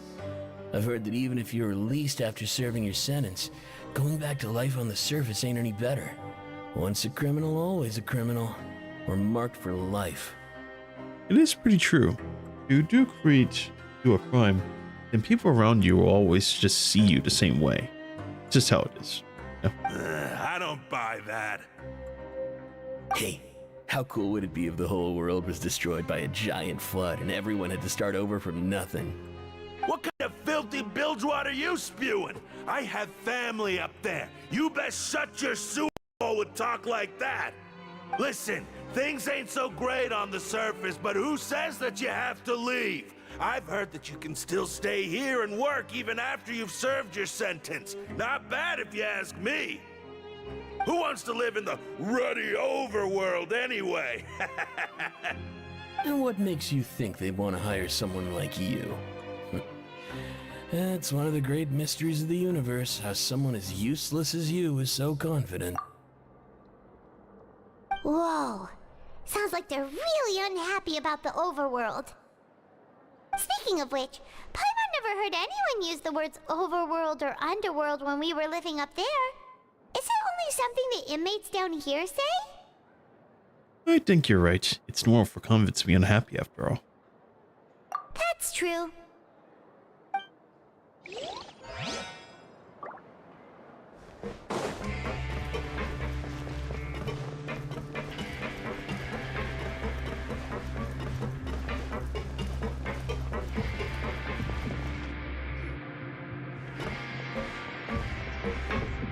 There's a group of people over there.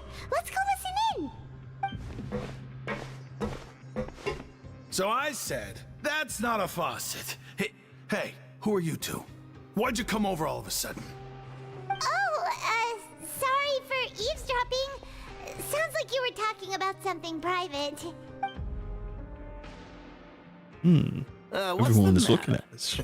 They're just looking to join in on our fun, that's all. Hey, Don't pretend like it's okay for them to just interrupt us like that. Yeah, fine.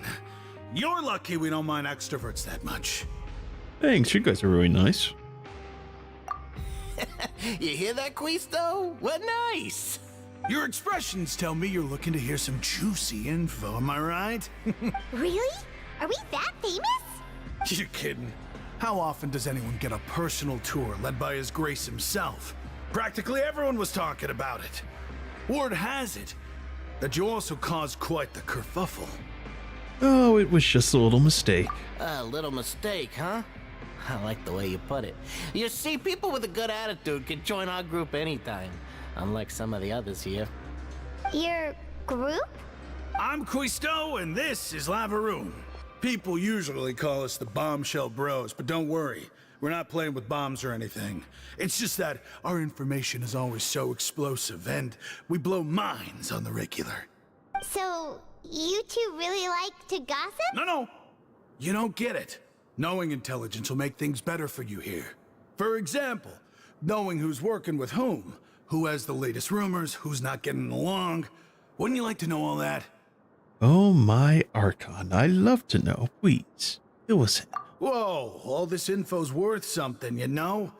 You should prove you're worthy of it. I don't mind him. Quisto's always this way. Just play nice and say something to massage his ego. The welfare meals. Talk about the welfare meals. Why, we ate the most incredible meal yesterday. Right. That meal we had yesterday was super delicious. Paimon can still taste it whenever she closes her eyes. Is that so? To tell you the truth, I've been helping out with making those welfare meals. I've been working as a kitchen assistant for about a month and a half now. Oh, so you're the one who made those delicious steaks. Amazing. You could be a professional chef. You are correct. I am a true professional. In fact, I even went to culinary school. But enough about that. Since you like my cooking, I guess that means we share similar tastes. Listen carefully. This little bombshell will help you learn what's really going on here in the fortress.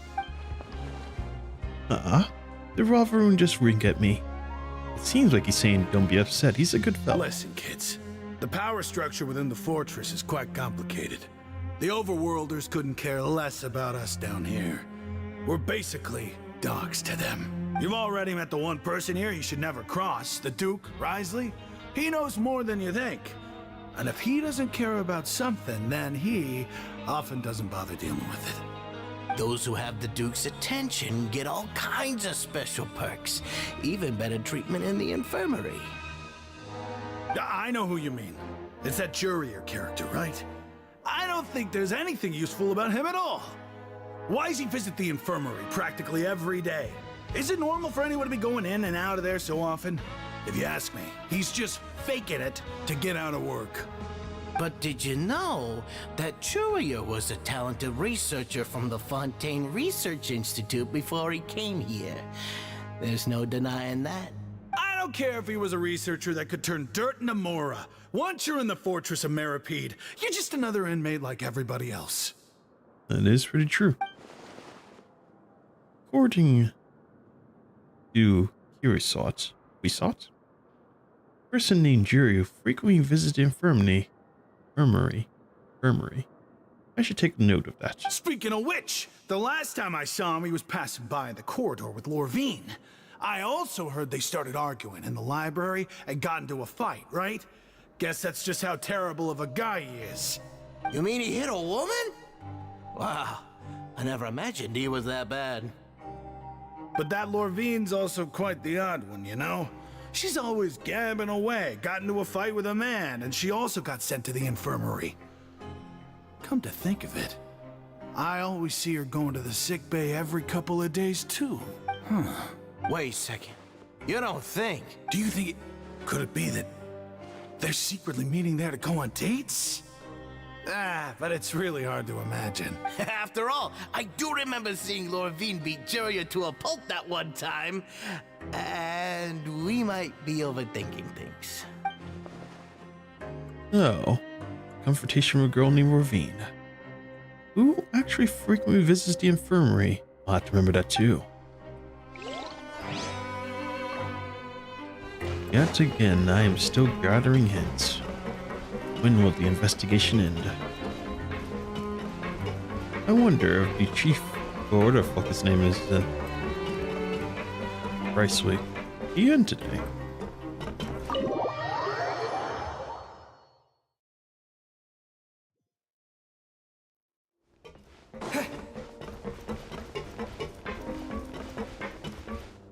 Nope, still not in. Fascinating.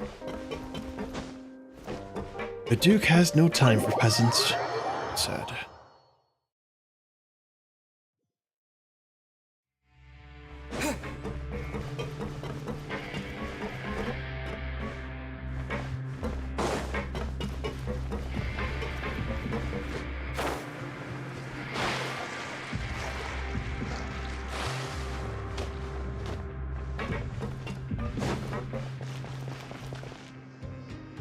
Hey, you over there?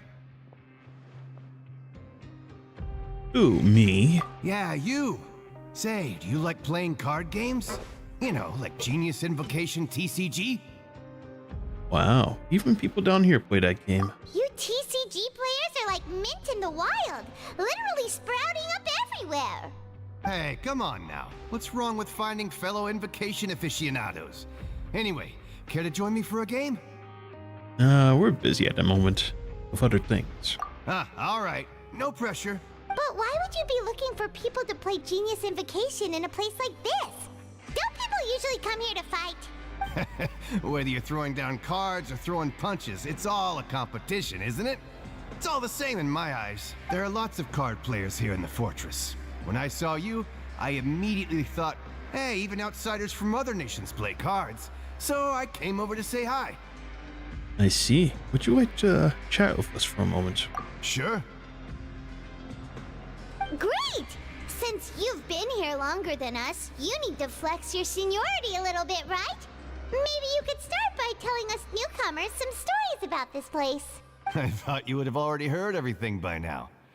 All right, then. Did you have anything specific in mind? Why don't you pick? We'll let you know if we've heard it already. All right. Have you heard any strange rumors since you've arrived? Sure have. Then, did you know that there are some people who are always gossiping over in the corner? Yep. Yeah, so you've already met those two. They're quite a pair. They always keep an eye out for the latest happenings and gossip about everything. I heard that they used to be a chef and a bartender before they were sent down here. You know how bartenders are, always chatting with customers. And chefs love to pass the time just hanging out when they're not cooking. Good to know. Do you have anything else to tell us? Let me think. Sounds like you want to hear something a little more tantalizing. Oh, did you know that the Duke was also a convict in the fortress of Meripede before? Huh? Wait, are you serious? That's right. The Duke was an inmate just like you and me. Seems he was exiled here for committing some crime. Who knows how he ended up rising up to become the warden, though?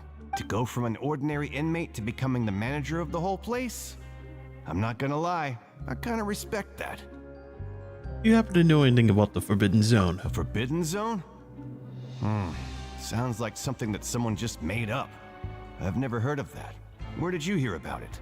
It's just a rumor we've been hearing, but no worries if you've never heard of it.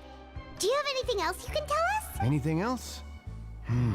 Not that I can think of, but I'll be sure to tell you anything interesting I hear next time. You'll have to play a game of Genius Invocation with me first, though. Okay, we've talked to just about everyone, and it's about time for us to go meet Linny.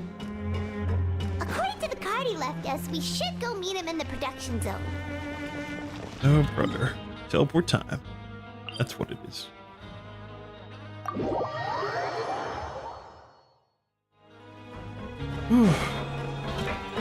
Alright. Unfortunately, I can't teleport up there. I wish I could. Not very sad. I hope this is the end of our little juncture here at this prison, man, because I want out, man. As far as like living, it's not a problem, but like The mere fact that like the choices don't matter is just like, ugh, man, I can't. It's just driving me batty.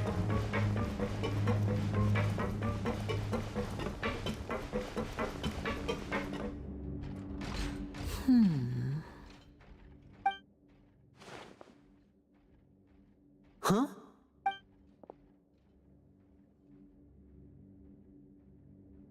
That look in your eyes. You found something? Yeah, a little something. Hey, this is no time to be modest. Just tell him we found a boatload of information. Oh, as expected of the legendary duo, you have my full and undivided attention. You summarized Lenny. I'd have never guessed that myself. The rumors swirling about this place are unreliable after all, and Master Child probably went missing because he is a harbinger after all. I suppose he's much more resourceful than I initially gave him credit for. Unfortunately, this isn't enough for our final report to Father. We need to find out Master Child's exact whereabouts. Father told me that even though Master Child said he was just coming to Fontaine for a vacation, he actually had some personal reasons. His agenda might be linked to his disappearance. The most important thing right now is to catch up with him. And the other most important thing is my webcam has died yet again. How sad. Looks like I will be stationary for the rest of this. Even my webcam has given out on me. Goodness gracious, man. His escape route is already flooded, so we'll have to task someone with professional diving skills to chase after him.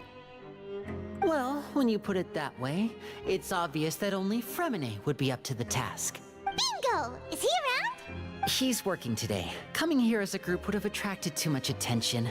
I'll talk to him about it later. Sounds good. We're counting on you. It's the least I can do.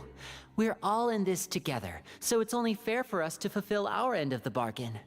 Honestly, I'm far more impressed by you guys managing to collect all this information right under Risley's watchful eyes. Collecting information has always been our strong point. Now, let me think. To find out more information, Fremine will have to retrace Master Child's original route. And if he's to do that, he'll have to set out on the next pipe cleaning day at the earliest. That's 6 days from now. And after that, he'll probably take another 2 or 3 days to return. You can even estimate how long it'll take for him to get back? We've been working together for a long time. We know each other's capabilities like the backs of our hands. Traveler, what say you to meeting here 9 days from now? We'll be able to pick up Fremine while we're at it, too. Sure, why not? Oh, and there's just one last thing we'd like your help with. Though we can just sit back and wait for Fremine's report on Master Child's whereabouts, we still need to make more progress on the investigation of the Forbidden Zone. Fremine's no master of disguise. Lynette's still working on getting intel from the other areas, and I'll need to spend some time helping Fremine prepare for his diving mission. So, you are the only ones we can count on. What do you want us to do? Will it be hard? Well, I won't call it easy per se, but I think you'll be able to pull it off. Listen carefully. You'll need to find an excuse to get into the infirmary and investigate the room and environs. You've mentioned several sketchy-looking people always meeting at the infirmary earlier, so it probably has something to do with the secret we're hoping to uncover. You've already met the head nurse, so she'll be less suspicious of you. Investigate the internal structure of the infirmary and any active dealings within, and pass those on to me alongside anything else you're able to discover. But also, there's no need to take risks. Don't forget, safety always comes first. Alright, sounds good. I'll give it my best shot. Wait, did you always say that because I'm an amateur? My apologies, I just started rambling out of habit. It was almost as if I was talking to my younger brother. But that's not a bad thing, right? Yeah, but what if I'm the older brother? Alright, then we'll head out as soon as we finish our prep. Let's go our separate ways for now then. Don't forget, we meet here again in 9 days. Stay safe. Had to do some prep with pylon. You've slowly become the approach to the infirmary, and I can't read that all.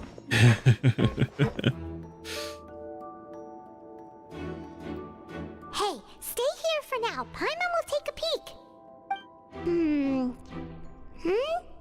There seem to be several people inside.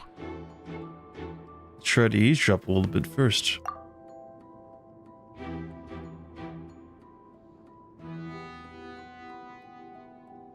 Right. I feel like It's not impossible. So...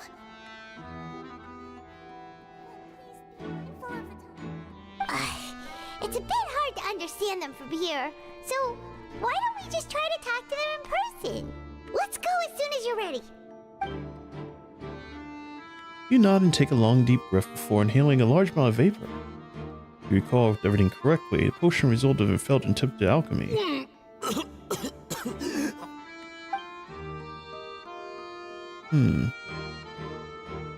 Someone! Please help! He's sick!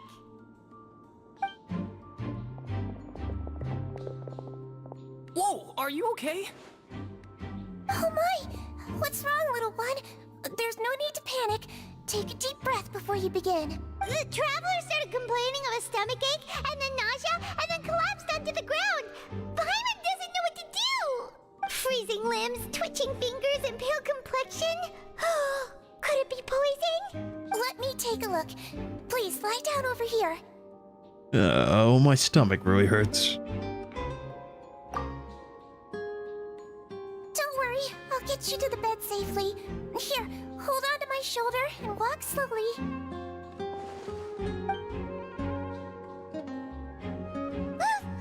You can do it, traveler! Thank you. And sorry. Don't apologize. You're sick after all. Now, please relax. I'm just going to do a preliminary checkup on you.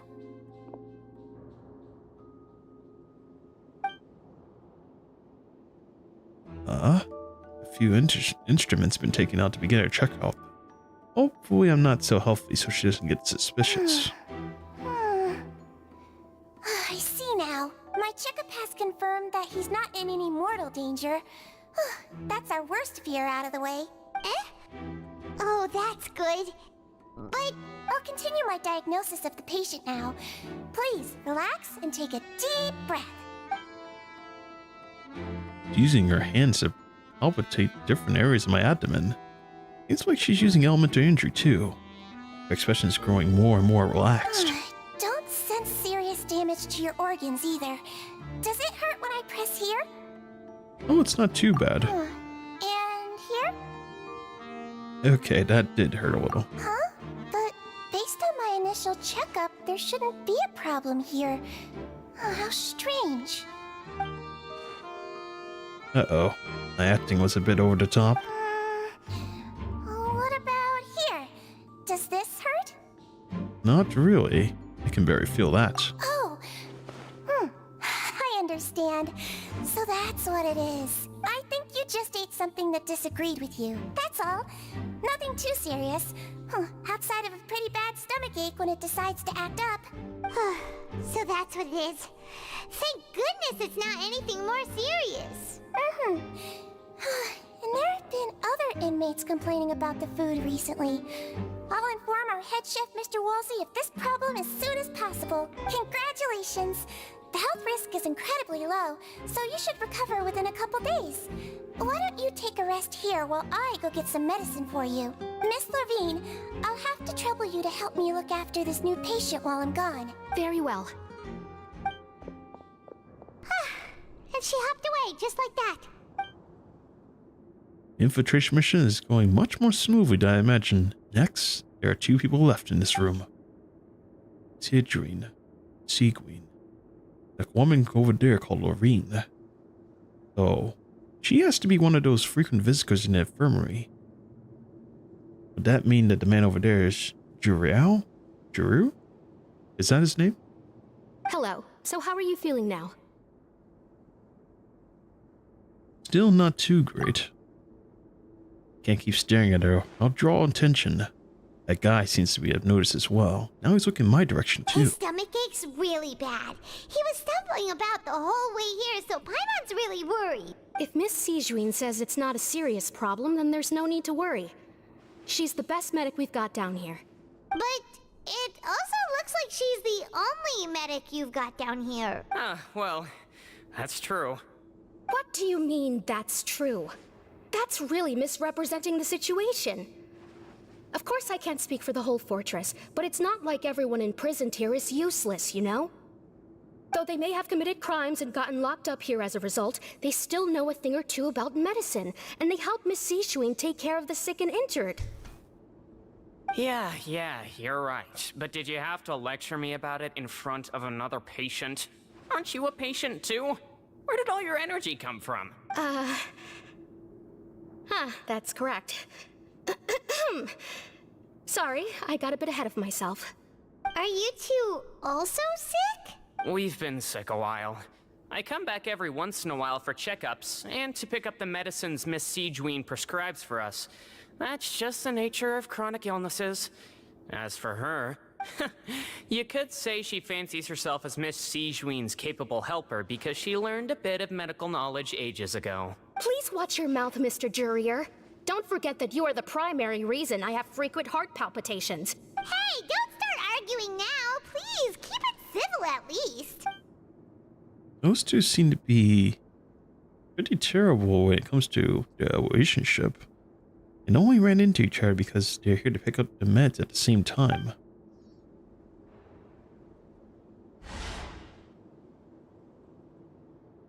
But outside those two, nothing suspicious inside the room. All files on the table seem to be about patient records. While there's a box, I can't check it out right now.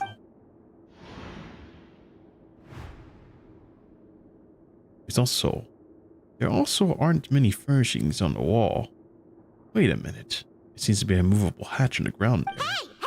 There's no need to fight! Everyone will be released someday, so there's no need to argue over silly things like this! But... Release. It's way too early for us to even think about that. And who the heck knows if we'd even be able to continue our previous lives? The presence of a movable hatch, huh? Yeah, that's not very strange by itself, but perhaps it's my adventurous intuition speaking. It's a bit strange, huh? There's a movable hatch here, of all places. Is it hiding something, perhaps? Please allow me to end this boring and useless conversation. Oh, and Mr. Jurier, I don't want to see your face here again anytime soon. And same to you, Miss Lorvine. Anyway, that was more than enough rest for me, so I'm going to get out of this excessively noisy place. See you later, everyone. He just slowly walked off like that? That's just what he's like. I'm sorry you had to see all of that. I'm Lorvine, and that's... Well, his name is Jurier, but I hope you'll never have cause to remember his name. You really can't stand him, huh? I mean, can you blame me? Who would like someone who's as arrogant and obsessed with weird research topics as he is? But there's no need to keep dwelling on him. I'll accompany you two for a while. Miss Sishuin should be back soon, and I'm sure you'll feel better as soon as you've had some of her medicine. Well, thanks for looking out for me. No, it's nothing. I'm back! Did you rest like you promised? Thank you for getting our medicine, Miss Sishuin. Did you all cooperate with your bed rest? I trust that nobody got up to walk around. Good. Here, this should be 2 days worth of medicine for you. Take one pill now, and then continue your bed rest. Like the stomach pill that Siege Ring gave you. Miss Lorvine, I left in a bit of a hurry just now. Do you still remember if we discussed the color of the pill that you should be taking today? I remember. You said it should be yellow. Did you talk about that before we walked in? Why don't I remember? Yellow, huh? I understand. These are yours. Please, make sure to go to bed early after taking them tonight. You'll benefit from a good night's sleep. All right, then I'll also be on my way now. I hope you feel better soon too. Thanks. See ya! I'm going to fill out your medical record now. You're widely known as the Traveler, right? I just want to double-check a few details, if that's all right with you. Those two made quite the commotion just now, so why don't we let the Traveler rest? Paimon can answer the questions instead. So his primary symptoms are abdominal pain with secondary symptoms of nausea. Is there anything else? That's it. All right then. Is there anything we should know besides to take the meds? No, his base constitution is quite good, so I'm sure he'll recover quite quickly after taking the medicine. Please make sure to stick to bland or less stimulating foods, and don't stay up too late at night. Got it. Paimon will hold the Traveler to that for sure. Sidrine. Still looking at me, eh? I should just try to take a nap like she said. Oh, you're going to take a nap already?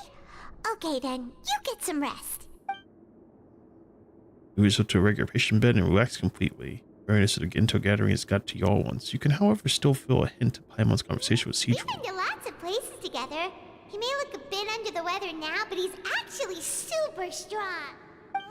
So you're the best of companions. Well, don't worry, he'll recover soon. Companion. World that breaks your way of comfort. You let yourself relax to restful sleep. How do you feel? You slept for a really long time, but we never left. Pretty good. Thank you both. Well, now you can go back without a worry in the world. Remember to take the meds regularly, and don't forget, bland foods. Thank you, Miss Sidrine.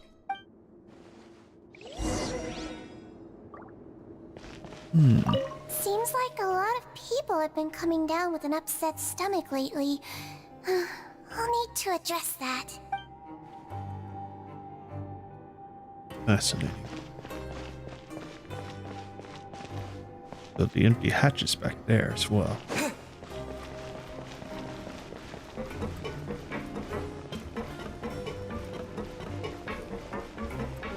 Kids these days, you just can't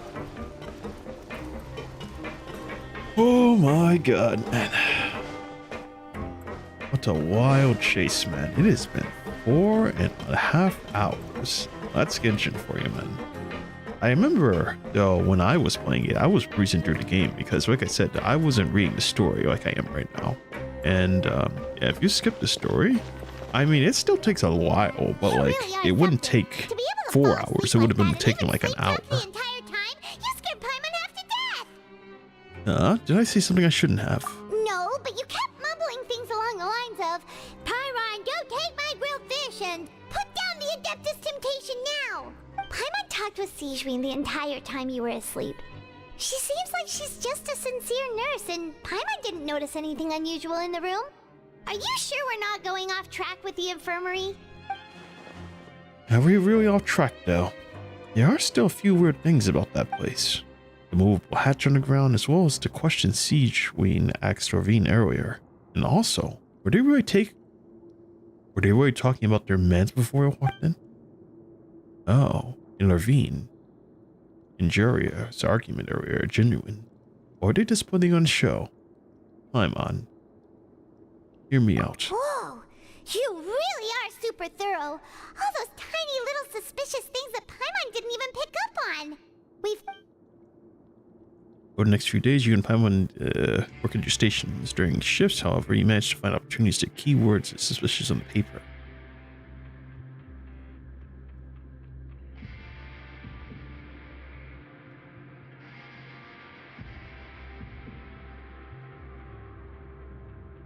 You manage to pass the slip to Lynette as she happens by.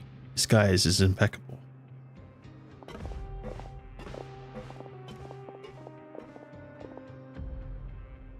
And finally, the promised night day arrives. Today's the day. Let's go meet up with Vinny.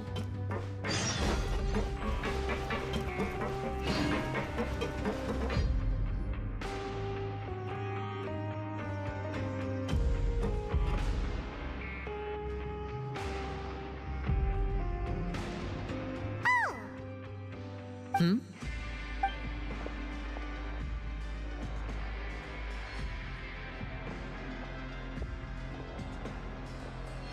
Did you two run into any trouble over the past few days? No, we just worked our shifts according to the schedule. Nothing weird happened. That's good. That means you didn't raise any suspicions when you infiltrated the infirmary. We've taken a look at the slip you've sent.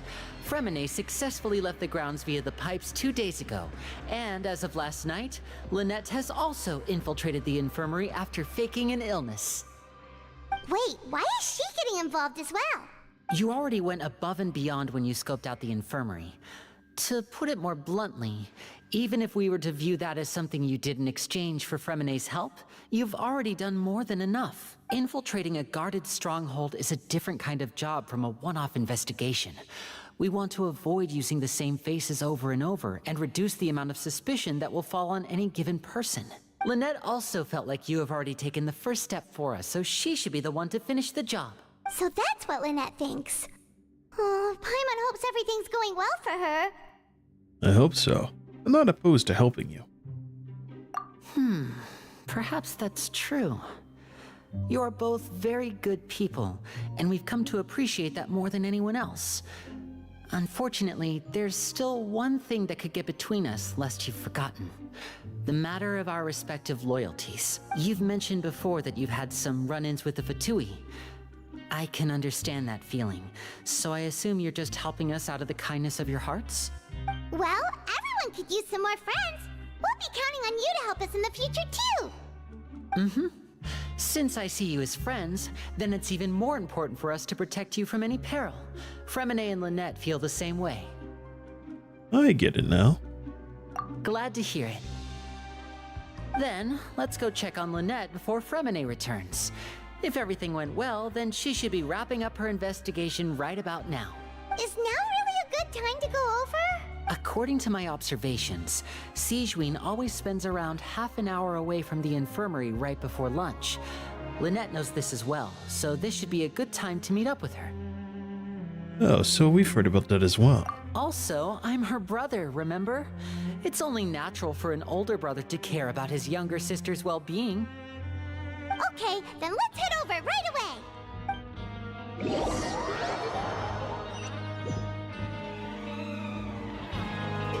Alright, head to the infirmary in secret. It's not very much of a secret if Rosino is looking at us. Lynette should be here right now. Huh. Strange. Lynette?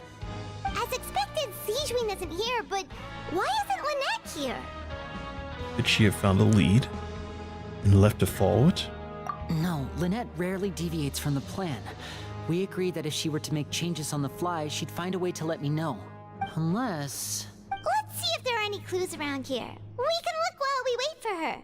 Who knows? Maybe she'll be back soon. Okay. Search for clues.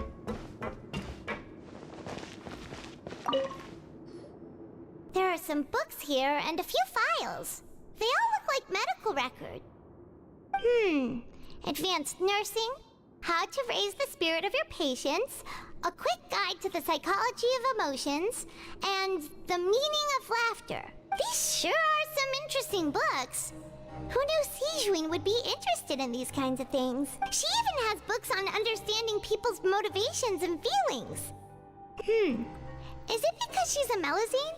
Or does she have a need to understand her patient's emotional state? Seems quite normal to me. These are skills that would come in handy for a nurse from time to time.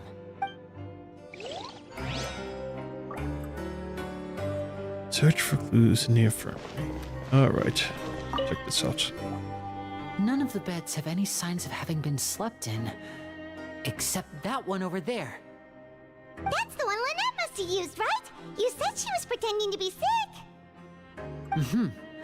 She would have said her migraine was having a particularly bad flare-up. Generally speaking, the head nurse would then ask her to lie down and rest, while she left to retrieve the medication. But this bed is still unmade. Which means either the head nurse didn't return the entire time from when Lynette laid down up until she left the bed, or the nurse intentionally left it this way. Oh no. Oh no, this is not a good sign. But at the same time though, I think maybe the guards might have caught on to these people, because I don't know. They haven't done anything yet, and I remember Riceley saying that he was going to keep an eye on us. And I know we haven't done anything particularly to keep things on a down low. We have been nothing but suspicious the whole time. So... We saw it before! Wait, this thing? It doesn't look like it's been disguised that well. The space behind it is empty. From its size, I don't think it's an entrance that is meant to be taken apart. There's probably a mechanism around here somewhere. Could Lynette have tried to get inside? But if that's the case, she would have contacted me for sure. Let's look around here for some more clues. Don't panic, just take another look. The look on Lenny's face. He's definitely beginning to panic. Don't panic.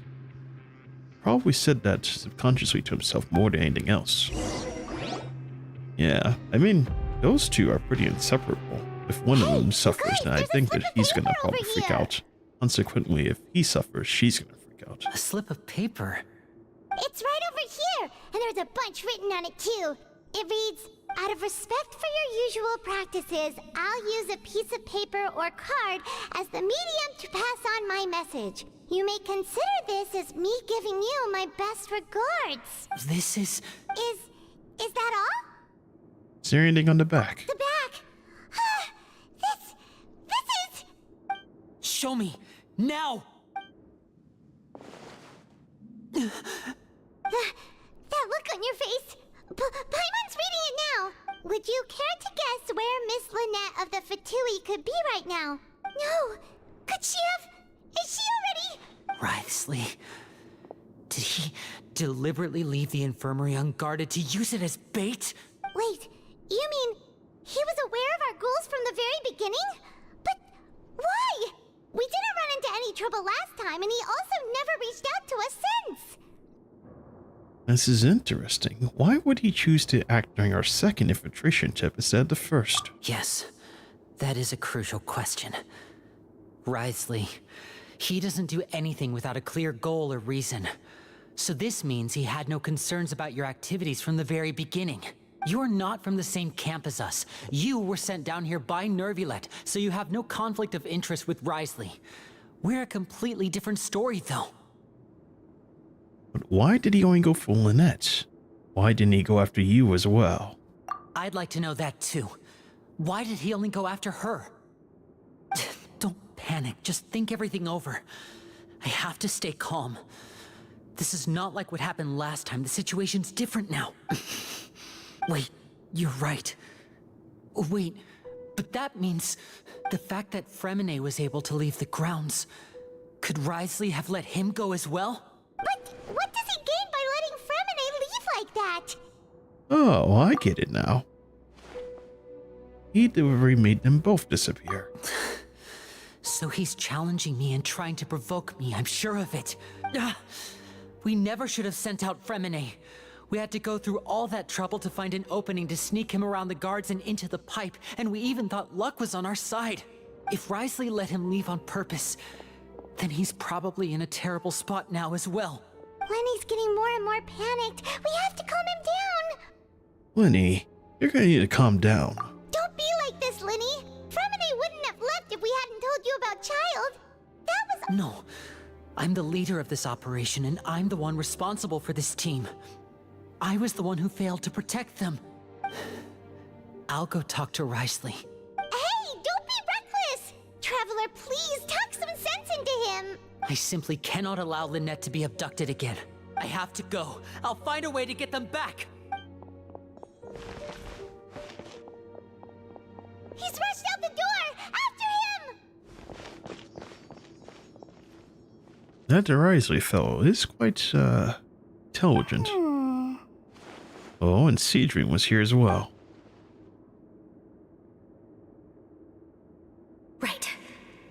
like we still have some room to make changes on these details. It's not impossible, but it'll require extensive testing. Is that so? Very well. Then please be mindful of the time. Huh? Is someone? Pack everything up. Whoever's outside is eavesdropping. They'll probably come in once we stop talking. Someone! Please help! He's sick! Whoa, are you okay? I was already sure that they had an idea of, like, us sneaking in. Because Dorvine, she kind of gave it away, obviously. These two. Or she said someone.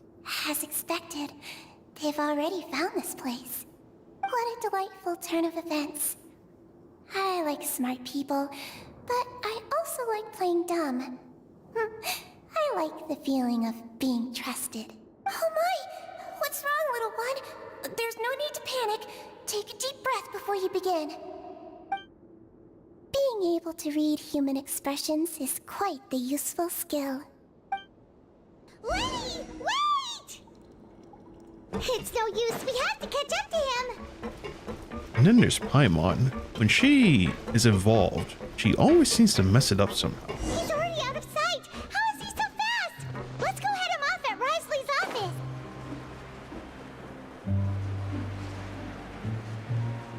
When she said, hang on, I'll go investigate, I had a bad feeling about it.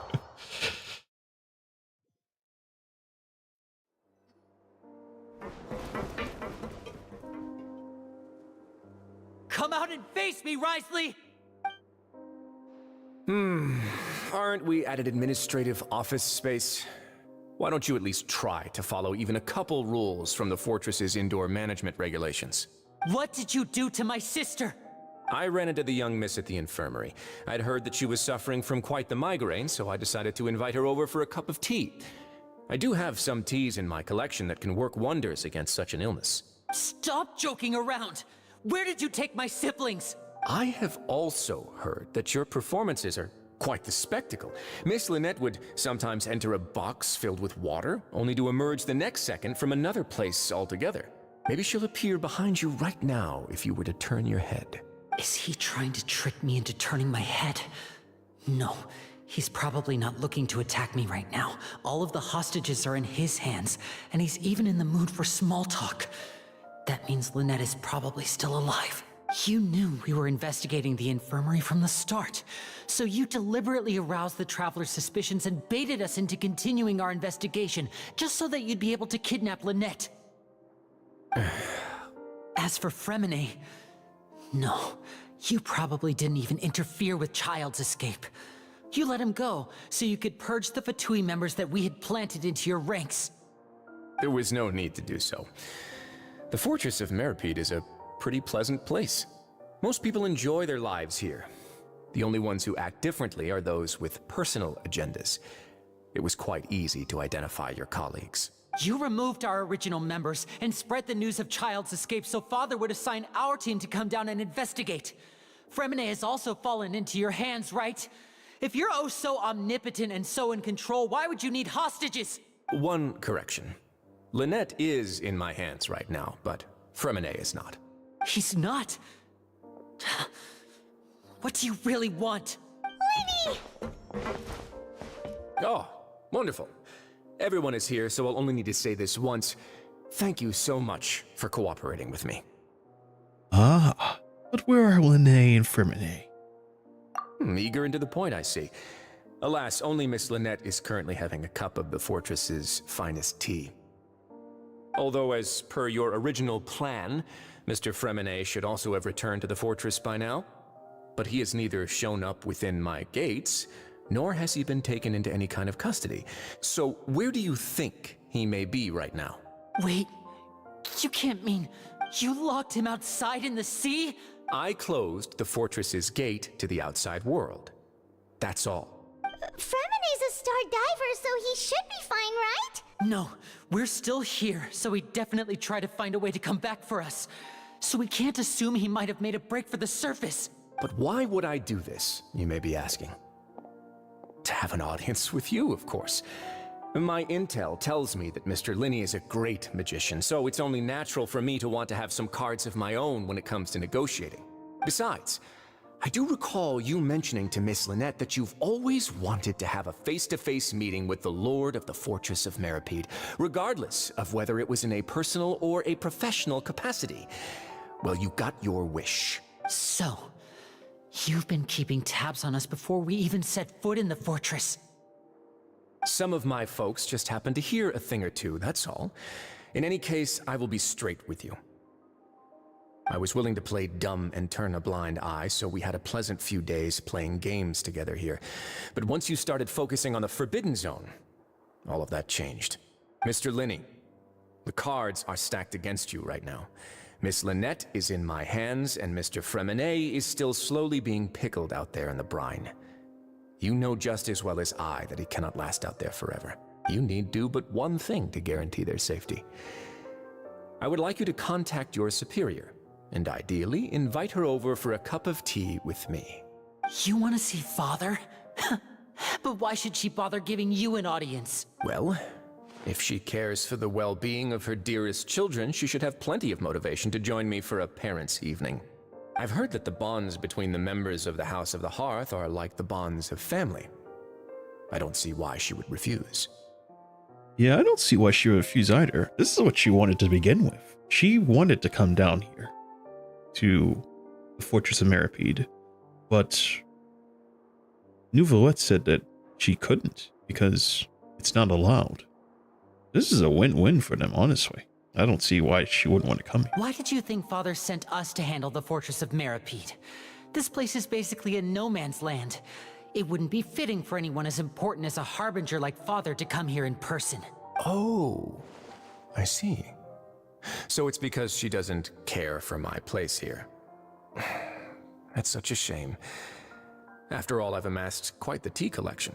I was looking forward to sharing it with her.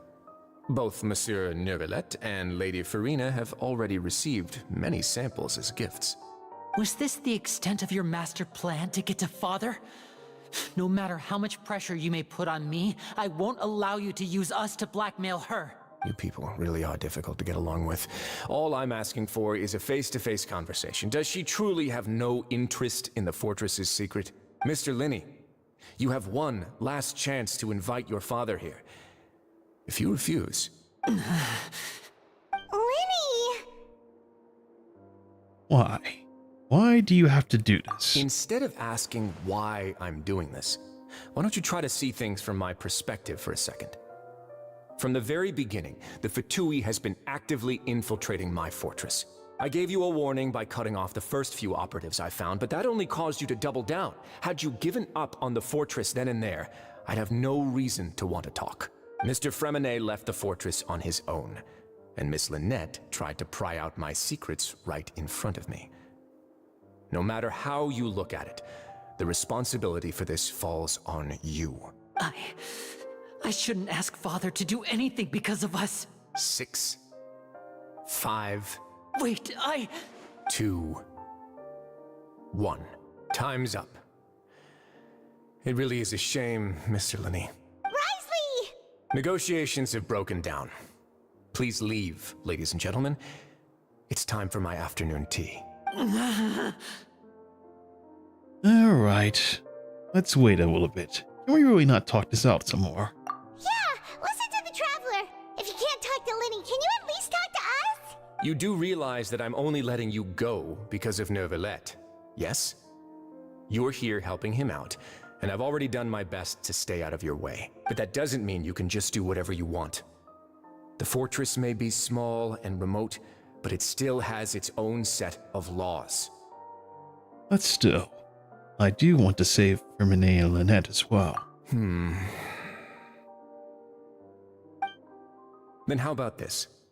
Those who are capable deserve respect. You've spent quite some time investigating my home turf by now, so why don't you tell me a thing or two about what you found, I'll ask you 3 questions. Answer all of them correctly, and I'll agree to your request. Oh, I've been stuck here for eternity, and I've read every last little piece of dialogue. You think I don't know? Question 1. Regarding the hidden rules of the production zone, What is the truth behind the one about not being allowed to work for 3 days in a row? Can't believe he's asking about the hidden rules. I recall correctly, if you work for 3 days without taking a rest during lunch, the third day you will find a portion of strange meat in your welfare meal. It's a good thing that we've already run through an investigation on this. Let's see if I can remember all the clues. I should be able to find the answer if I piece everything together. Break down the hidden rule of the production zone. Welfare meal might contain some kind of strange meat. Who will see if you keep working continuously? I've been told that the infirmary is always empty for the half hour just before lunch. Oh, Siegewing would be able to do it. She wouldn't know this for sure, because she comes out of the infirmary at that time. She doesn't just look to go see if you are just how good people are working. She comes to go investigate to see who's working for the past 3 days. The Fonta promoter has been struggling because he doesn't recognize the real value of coupons. Meanwhile, the Duke believes that only idiots who don't understand the value of coupons will spend them on Fonta. We often see Miss Siegewing observing the prisoners at work near the production zone. It seems like she can perceive the general state of a person's health just by looking at them.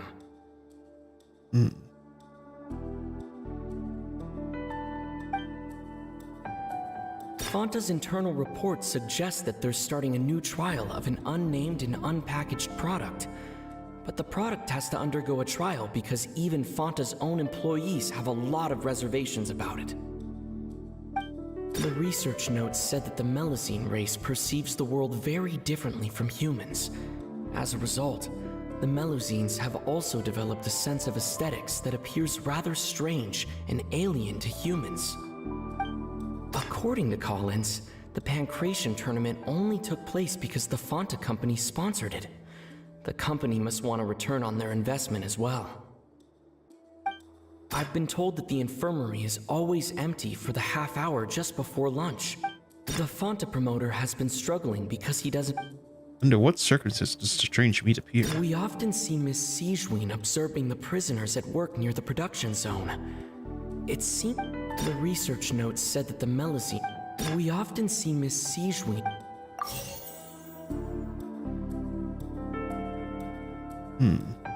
The Fonta promoter has been struggling. Fonta's internal report suggests that they're starting a new trial of an unnamed and... The research notes said that the Melusine race perceives the... So these need to be reversed then. We often see Miss Siegewing observing the prisoners at work near the production zone. It seems... I've been told that the infirmary...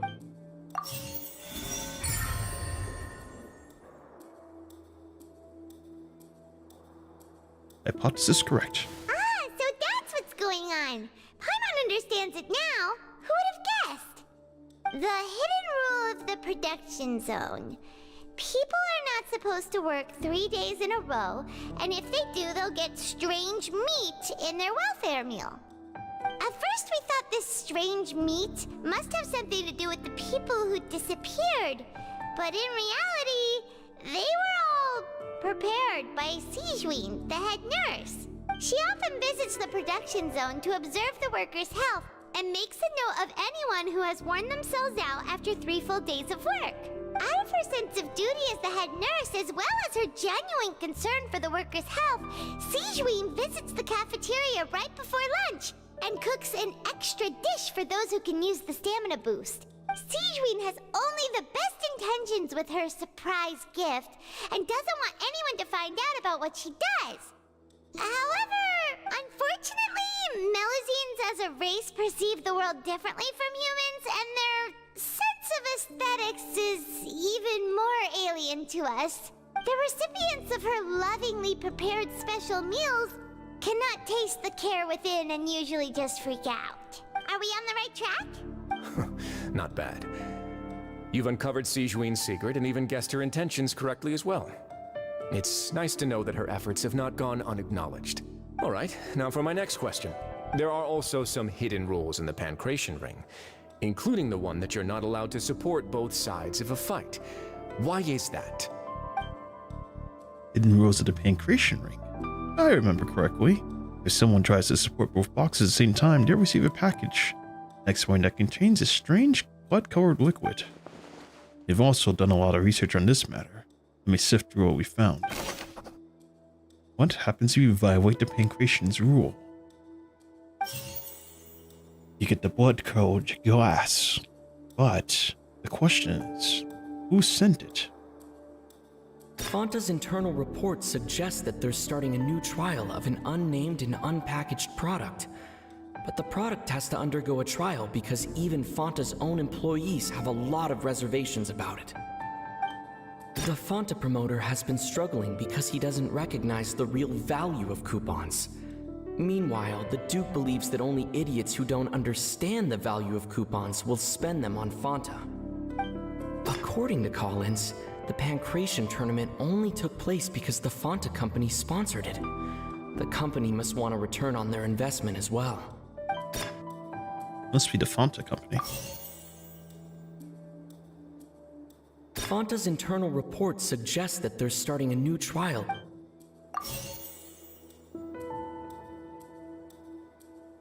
Oh, this one's the final one, actually. According to Collins, the Fonta promoter has been struggling. Oh, I guess they're mixed up then. Okay, so this one goes there, and then that one goes there. The Fonta promoter has been struggling. Hypothesis correct. Ah! Paimon gets this rule too now, so there really was nothing to be afraid of. That hidden rule of the Pancration Ring is about how, people are not supposed to bet on both boxers at the same time. And if they do, they'll receive a package containing a strange, blood-colored liquid.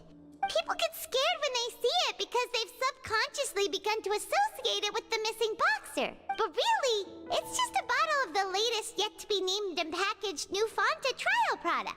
A blood-red drink. It's no wonder even Fonta's own staff were questioning the company's decision-making. The company, facing backlash from its own staff, decided to try to trial the product on a smaller scale. To see how they came to the fortress of Meropide and offered to sponsor the Pancration tournament so they could push their new product. But the Duke completely refused to even entertain the idea. The Duke, knowing how valuable coupons are in the fortress, knew that only total idiots who didn't understand their true value would bother buying a Fonta product here.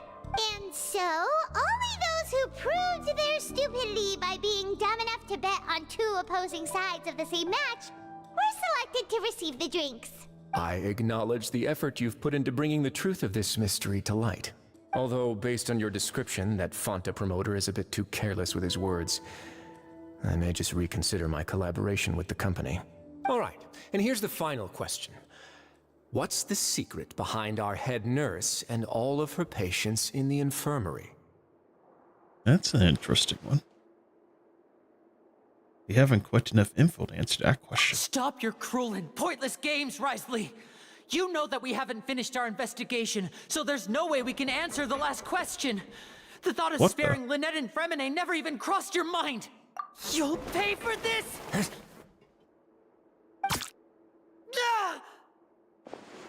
Lenny, are you alright? Oh, close one. I owe you, Sigewinne. That was a fantastic shot. It was nothing, Your Grace. What was that? Sigewinne? Though this gun may look like a toy, it's actually fully functional, as I just demonstrated. Sigewinne... You... Oh, are you an accomplice in all this? Not at all. I am merely a resident of the fortress, and thus protecting it is my duty. When Monsieur Nervulette asked me to come here, he told me that my job would be to take care of the well-being of everyone here. I am merely discharging my duties. But if you mean what you just said, then isn't Lenny someone you should be looking after as well? Isn't he a resident here just like the rest of us? If you're close to Neuvillette, then why not learn a thing or two of virtue from him? But I really am to do. Everything I did, I've done to protect them. Had I not, they would be in far more dire straits right now. His Grace knows it too, right? Your Grace? Mind proving my innocence to them? My dear Sigewinne, whatever shall I do with you? Would it have killed you to just wait another minute or two? Well, it's nearly time after all. The way you do things can be truly frustrating sometimes, Your Grace. I figured I should try to talk some sense into you. What are you talking about? What time? Take me if you want. Let them go. How touching. Can you just give me one more minute? Don't be like that, Your Grace. All right, everyone, calm down. 2 more visitors will be arriving any time now. I'll go get a cup of tea. Miss Sigewinne, I leave Miss Lynette in your care. What are you doing? I believe I hear footsteps. It's that child. Some space, please. Ah, Miss Clarande. My door. Fremine. Fremine. What's going on? What is Clarande doing here? Work. I'm sorry about shooting you, Mr. Linny. The tranquilizing effect will begin to wear off soon. What happened to Fremine? Wasn't he diving just outside of the fortress? Why is he looking like this? These symptoms. Ah.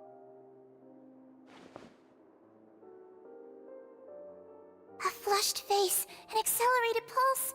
He must have consumed primordial seawater. What did you say? Please, make some space. I'll need to give Mr. Fremine a more thorough checkup. Your Grace, I'll leave the rest to you. I'll talk to Clarande while you get Fremine to where he needs to be. Everything else can wait.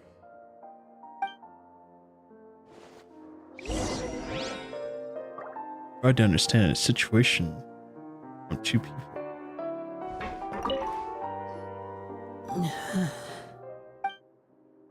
Lenny's expression looks disgusted. It seems like he'd rather not have Sigewinne touch his friend. Still, he doesn't want to stop her since it's obvious Fremine does require urgent medical care. Sigewinne's examining Fremine closely. Doesn't look too upset, which is a good sign. I hope Fremine will be okay. How is he? These symptoms are probably caused by an acute ingestion of a large amount of primordial seawater. Still, his condition is not critical. Of course, it would be best if he stayed for further observation. Let's leave him here for now, and move him to the infirmary once he's recovered a bit more. Sorry. I am aware that the infirmary may not be your favorite place in the world at the moment. We do only have a single clinic in the fortress, however. Why would he ingest a large amount of primordial seawater after leaving the fortress? How could that possibly happen? Please, look after Mr. Fremine for the moment. I'll go fetch some medicine and a respirator. Oh, I'll bring Miss Lynette back with me. Where is she? How is she right now? Oh, she just took a nap in an empty room after I tranquilized her. If my calculations are correct, she should also be waking up right around now. You might not believe me, but His Grace and I actually made some snacks and tea for her. Looks like Lenny has finally begun to calm down. Calm down. Am down? Looks like Lenny has finally began to stop tensing his muscles on his face. It seems that he trusts what Sigewinne is saying. Sigewinne? That name is always, like, I don't know, kind of hard to say. Lenny? Lenny? I'm sorry, what was that, Lenny? Okay, very good. What's that look on your face? I thought I made good time on the way back. Oh, I'm just admiring your punctuality. Had you arrived just a few minutes later, Sigewinne may have been forced to shoot Mr. Linny again. How's the situation out there? The water has changed. It's pretty much as expected. The concentration of primordial seawater has increased significantly. I was only out there a short time, so it wasn't too bad. But if one were to stay for any significant amount of time, well, You can see how that boy's doing. Where was he when you found him? The abandoned zone at the end of the pipes. A good distance into the water. Closer than I thought. He must have recognized it early on and tried desperately to swim back. Locking the door was necessary. I don't think we could have saved two. Well, I did try to convince him that I had my reasons. Never seems to work, though. It would probably work on Neuvillette. He has a knack for picking out who had good intentions, even when the outcomes were all terrible. It's a bad sign if you're having to plead your case to Neuvillette. Want some tea? Not particularly. If you want to drink some that badly, just say so. Fine, I'd like to get some tea. Want me to get you a cup too, since I've already made it? Might as well then, I suppose. Actually, do you have a towel? I would like to dry my hair. Tea does sound pretty good right now. Winnie, are you okay? I'll be fine. They're all here now. Don't worry about me. Are you sure? You don't look alright. My hands and feet are still a bit weak, but that's probably just the residual effects of the tranquilizer shot. I'm back, everyone. Lenny! Oh, Traveler, Paimon, you're here too. Fremine? Is he... He'll be fine. But for now, please help me lift him up.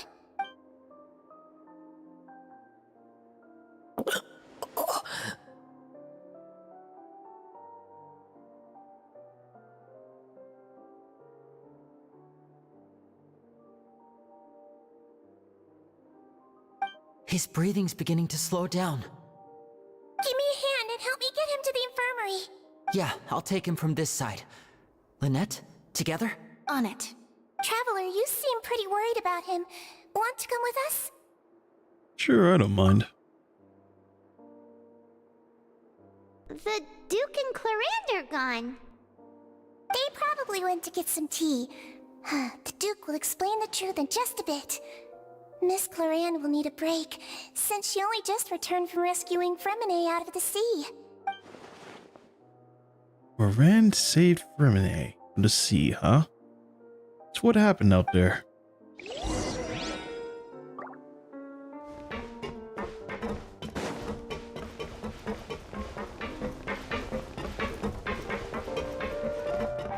Could I tempt you with some sugar for your tea? No need. Could I tempt you with... No need. That guy is quite obsessed with tea, huh? Well, I guess each person has to have their own type of, like, work, huh? That's what I'll call it. Work. If you enjoy tea, then why not? I mean, it's a pretty good pastime.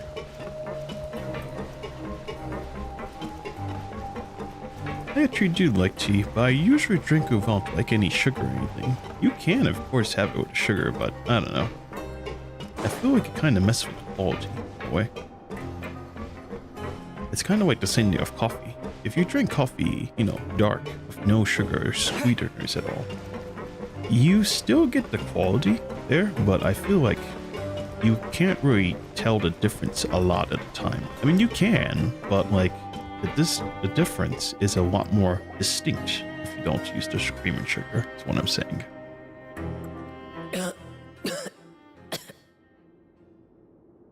He's awake. Fremine, how do you feel? Lenny... Lynette... We're all here. Where am I? The infirmary, at the Fortress of Meripede, Mr. Fremine, and you are no longer in any danger. How do you feel? Don't push yourself if you're not feeling up to it. Traveler... Paimon... It's been so long. The sea! There's something wrong with the seawater. Shh, it's okay.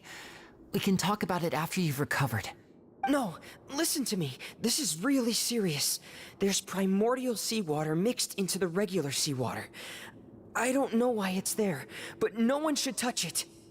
What happens? What happened after you snuck into the pipes? Pipes. Right, the pipes. It's all coming back to me now.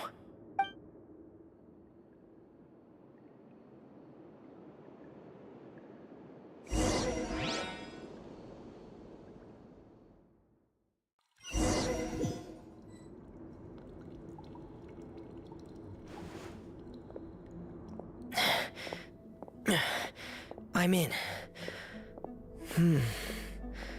Seems like this pipe hasn't been used in a long time. It looks abandoned.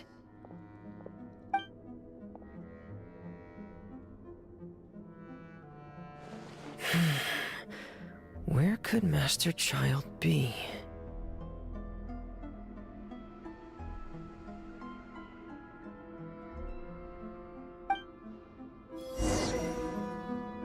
Oh, brother. Now I had to play as this guy.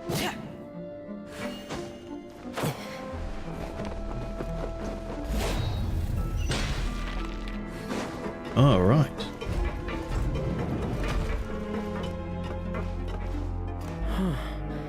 This mechanism looks like it's been tampered with. Could he have done it?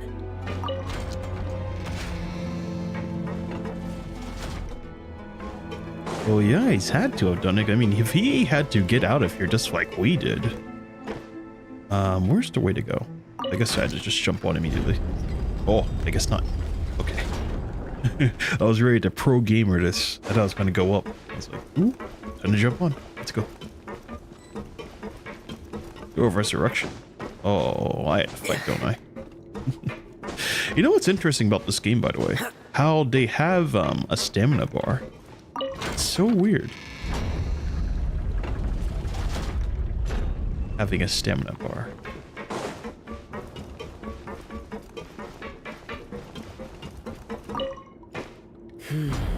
It's getting stuck on something.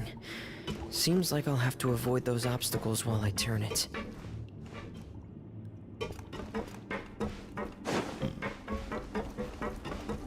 What obstacle is it exactly?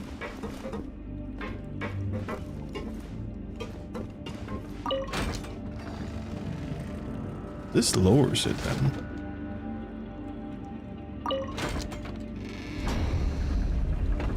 I'll have to turn it while it's down there, I think.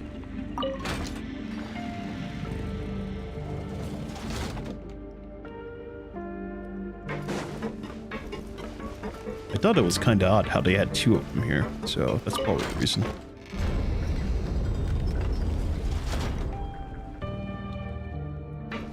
Well, it's caught on the pipe there.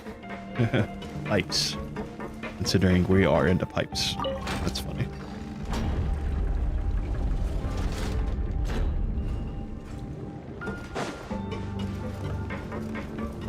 Ooh, but I have seen this character before, Fremine. I forgot who he was, but I saw him because in the spotlight that they got here for Arena. If you go play out the trial, this character. Wait, it's not for him actually, it's for Charlotte. If you play Charlotte's trial, you get to play this person, so I kind of have an idea in a way. He seems kind of cool. I don't know how he works though. This is where the water starts. Okay. Master Child probably dived into the water. I'll go take a look as well.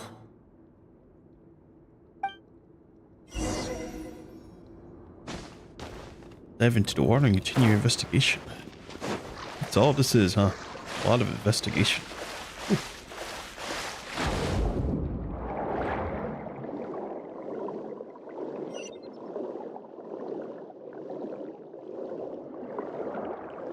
Certainly not doing me any favors there, huh? Here is a bit more sparse.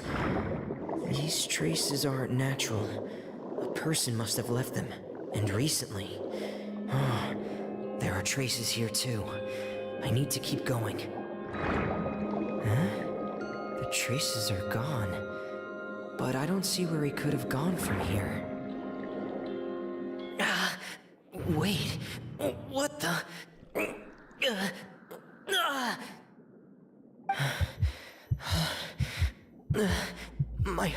racing, and it's getting harder and harder to breathe. No good. I have to get back. They still don't know anything about what's going on. If I turn back right now, I should still be able to make it.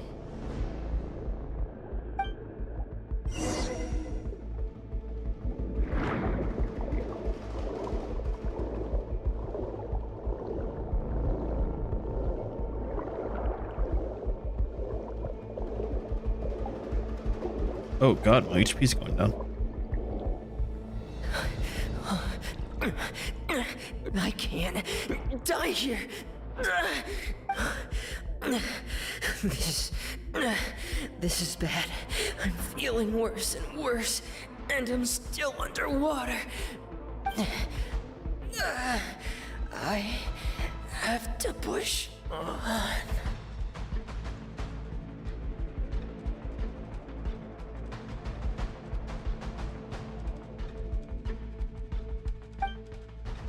Well, it doesn't look like you pushed on at all. It looks like you're down for the count, my boy.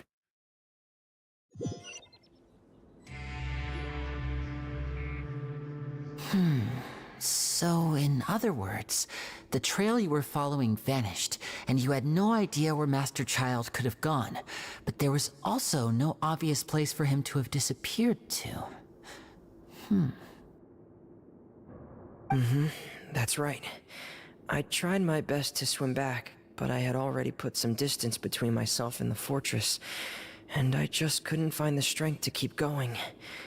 I probably passed out some time after that, and you know the rest. Miss Clarande brought you back, but we also don't know why she just suddenly appeared at the fortress, or why she went out to save you. Miss Clarande, you say? I must go thank her in person. You're still too weak for Monet. You can go after you've had some more rest. Miss Lynette is right. I believe Miss Clarande will stay here as a guest for another few days, so there's no need to hurry. A guest? Then I can assume Risley was the one who invited her to come down here? You should ask His Grace about that. He'll be able to explain better than me. Alright, I'll go talk to him. Yeah, it's about time he actually told us what's going on. Wanna come with us, Lenny? No, please go on without me. I don't want to leave just yet. Lenny. The logical part of my brain is aware that we're safe right now, but I still can't bring myself to leave. Both of you are just in danger. Understood. Then let's just sit together for a while. In that case, I'll leave the infirmary to you. The Traveler and I are going to head out for now. As long as you stay in here, I don't think you'll be disturbed. Thank you.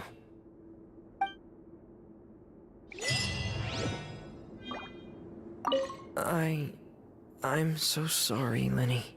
I'm also really sorry, Lenny. I should have been more careful. Don't say that. It was all my fault.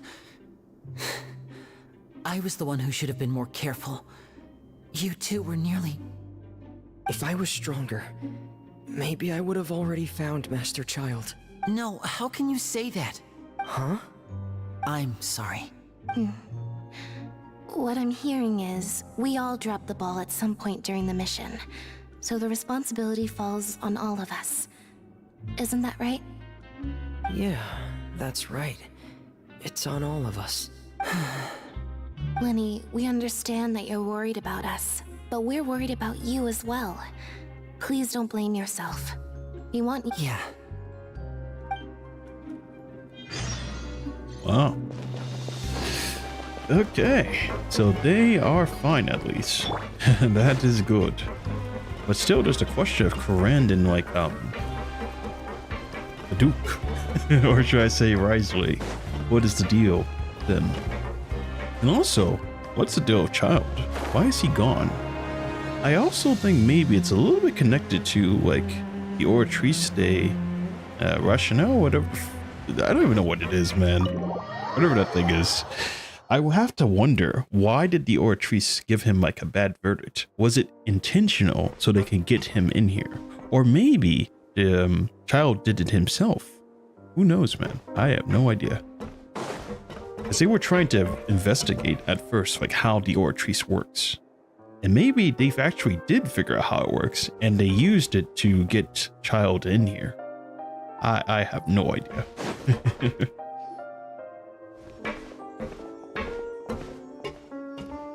Excuse me? I take it Mr. Fremonet's condition has stabilized? Of course. I wouldn't have left the infirmary otherwise. I've been expecting those two, but might I inquire as to the purpose of your visit, Miss Siegewien? I wanted to check up on Miss Cloran. How are you feeling? Mostly fine, I think. If you don't mind, I'd like to perform another quick physical exam. It'll just take a few minutes. All right. Thank you for looking out for me. I'll take my leave for now, then. Well, want to explain yourself, Risley? Of course, but I'm not partial to the word choice of explain. How about enlighten? Very well. Then enlighten us as much as you like. Where should I begin?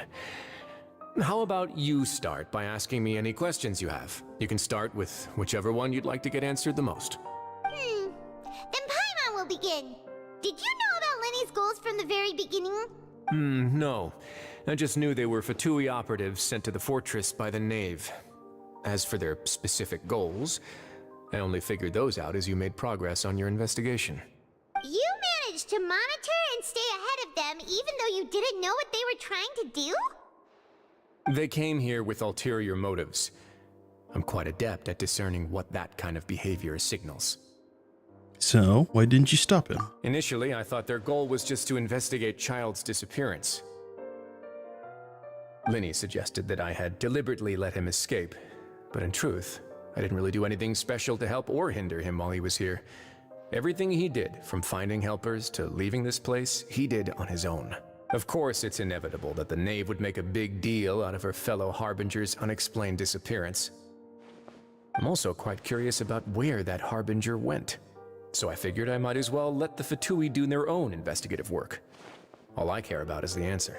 So you were hoping Lenny's group would just do your work for you! You make it sound like that's a bad thing.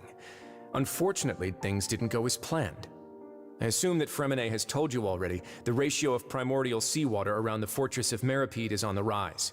The Forbidden Zone has always been Linny's target, and you got roped into that investigation after running into him. I began to intervene out of concern for your safety, and also to prevent the fortress from becoming entangled in more irksome matters. Are the rumors true? That you're also a former criminal? Now, why would you put it like that? Isn't staying here all day and serving as the manager of the fortress a kind of sentence unto itself? Another form of prison? I just happen to have some support from the rest of the inmates, that's all. Oh, right! Paimon wanted to ask, who invited Cloran down here? Me, of course. I paid her good mora to come down to the fortress for some field work. As a champion duelist, Miss Cloran could be considered to be an independent party. I needed to find an exceptionally capable person to help me get through the impending crisis. And saving Fremonet was part of that crisis? You can think of it like that, yes. Credit where credit is due, that boy is quite adept at diving. Had conditions not been as hostile as they were, he probably would have found the missing Harbinger already. The Forbidden Zone really does exist. That's not something you should be asking after. Neuvillette only asked you to investigate Child's whereabouts. All I need to prove to you is that the Forbidden Zone had nothing to do with the Harbinger's disappearance. That should be clear now that you've spoken to Fremonet. But we've already uncovered that there's something wrong with the infirmary, and we've answered a bunch of questions that you threw at us. Isn't it about time that you answer our last question in return? You make a compelling case. Do you really want to know the answer that badly? Yeah, Paimon really wants to know! Even if the truth may not be pleasant? Yep. Follow me.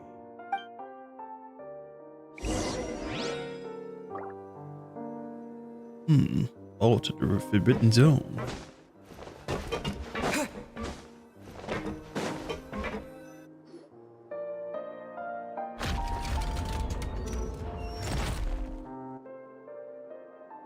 There's a hidden door here? basement behind it. Huh. You're pretty good at hiding stuff, Risley. It seems you've forgotten just what kind of place the Fortress of Meripede is.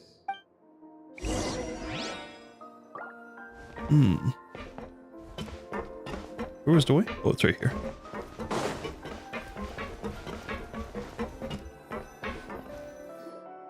Stand on the central plate. Wait, is there a secret mechanism or... Whoa!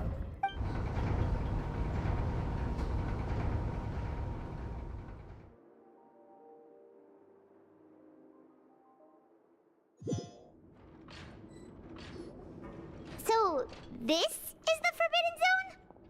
Honestly, for a place so well hidden, Paimon sure doesn't see anything special. And that is... What a huge door! There are 3 such isolation gates in total. Generally speaking, I'm the only one who's allowed to go inside. Hence the name Forbidden Zone. Am I correct to assume you're going to run on back and tell your little Fatui friends everything? Well, Paimon wasn't thinking of keeping anything from them. Well, I'd advise you wait until you've seen the whole truth of this place for yourself before deciding whether or not to tell them.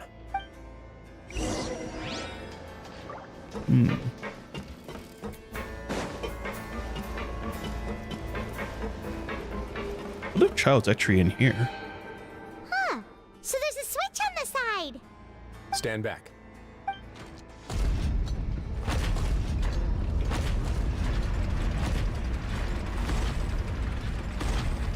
Whoa! They all just went up one by one. What's in the middle room? Go on, have a look.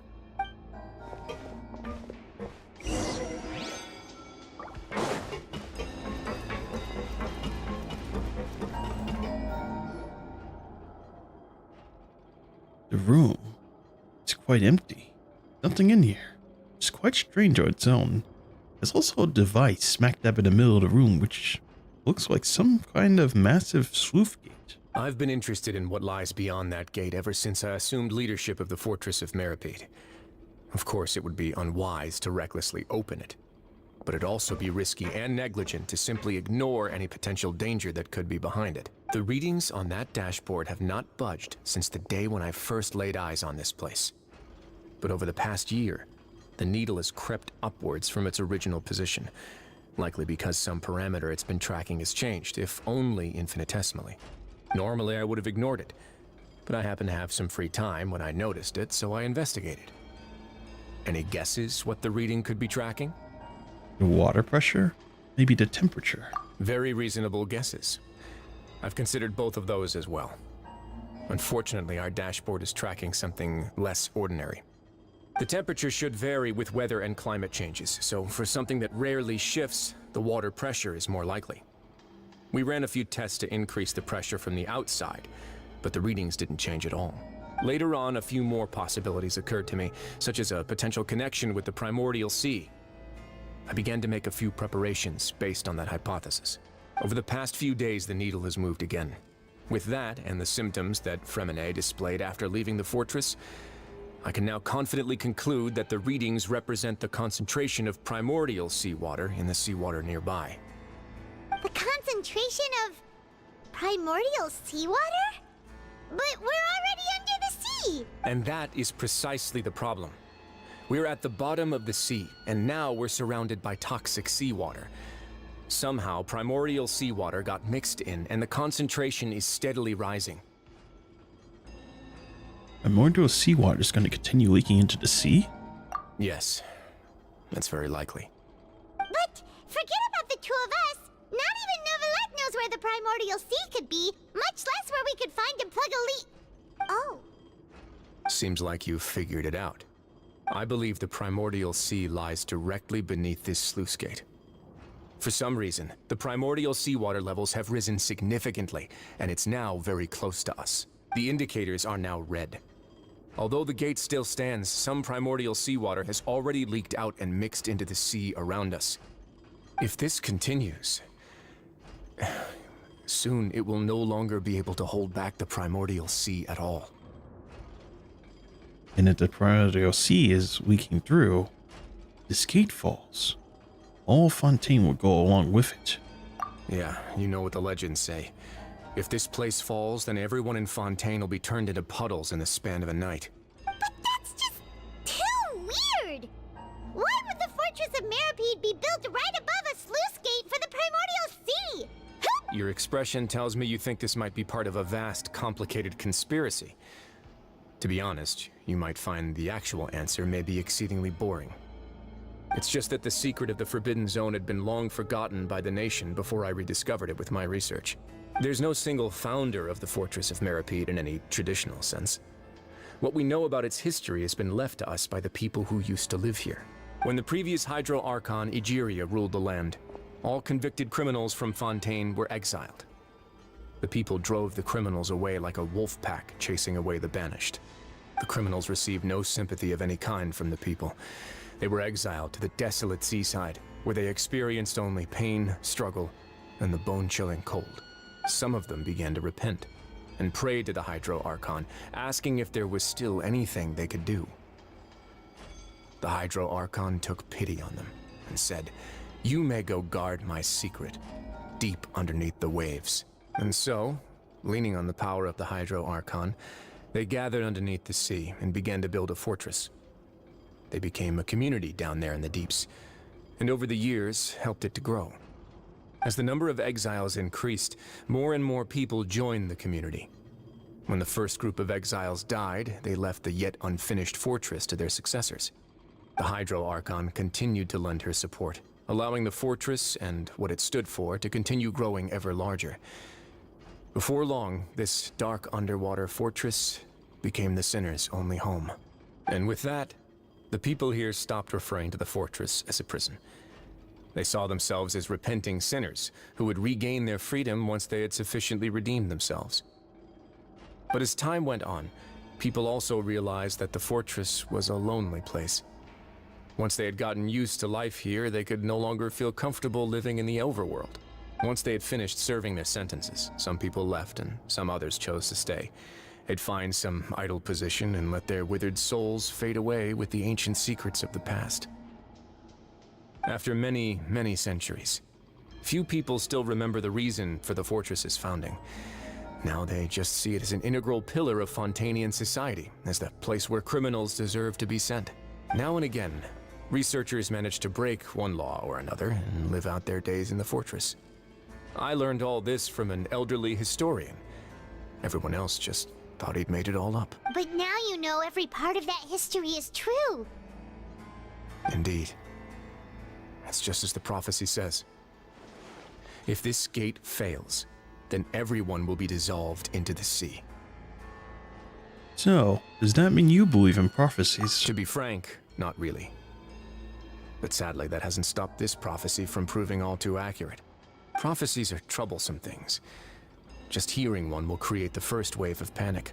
Seeing signs of it will bring about the second, and actually witnessing it in real time, the third. So, as the Duke of Meripede, just what do you plan to do about it? Let's go somewhere else. I want to show you something.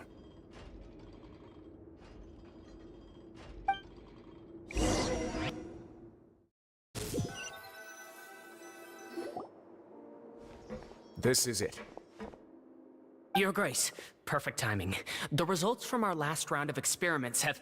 Wait, Jurier, he's not alone! Huh? Lorvine and Jurier? No need to panic, you two.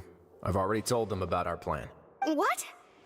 After you warned us not to tell a single soul about any of this? I'm skeptical as well. Are you sure they are trustworthy? The results speak for themselves, don't they? These two may already know more than you could ever imagine. All right then, if Your Grace insists. They seem harmless enough, so I'll trust them for now. Well, how about some reintroductions? This is Jurier, one of the highest-ranked researchers from the Fontaine Research Institute. He used to work under Edwin. I trust that you've heard of Edwin? Oh yeah, we definitely have. Good. Saves me a bit of time explaining. Edwin's main areas of research were archaeum and gravimeters. As his assistant, Jurier is quite familiar with them as well. I hired him to be my technical consultant. You want to blow up the Fortress of Meripede? Ah, what a lovely idea. I'm already imagining it in my head. Gotta admit, I'm tempted as well. Guys, focus! Focus! That taskmaster over there is Miss Lorvine, and is also one of my technical consultants. While Jurier used to be Edwin's assistant, she used to be Jurier's assistant. Ooh, are they together? Was that really necessary? See, everyone keeps asking this question. Are you too sure you're not a couple and just using your work as a convenient cover? I mean, it seemed like they were a couple in there. That little stunt that they tried to pull between each other, like they didn't like each other. That's a way that, like, a married couple will act. Usually when you're around someone for very often, for a long time, you can have arguments like that. And it seemed just like it to me. I didn't believe that they were two different people with, like, a disagreement in that office over there. But hey, it is what it is, I guess. Your Grace, I am not in a relationship with this man. If I dated her, I'd officially be madder than Edwin. Jeez, forget I said anything then. Follow me. Whoa, there's another door that goes right up. Your constant amazement makes it seem like the fortress can do anything. But Paimon really thinks everything's super cool. Is this just a normal room? Well, let's spice it up a bit. And here you go. This is... What a huge ship! This is also a production zone that Paimon's never seen before. What's going on? How much do you know about Fontainian history? Not much at all. Well, then maybe you haven't heard the story of ancient Lemuria. To give you a quick rundown, Fontaine used to be ruled by the Lemurian dynasty. According to legend, the Lemurian king Remus came to this land after being inspired by divine revelation and found the seer Sibila, who had taken on the form of a golden bee. Taking the golden bee with him and riding on a huge ship, the Fortuna, he created his nation above the surging waves. He called his nation Lemuria and used the Fortuna to incessantly search for new tribes and islands, calling on them to join his empire. There's a ship in this story too? Where there's water, there'll be ships. People believe that hope can always be found at the end of a voyage. Do you believe that too? To a point, I think. As you've already seen, I have a whole factory's worth of labor, materials, and technology at my disposal. Certainly can't hurt to give it a try.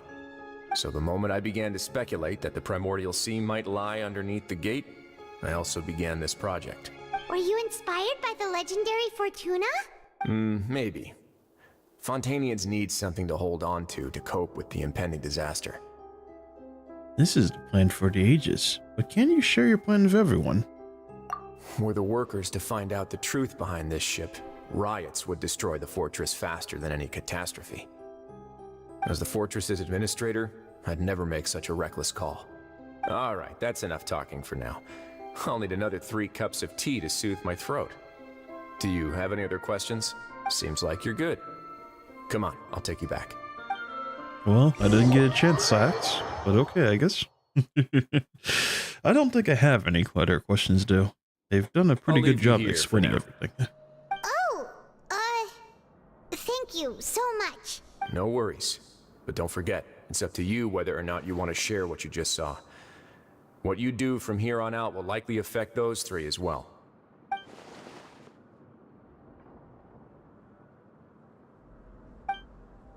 In other words, if I tell Lenny the truth, I must make him understand that we cannot afford excessive conflict right now. We'll put a lot of thought into it for sure.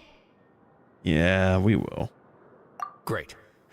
I look forward to what happens next.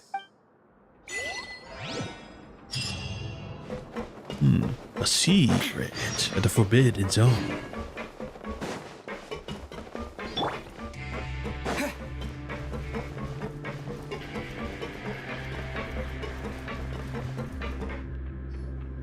We're back!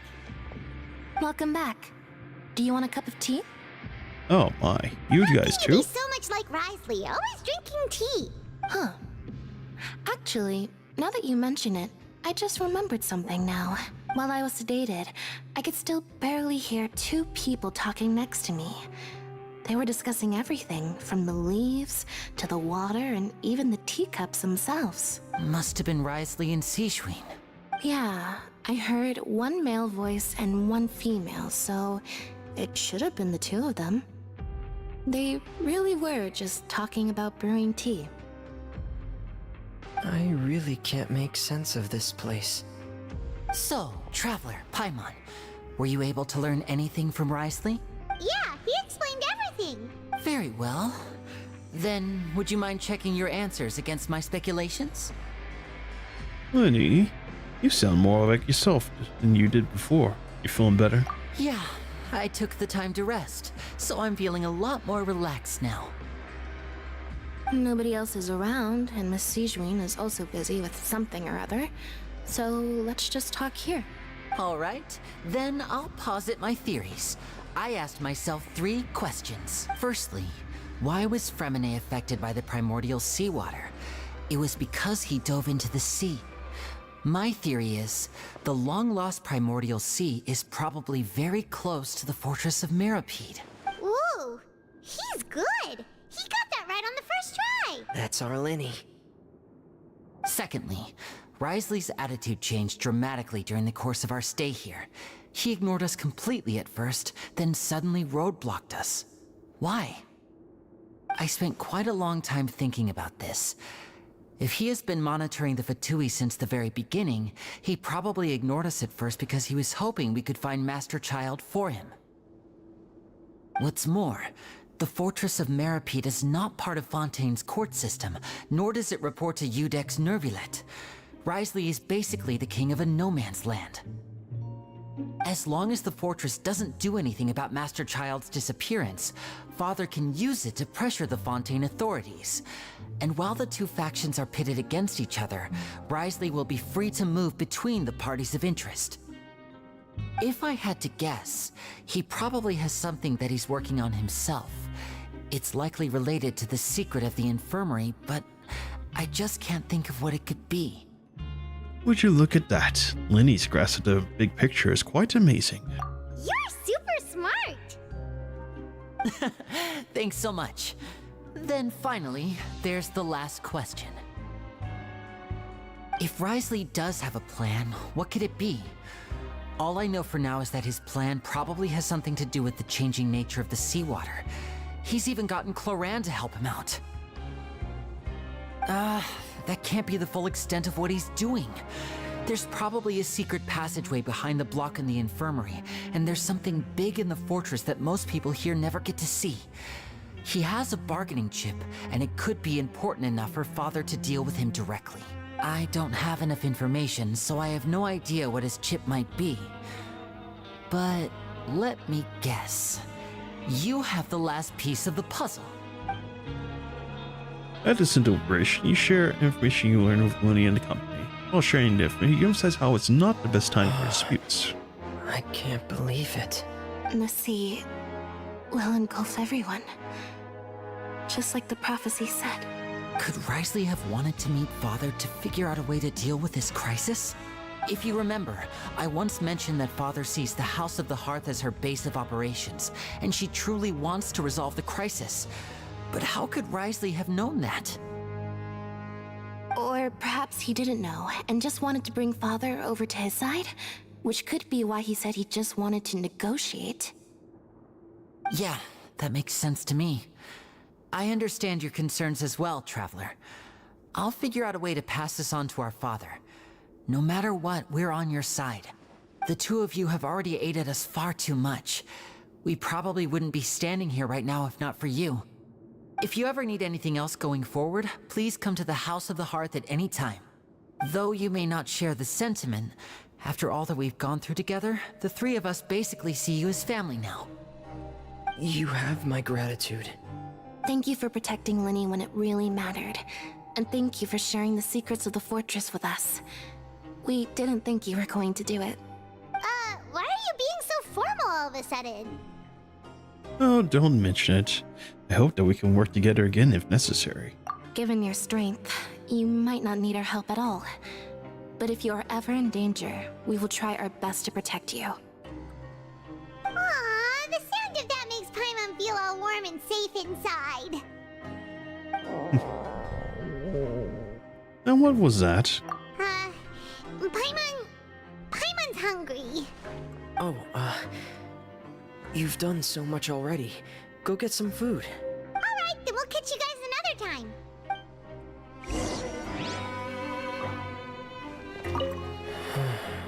I feel like I should try to become someone more capable of helping. You're incredibly helpful. Lenny thinks so too. Yeah, you two are always telling me not to push myself, but aren't you just like that as well? I think he's actually quite useful, honestly. He knows his way of a sword, so yeah, pretty good. And he's also a star diver, so he's going to be very useful for their cause.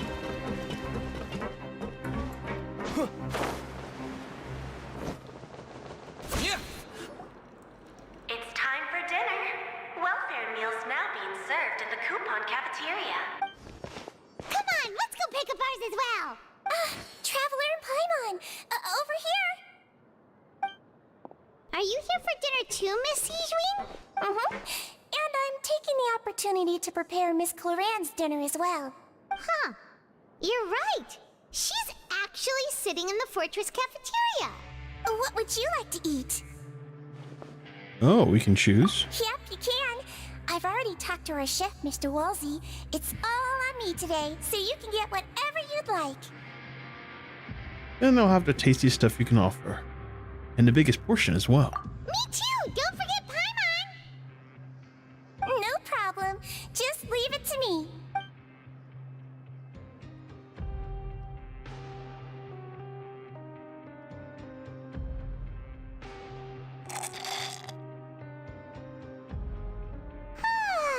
So delicious.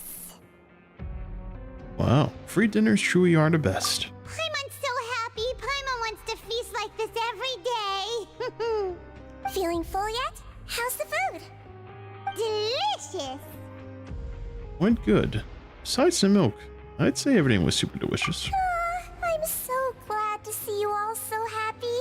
Oh, see the expression on your face just now? The muscle here just moved, which suggests that you're feeling quite relaxed at the moment. Sijwin, do you do this to help your patients or to better understand human beings? A bit of both, I suppose. I'm a Melazine, which means I'm very different from human beings. I must know what you're thinking if I want to take good care of you. You're really good at taking care of people. Even though you're so short, you still talk and act like an older sister. Really? You're reminded of an older sister? That's great to hear. Oh, and what did you mean back in Risley's office? When you said that you were protecting Linny and his siblings as well? Oh, that. I just asked His Grace to look out for those children, especially that diver boy. I was getting a bit worried after hearing that something was wrong with the water. Thankfully, Clorand is very strong and managed to save him in the nick of time. His Grace also sealed the pipes after Clorand left, to make sure that Linny wouldn't impulsively chase after his brother. Although the path was blocked, we still stationed some guards there to stop anyone from approaching. They were instructed to only open the door once Miss Clorand had returned. Oh, and I was keeping an eye on Mr. Linny as well. We had to press him, but we couldn't allow him to be in any real danger. You were all super considerate and really thought everything through. It's just what we do down here at the fortress. At least this has been His Grace's style for as long as he's been the leader. Oh, I really wish Monsieur Nervula would come down here more often too. I feel like he'd like it here, with all the darkness and chaos. That doesn't make sense at all. It's hard to imagine Nouvelette outside his office. Get a good night's rest, you two. You both worked very hard.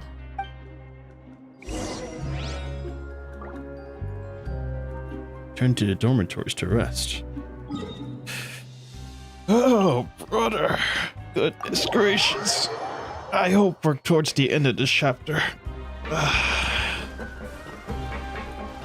We are in almost 6 hours here.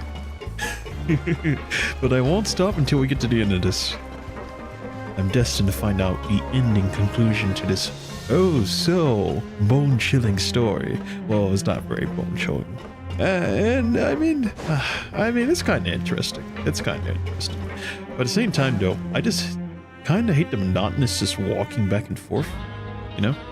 But that's just me because I read visual novels, and in visual novels, I don't have to walk back and forth. The scene just goes forward, and I just read the line, and that's it. So, I don't know.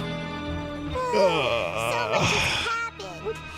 Paimon just feels absolutely exhausted now that she's finally relaxed. Paimon's super sleepy. Are you sleepy too? Yep, I'm also getting there.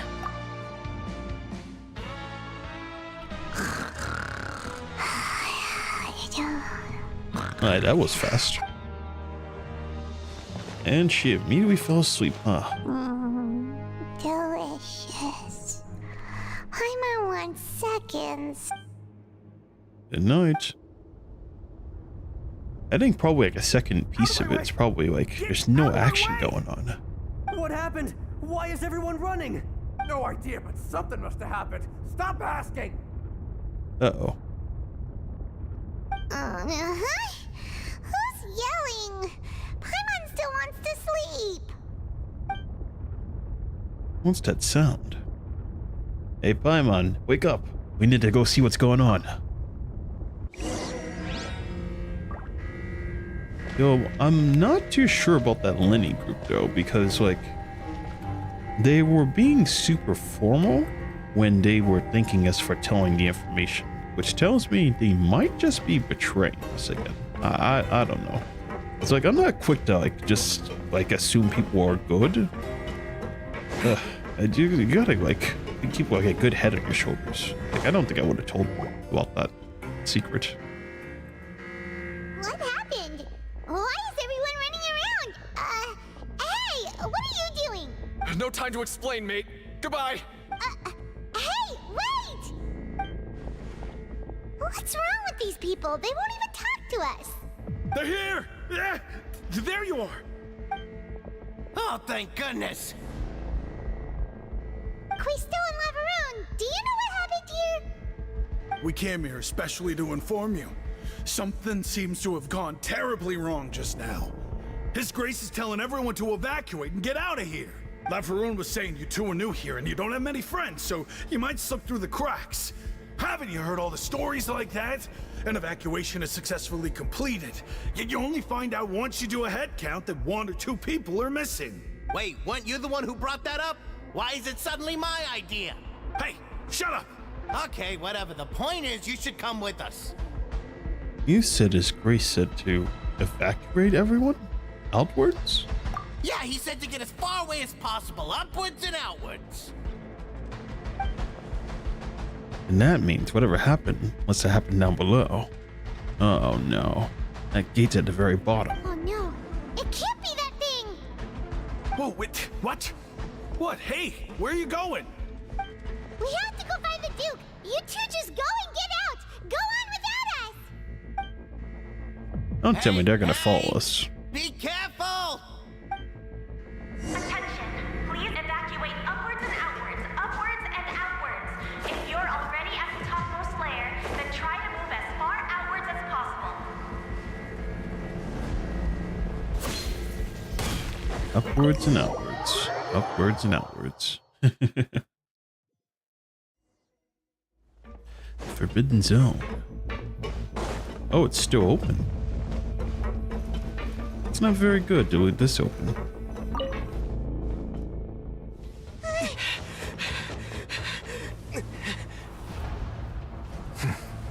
They're here. Just like I said. Huh.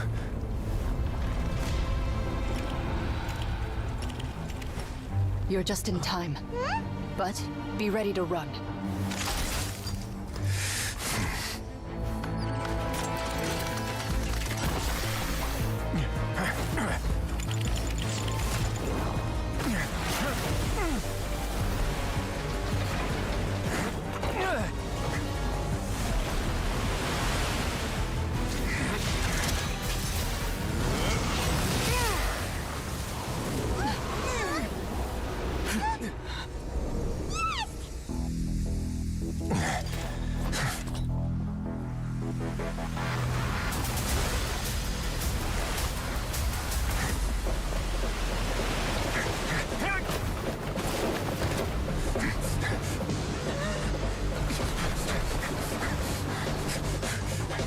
Three, two, one.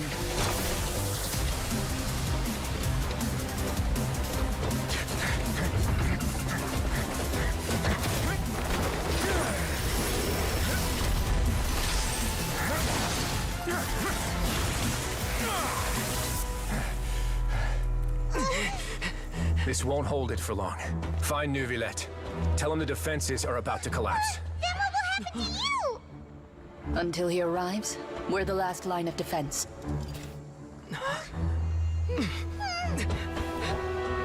I have the Hydra element. How long do you think it'll hold? That depends on us.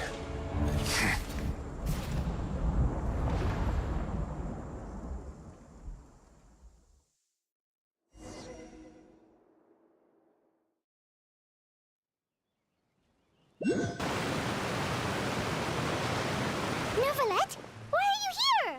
Traveler, I need you to head to the Opera House immediately. Farina will soon be meeting with the Knave there. You must protect Farina, and make sure she doesn't spend too much time alone with her. Alright, you can explain everything to me later. Will do. You have my sincerest gratitude. Oh my. Or that. I'm pretty sure there's something underneath here, isn't there? Yes, I believe these are very important, and they are not very fun to look for, especially in the Land of Thunder. At Inazuma, man, I was looking around Inazuma for these, what do you call them? These Angeloculus, whatever they're called. And it is cancer trying to get to these things, man. Sometimes they're just they're surrounded by puzzles, or they're locked behind world quests, which is the thing that kind of annoys me. I think for like the world quests, I'm probably going to do those in my own time and knock them out as fast as possible. Oh, Fatu right here. There are a ton of Fatui and Palais Mermonia people over there. The Knave is probably here already. We need to hurry. Oh, brother. I think it's time to fight. Are you two the traveler in Paimon? Monsieur Neuvillette has left instructions. Please follow me. Though I'm sure he's already explained, this should be a mostly cordial conversation, unlikely to give rise to violence. But it would be most appreciated if you could protect Lady Farina to the best of your abilities. I'll certainly do my best. I've been waiting for action all day.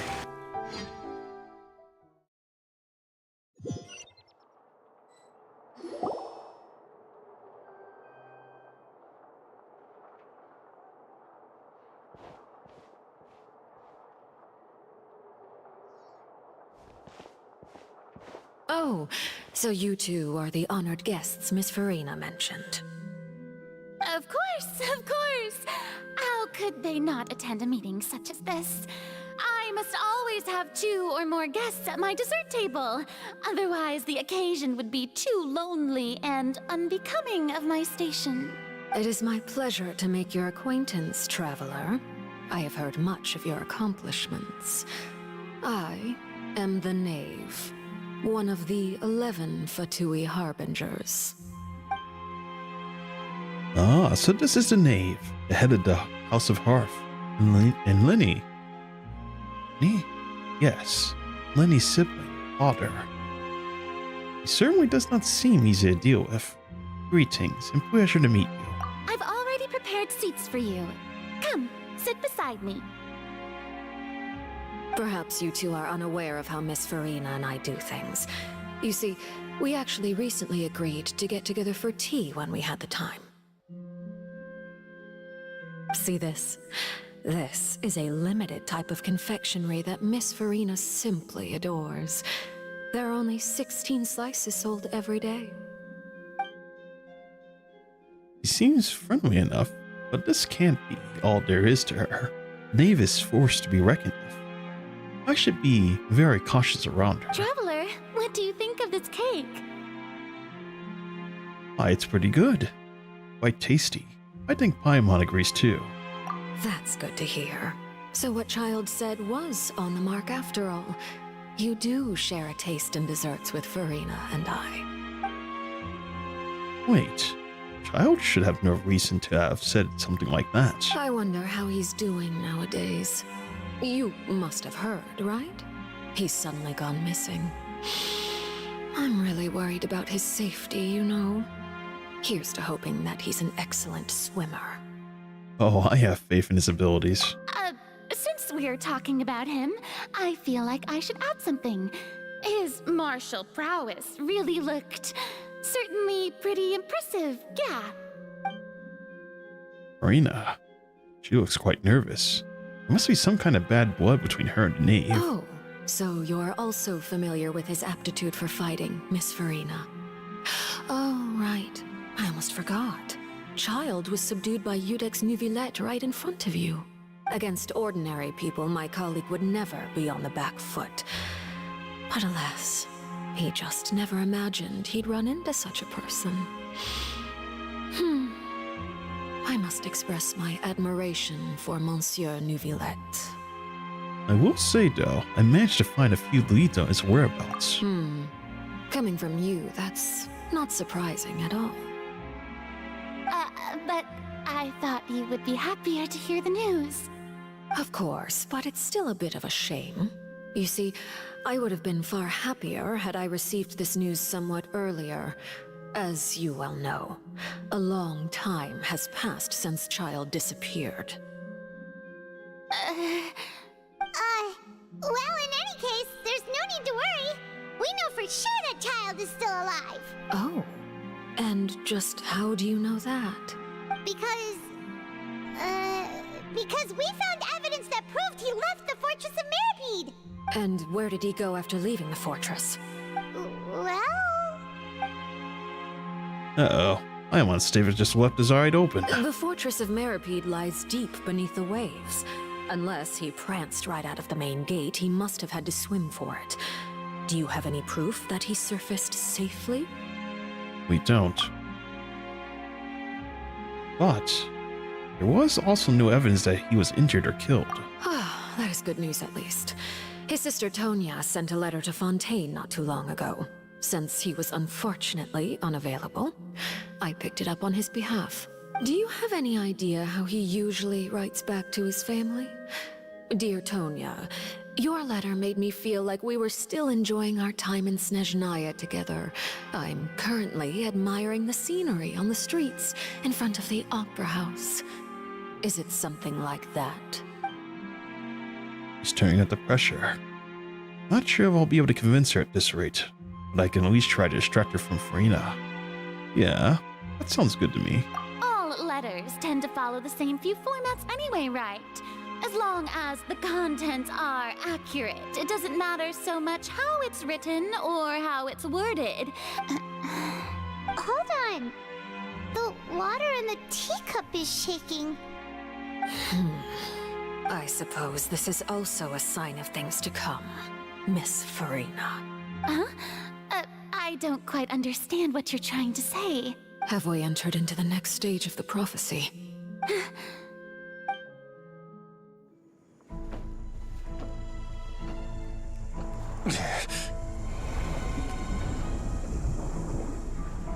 My thanks to you both. I will take it from here.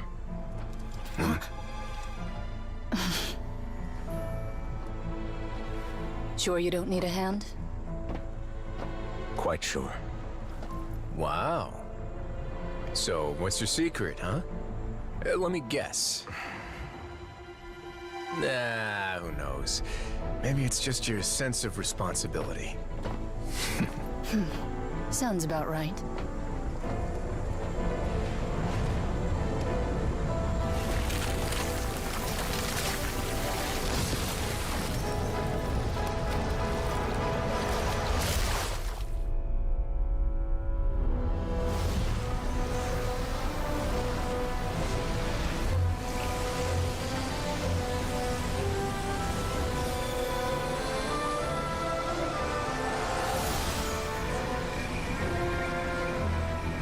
day may come when the prophecy is fulfilled and the waters burst forth. But it is not this day. This ancient power could easily obliterate an entire race. A tsunami of fury would unleash endless catastrophe.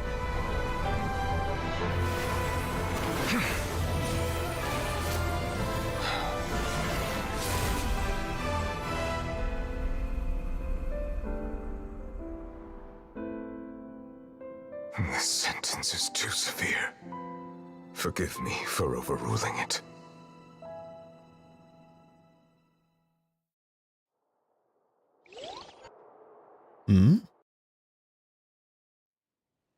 It was quite badass, but I don't think I understand. All right. How did he do that? Seems like the problem inside has been suppressed. Let me guess, we're safe for now. Indeed. But only for now. I win this bet. You owe me a present. Very well.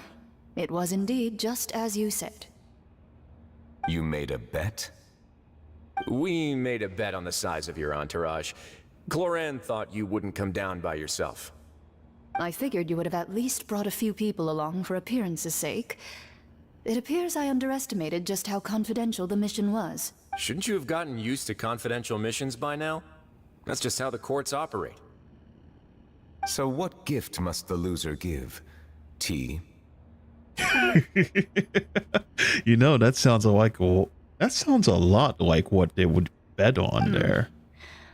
He already has tons of tea in his office. I'm thinking about a set of legal codices. That wouldn't happen to be a dig at my lack of legal awareness, would it? Well, I'm sure His Grace doesn't consider the fortress to be outside the law. I was under the impression the residents of a place like this would be uninterested in the legal codices. That was obviously a joke. Anyway, you've still got some unfinished business to attend to in the overworld, correct? No need to stay here if you have a pressing matter. We all know you can't leave Palais Mermonia for long. Thank you. I hope everything went smoothly with the Fatui Harbinger. Those eyes, though. Man, look at those eyes. They seem so solemn, yet also, I don't know. Hard to describe.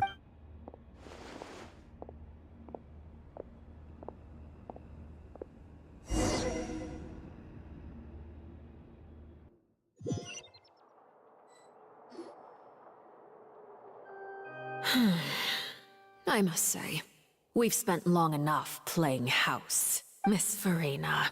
As the Hydro Archon, I am sure you understand the exact meaning of the phenomenon we just witnessed. Or should I say, that's what I originally thought. But looking at your expression, was I wrong? And you haven't a clue? What are you trying to say? At this point, I don't think there's any more need to speak as diplomatic representatives. Allow me to speak to you now as just a Fontainian. You know the prophecy by heart, and also that every part of it is being proven true. Yet, here you are relaxing, drinking tea, and eating desserts as if it's all nothing more than a few stray bugs in your garden. Do you really think that's acceptable? The prophecy's hanging above our necks like a guillotine. Every faction is looking for a way to either avert the disaster or save their own. Even the orphans of the House of the Hearth have devoted everything to saving their homeland. But you? It beggars belief just how nonchalant and carefree you have been. From the very beginning, you, the god Focalor, you have utterly failed to take action. You're wrong. I've never ignored the prophecy, nor have I just been passing the time in self-indulgence. Retract your accusation and stop doubting the wisdom of the gods with such absurd conjectures! I am not alone in my doubts, you know.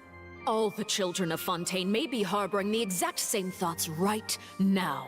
Oh, great Hydro Archon. How are you going to save them? Save us? How are the people you've sworn to protect supposed to survive in a land that will soon disappear beneath the waves? I have my ways. And I've been working on them for all this time. Even if you look down upon me, you have no right to judge me. Fontaine will be saved. Even if I still cannot see the true future right now, as long as I continue on as I am, I will be able to hold my head up high. Marina, she's not acting like her usual self. She's actually acting serious and refuting the knave's accusations. She means what she says, and she's not putting up a front. Then I ask you, Miss Farina, just what have you been working on? Where can we see it, and what is it doing to help?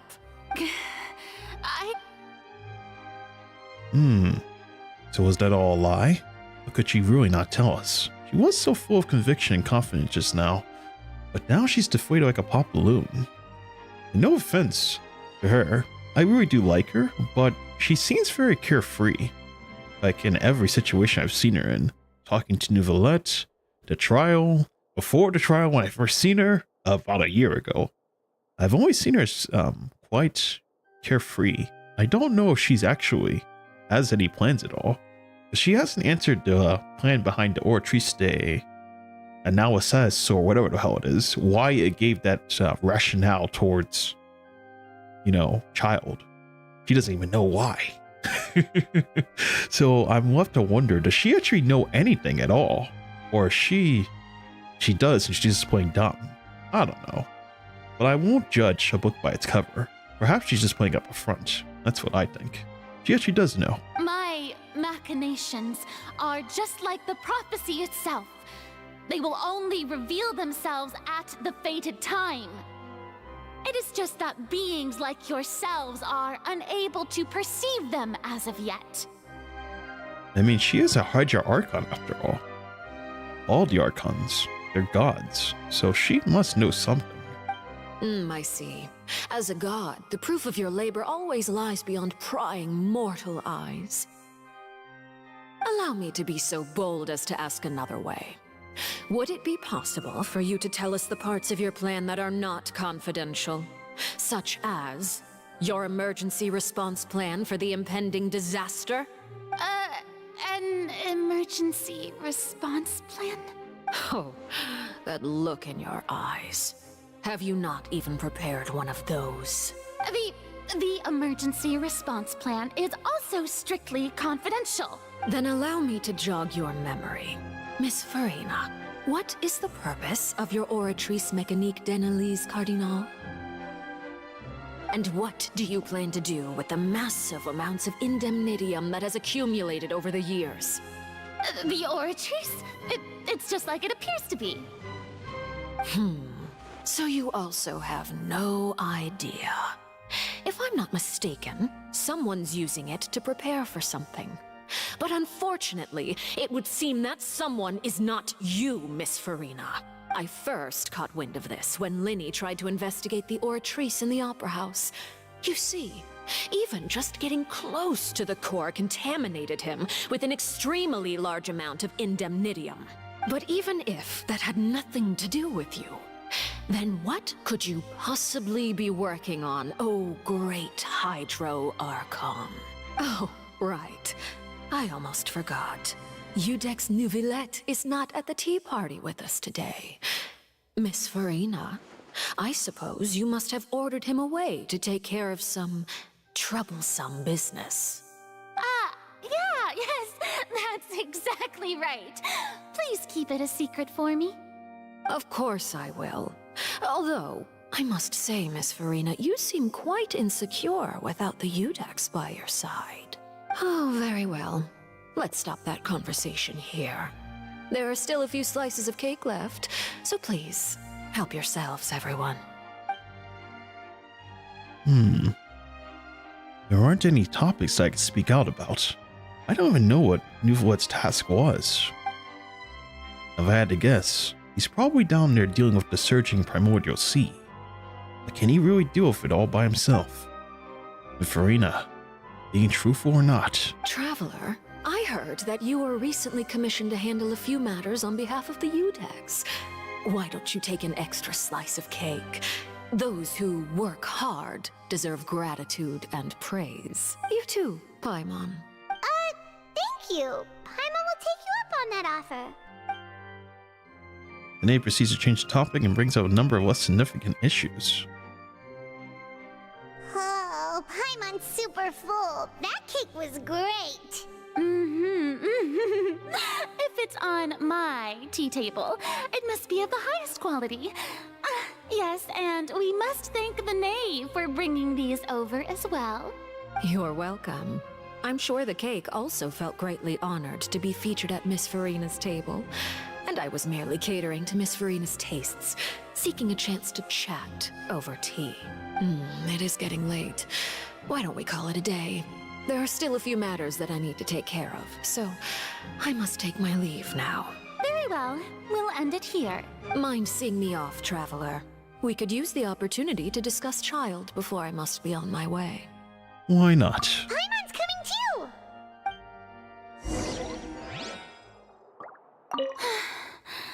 The tea party turned out to be even more difficult than I'd imagined. Why are you looking at me like that? Is something the matter? Alright. See you later. Is this the scene? Wait, I gotta reenact the scene from like the short side we're saying. Okay, want me to get the cake? Alright. Say Farina. Oh man, you gotta lose your figure. I mean, you're gonna be losing your figure if you've eaten all that cake. That's not nice to say to women, though. Alright, let's go.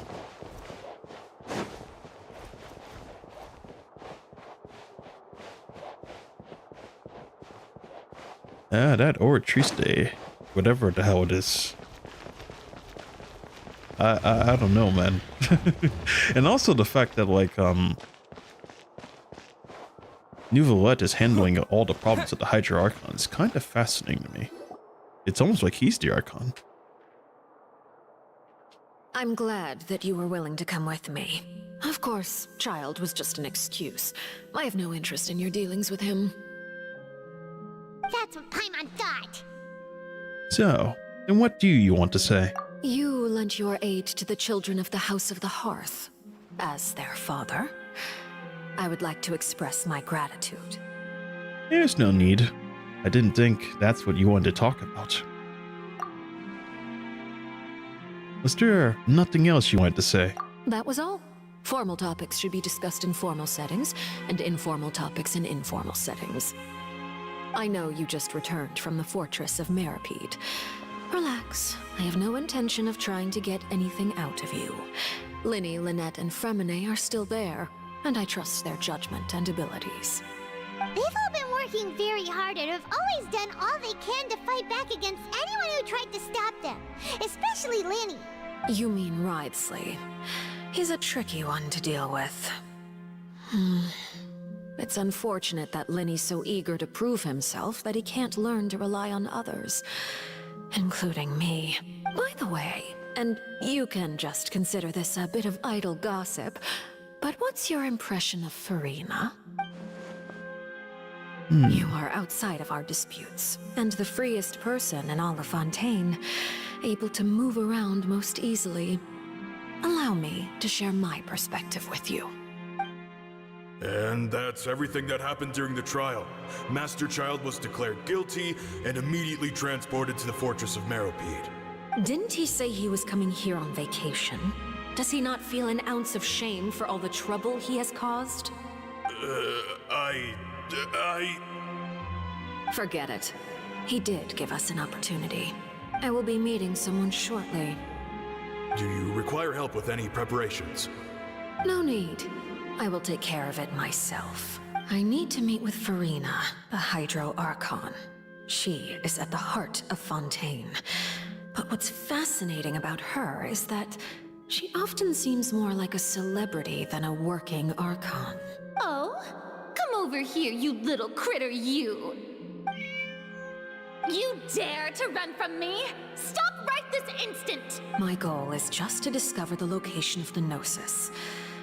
But I didn't expect the chance to approach Farina to be handed to me on a silver platter. Anything left unguarded is usually just bait. But no one will blame someone for taking the bait. After all, from the moment it was attached to the hook, the bait is meant to be sacrificed. It's just as I guessed in the second before I struck. The Hydronosis is not currently held by the Archon. In fact, this Archon doesn't seem like a god at all. And I sense that she's under some kind of curse. Who are you? And what are you trying to do? Please don't kill me.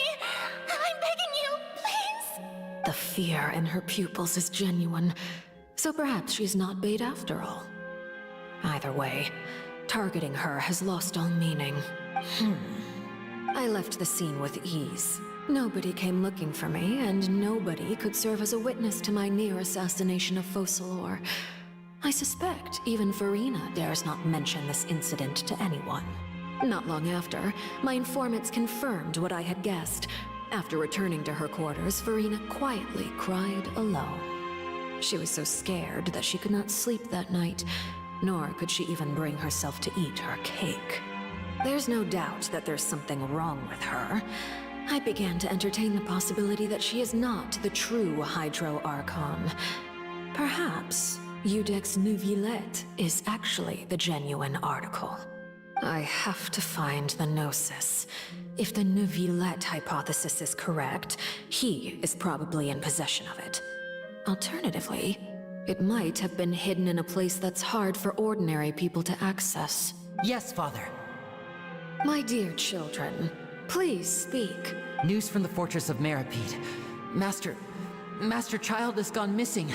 On top of that, the contacts and guards we bribed at the fortress have all gone quiet as well. Probably the handiwork of that Wriothesley. I'm afraid so. This is a good opportunity. The value of a Harbinger is much higher than most would imagine. We now have an excuse to exert diplomatic pressure on the Fontaine authorities. Set up a meeting for me. I would like to meet the Hydro Archon and Iudex Neuvillette. Oh, and I have an additional mission for you three. Yes, Father. Tartaglia's disappearance was not a part of my plan, but I can use it to make a breakthrough. With this as my excuse, I can ask for an official audience and continue my investigation of Farina and Iudex Neuvillette. The initiative belongs to the House of the Hearth. My wish to investigate the fortress of Meripede will be a front. Linny and his group will be responsible for the actual intelligence gathering.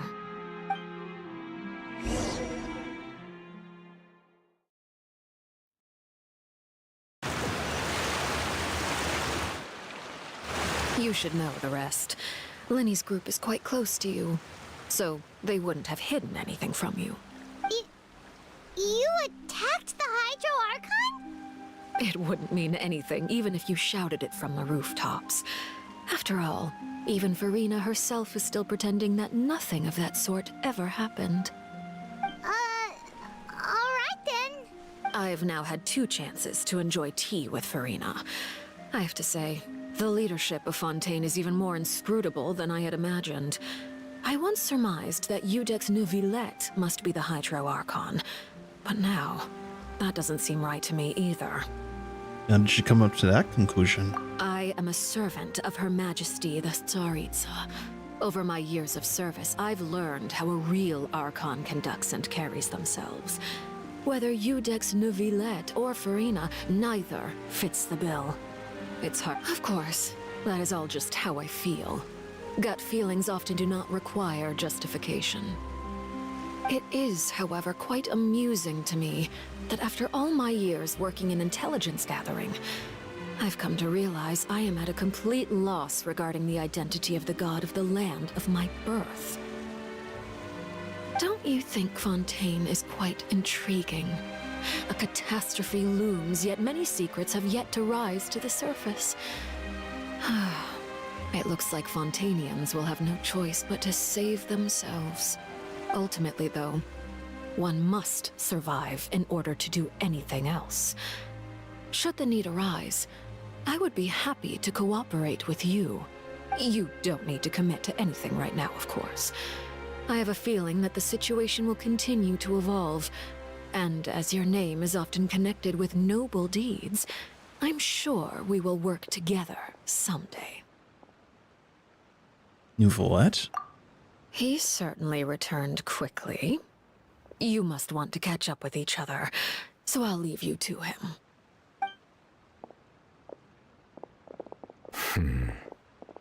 Nouvelette, is it over? For now, yes. But this issue will prove quite thorny in the long term. I'm concerned that sooner or later the prophesized events will occur. Thank you for protecting Furina. We asked what happened down there. To put it simply, I used my power to force back the Primordial Sea and reseal the sluice gate. As for what happened on our side.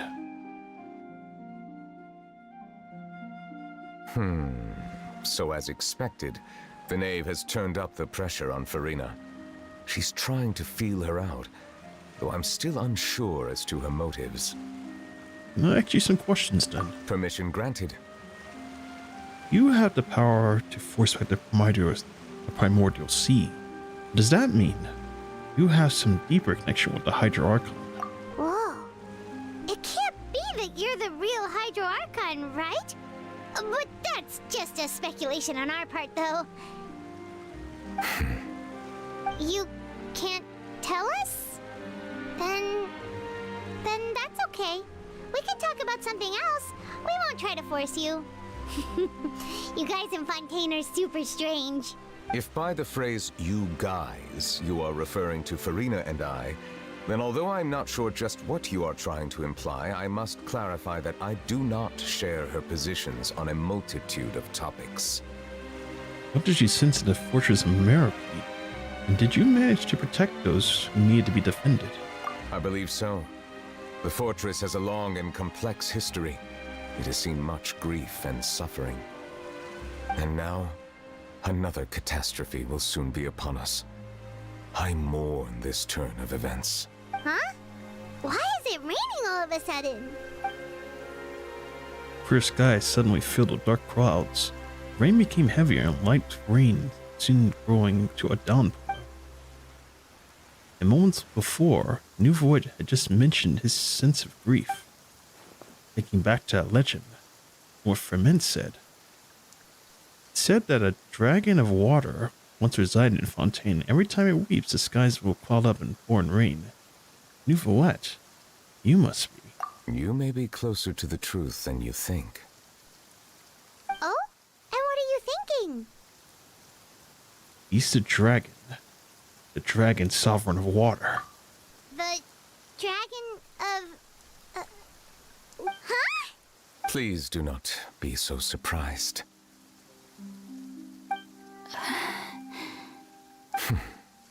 Furina?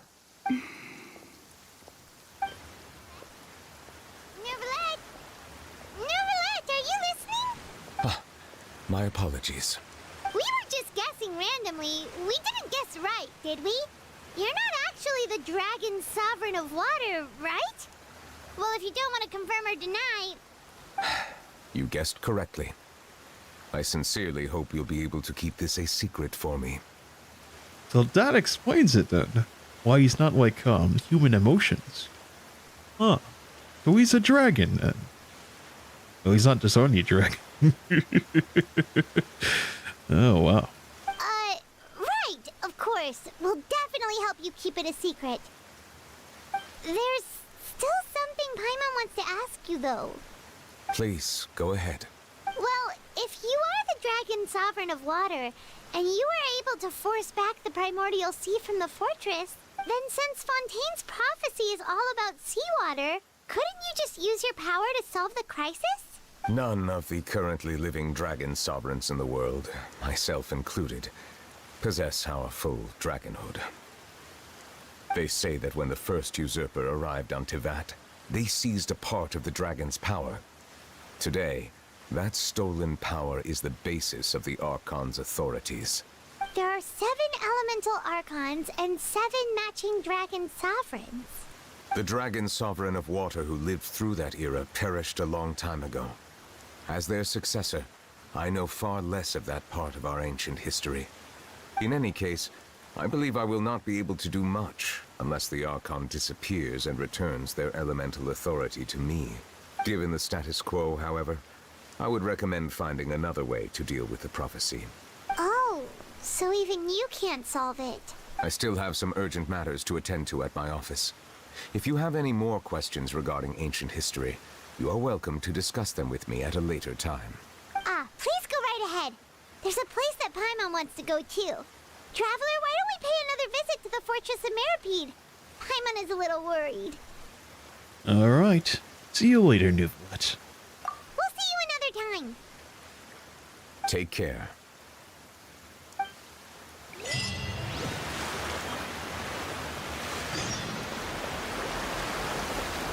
Huh. That is quite fascinating. And I gotta know what's the deal with that Farina, huh? What's the deal? Because according to like the knave, I guess the cat's out of the bag with the name already, but the knave, she's saying that like she seems to not be herself, which means that she is under some sort of curse, like she said. But like, what's the deal with the curse, and why is she cursed to begin with? That's very peculiar to me. I don't know what's the deal with that. But at least we have the answer as to like what's the deal with why are these people dancing? They're not gonna fight me, are they? Oh, this is a fight. Oh, if you talk to this guy, I think. Well, I'm not in the mood right now for that. I think I'm going to go down there and have one last conversation, I guess, and then we're going to move forward. Oh, wait, there we go. I'm going to go ahead and have this final conversation. If this isn't end the chapter, then yeah, I'm going to go ahead and end it here because oh my god, we're at 7 hours now. That's insane. But yeah, this has been most interesting. It's been dry for a long time, but the story has just been kicked into overdrive. That's all I'm going to say. It's been kicked into overdrive. Let's see.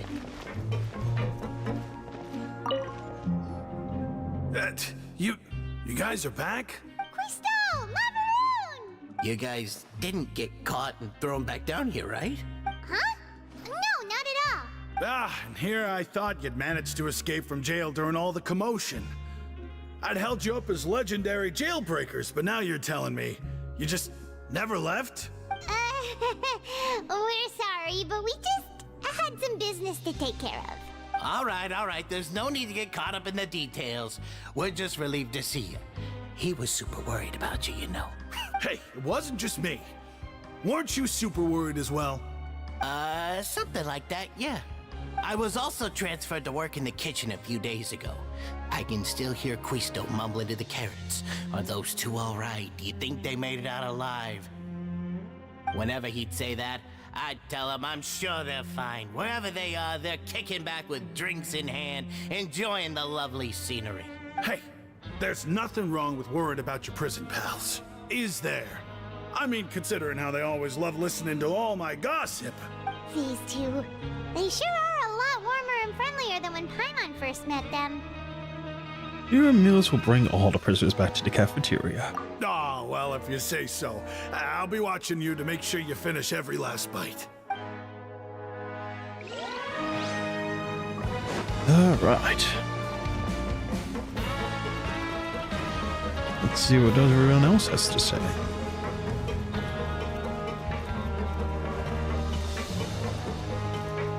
Well, I thought you would be in the infirmary. Sigewing! Traveler, Paimon, you're back! Are you still doing alright? Did either of you get hurt? Oh, don't worry, we're both doing great. We're fine, but what about you guys? It was such a huge mess. How bad was it? A few people sustained superficial injuries, but that's about the extent of the damage. Monsieur Neuvillette paid us a visit. It was all thanks to him that we managed to suppress the crisis for the time being. Of course. We must also thank you for the help you provided. How did Nervalet know that he was needed here? Well, Miss sure Nervalet has strong resonance with the hydro element. When the water level rises, he can feel the waves produced. I ran into the bombshell bros while bandaging the injuries of the wounded. They were mumbling the whole time about how you just ran down without a word. I'm so relieved to see that you're both alright. If you're not too pressed for time, please stay with us a few more days. Just let me know if you get a craving for any particular dish, so I can have Mr. Walsey get your meals prepared. Oh, and please feel free to visit the infirmary for a break at any time. I'd like to take the opportunity to spend some more time observing your facial muscles as well. Your happy smiles are quite contagious, you know. They're so memorable, and I've missed them immensely while you were gone. What a fascinating one. Well, while I'm down here, I might as well go to Riceway's office. But still, man. It's a lot of information just thrown at you. I was gonna go down to his office last, but I figured it's probably best to go now.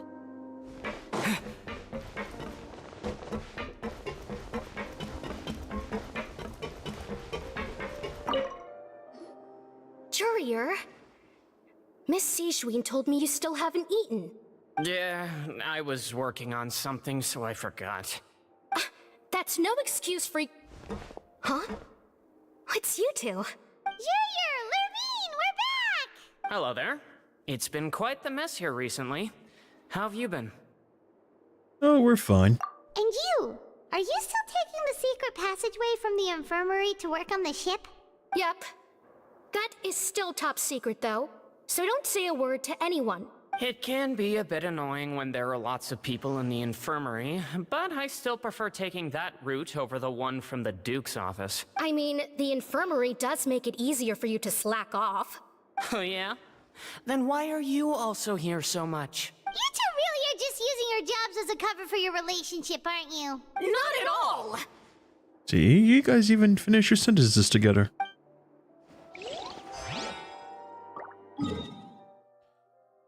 You know what, though? I wonder if Charlotte's gonna be mad, because I haven't finished her mission yet. She did ask for us to take a picture with, you know, the Duke. I wonder if it's like an optional mission or not. Probably not. Yeah, it's probably not. And at the end of the chapter, it's gonna be like, oh, we conveniently forgot. She's gonna be so angry. Though at the end of the day, though, I don't think she's gonna be making billions off the paper, honestly. Just for a picture and a story, I doubt it.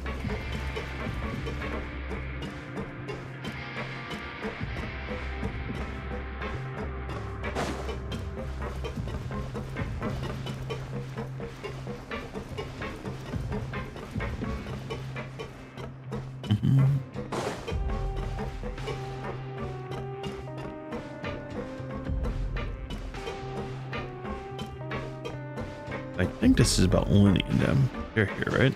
If I figured. Now guess, what suit will this next card be? A bare-teeth cat? Well, well, look who it is. Traveler, Paimon. Hello, everyone. Looks like you're recovering nicely, Fremine. Mm-hmm. Thanks to everyone's support. Oh, right. I managed to work up the courage to thank Miss Clorand in person. Whoa, how did she react? She told me that it was nothing. It was as if saving a life wasn't a big deal to her at all. She also told me not to worry about it. She didn't want to stress you out, that's all. She's right, and it's best not to dwell on it. Yeah. Okay, but check this out. We went back to the opera house and we met the knave. You met Father? Did she say anything to you? She said a few things that were, a bit hard to understand. And also that she's looking forward to working with us in the future. Quite surprising, really. Her attitude towards you is even better than what we'd imagined. That's fantastic. You should believe her. She has her own way of doing things, and she'll do everything in her power to help those she considers close, which now might also include you. Mm-hmm. Father is very capable, and also trustworthy. Oh, Paimon just remembered that she thought Lenny was a bit too proud as well. She said that you should learn how to rely on others sometimes. Got it. That does sound like something that Father would say. Hey! Are you going to stay here for the next few days? Looks like it, yeah. Excellent. I will host a tea party. For real? Then Paimon wants another serving of cake. Another implies that you were already served some delicious cake while you were up there. How lovely. Well, next time, you're going to have tea and snacks with us. Oh, that's not. Dr. Riceley. Oh, don't tell me he's inside the office. Oh, he's inside the office, isn't he? This is why I wanted to go in there last. 'Cause I had a feeling. Yeah, he's in the office. Great. I should have done it last after all.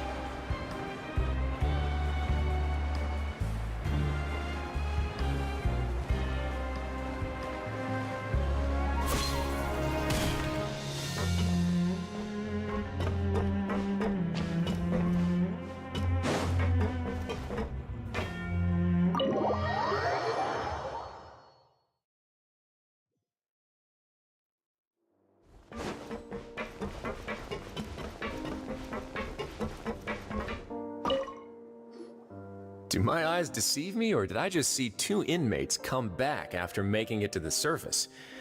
Some strange winds blowing of late. We wanted to see how the fortress is doing. Is everything still alright? We're fine, for the most part. Neuvillette came down and took care of the worst of it. If that's the case, why don't you just ask him to stay here? Oh, yeah, what a brilliant plan.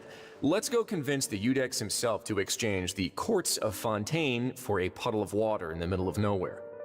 I don't think that's gonna work. He came here in a hurry and left without even stopping for a cup of tea. He did remember to take Miss Sigewinne's gift with him, though. He sure sounds super busy. Miss Cloran has left as well. She also took her gift from Miss Sigewinne. Were the gifts milkshakes? Neuvillette got the milkshake. Cloran received lipstick instead. Those aren't even remotely alike. Well, it's Neuvillette's own fault for making Sigewinne worried about his health by working so much.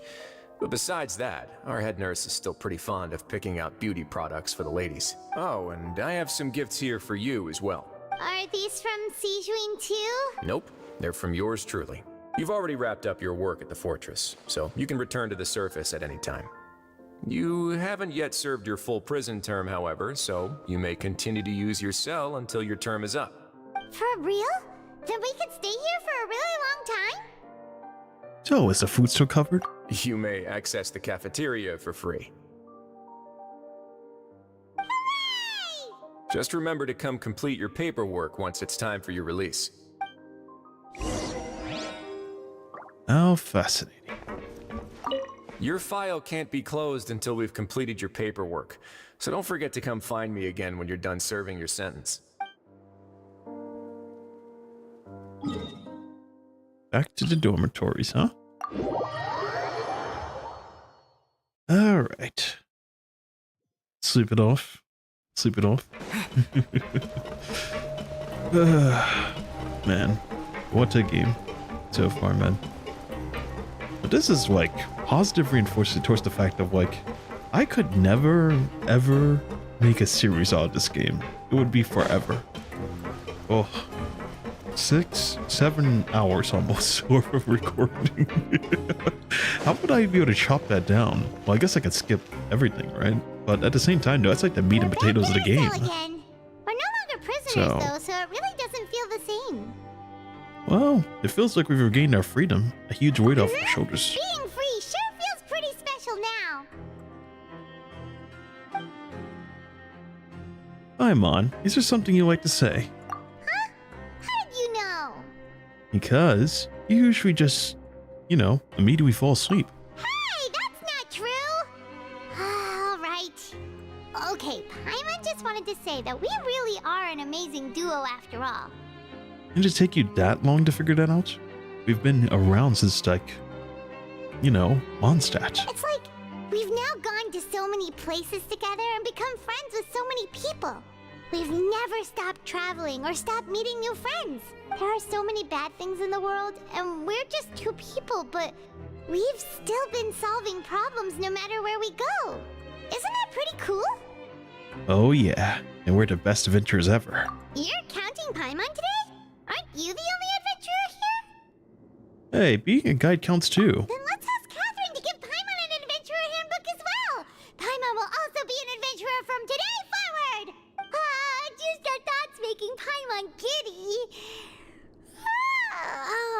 Paimon's gonna crash, so you sleep soon too. The last time we fell asleep here, we woke up to a whole mess outside our cell.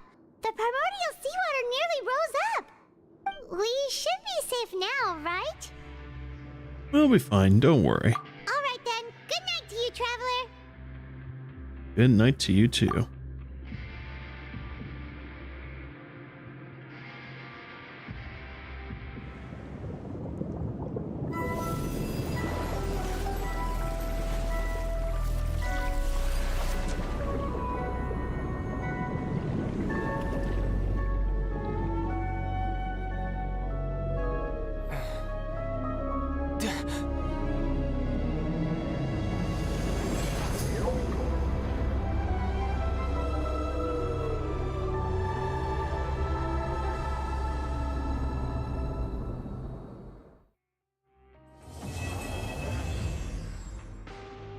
Chapter complete.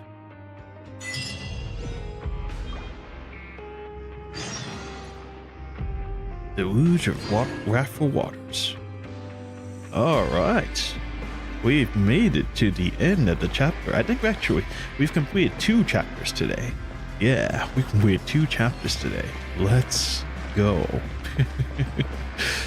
Let's see if I have anything now before we end it here.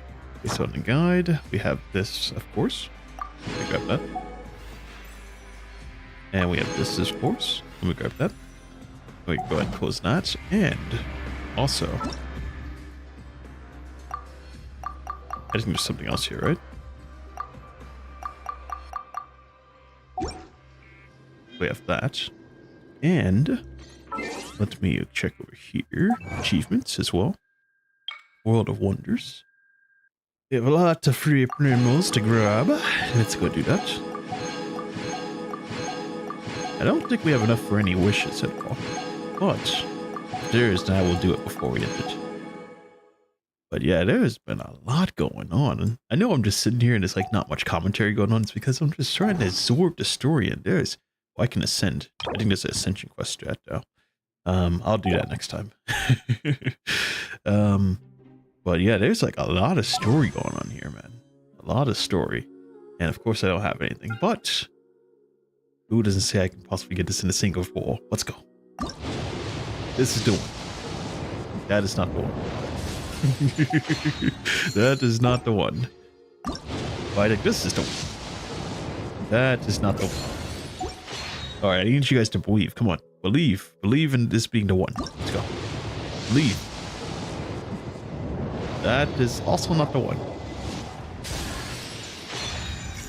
Well, it's a pretty good sword, though. Sacrificial Greatsword? I've been looking for these. Oh, I'm going to actually save from here on out. Because I don't really see me trying to go pull that anymore. But yeah. Oh my goodness, man. We have been on a journey. We have been on a damn journey here. And, I'm curious to see what's next. I would actually like to continue, but like, oh my god. Sitting up here, and I also need to cook too. Oh, man. I think I'm going to make like a protein bowl or something tonight. But man, god. Oh, man, what a story. I'm still curious what the deal is with Farina. What is she? What is she exactly? Because she seems very carefree, but she has power. There's no way she's just like a worthless person. Kind of like that one anime I watched before. They use this god Aqua. It can't be like her, right? She's a god. She's an Archon. She has to have like a huge amount of power. But why is she not using it? I thought it was kind of also awkward that you know, she was out and she nearly got assassinated by Arakino? Or the Knave? How did that happen? And she walked away from it? That's kind of awkward. You don't have any power and they can just, you know, take you down like just like that? Oh my goodness. I mean, that's like a character when I play her in the party. She's actually quite useful. In fact, you could say she's triple quadra S tier. One of the best characters in the game as support and also sub DPS. So there's a secret to her that I don't know about, and I guess I'm gonna find out pretty soon. And if there's a character quest for her as well, I'll really find out soon. But that will have to wait until next time. Next time, we will finish out the rest of this chapter, which will be next week. Oh my goodness, man. But I look forward to it. Anyways, I'm going to go ahead and end it here. As always, if today's your birthday, happy birthday. Hope you have a great day, great evening, great night. Thanks so much for watching. Glad you showed up, you know. And if for those coming in the future, thanks for watching again. But I will see you next time. Have a great day, a great evening, great night. And I will see you later.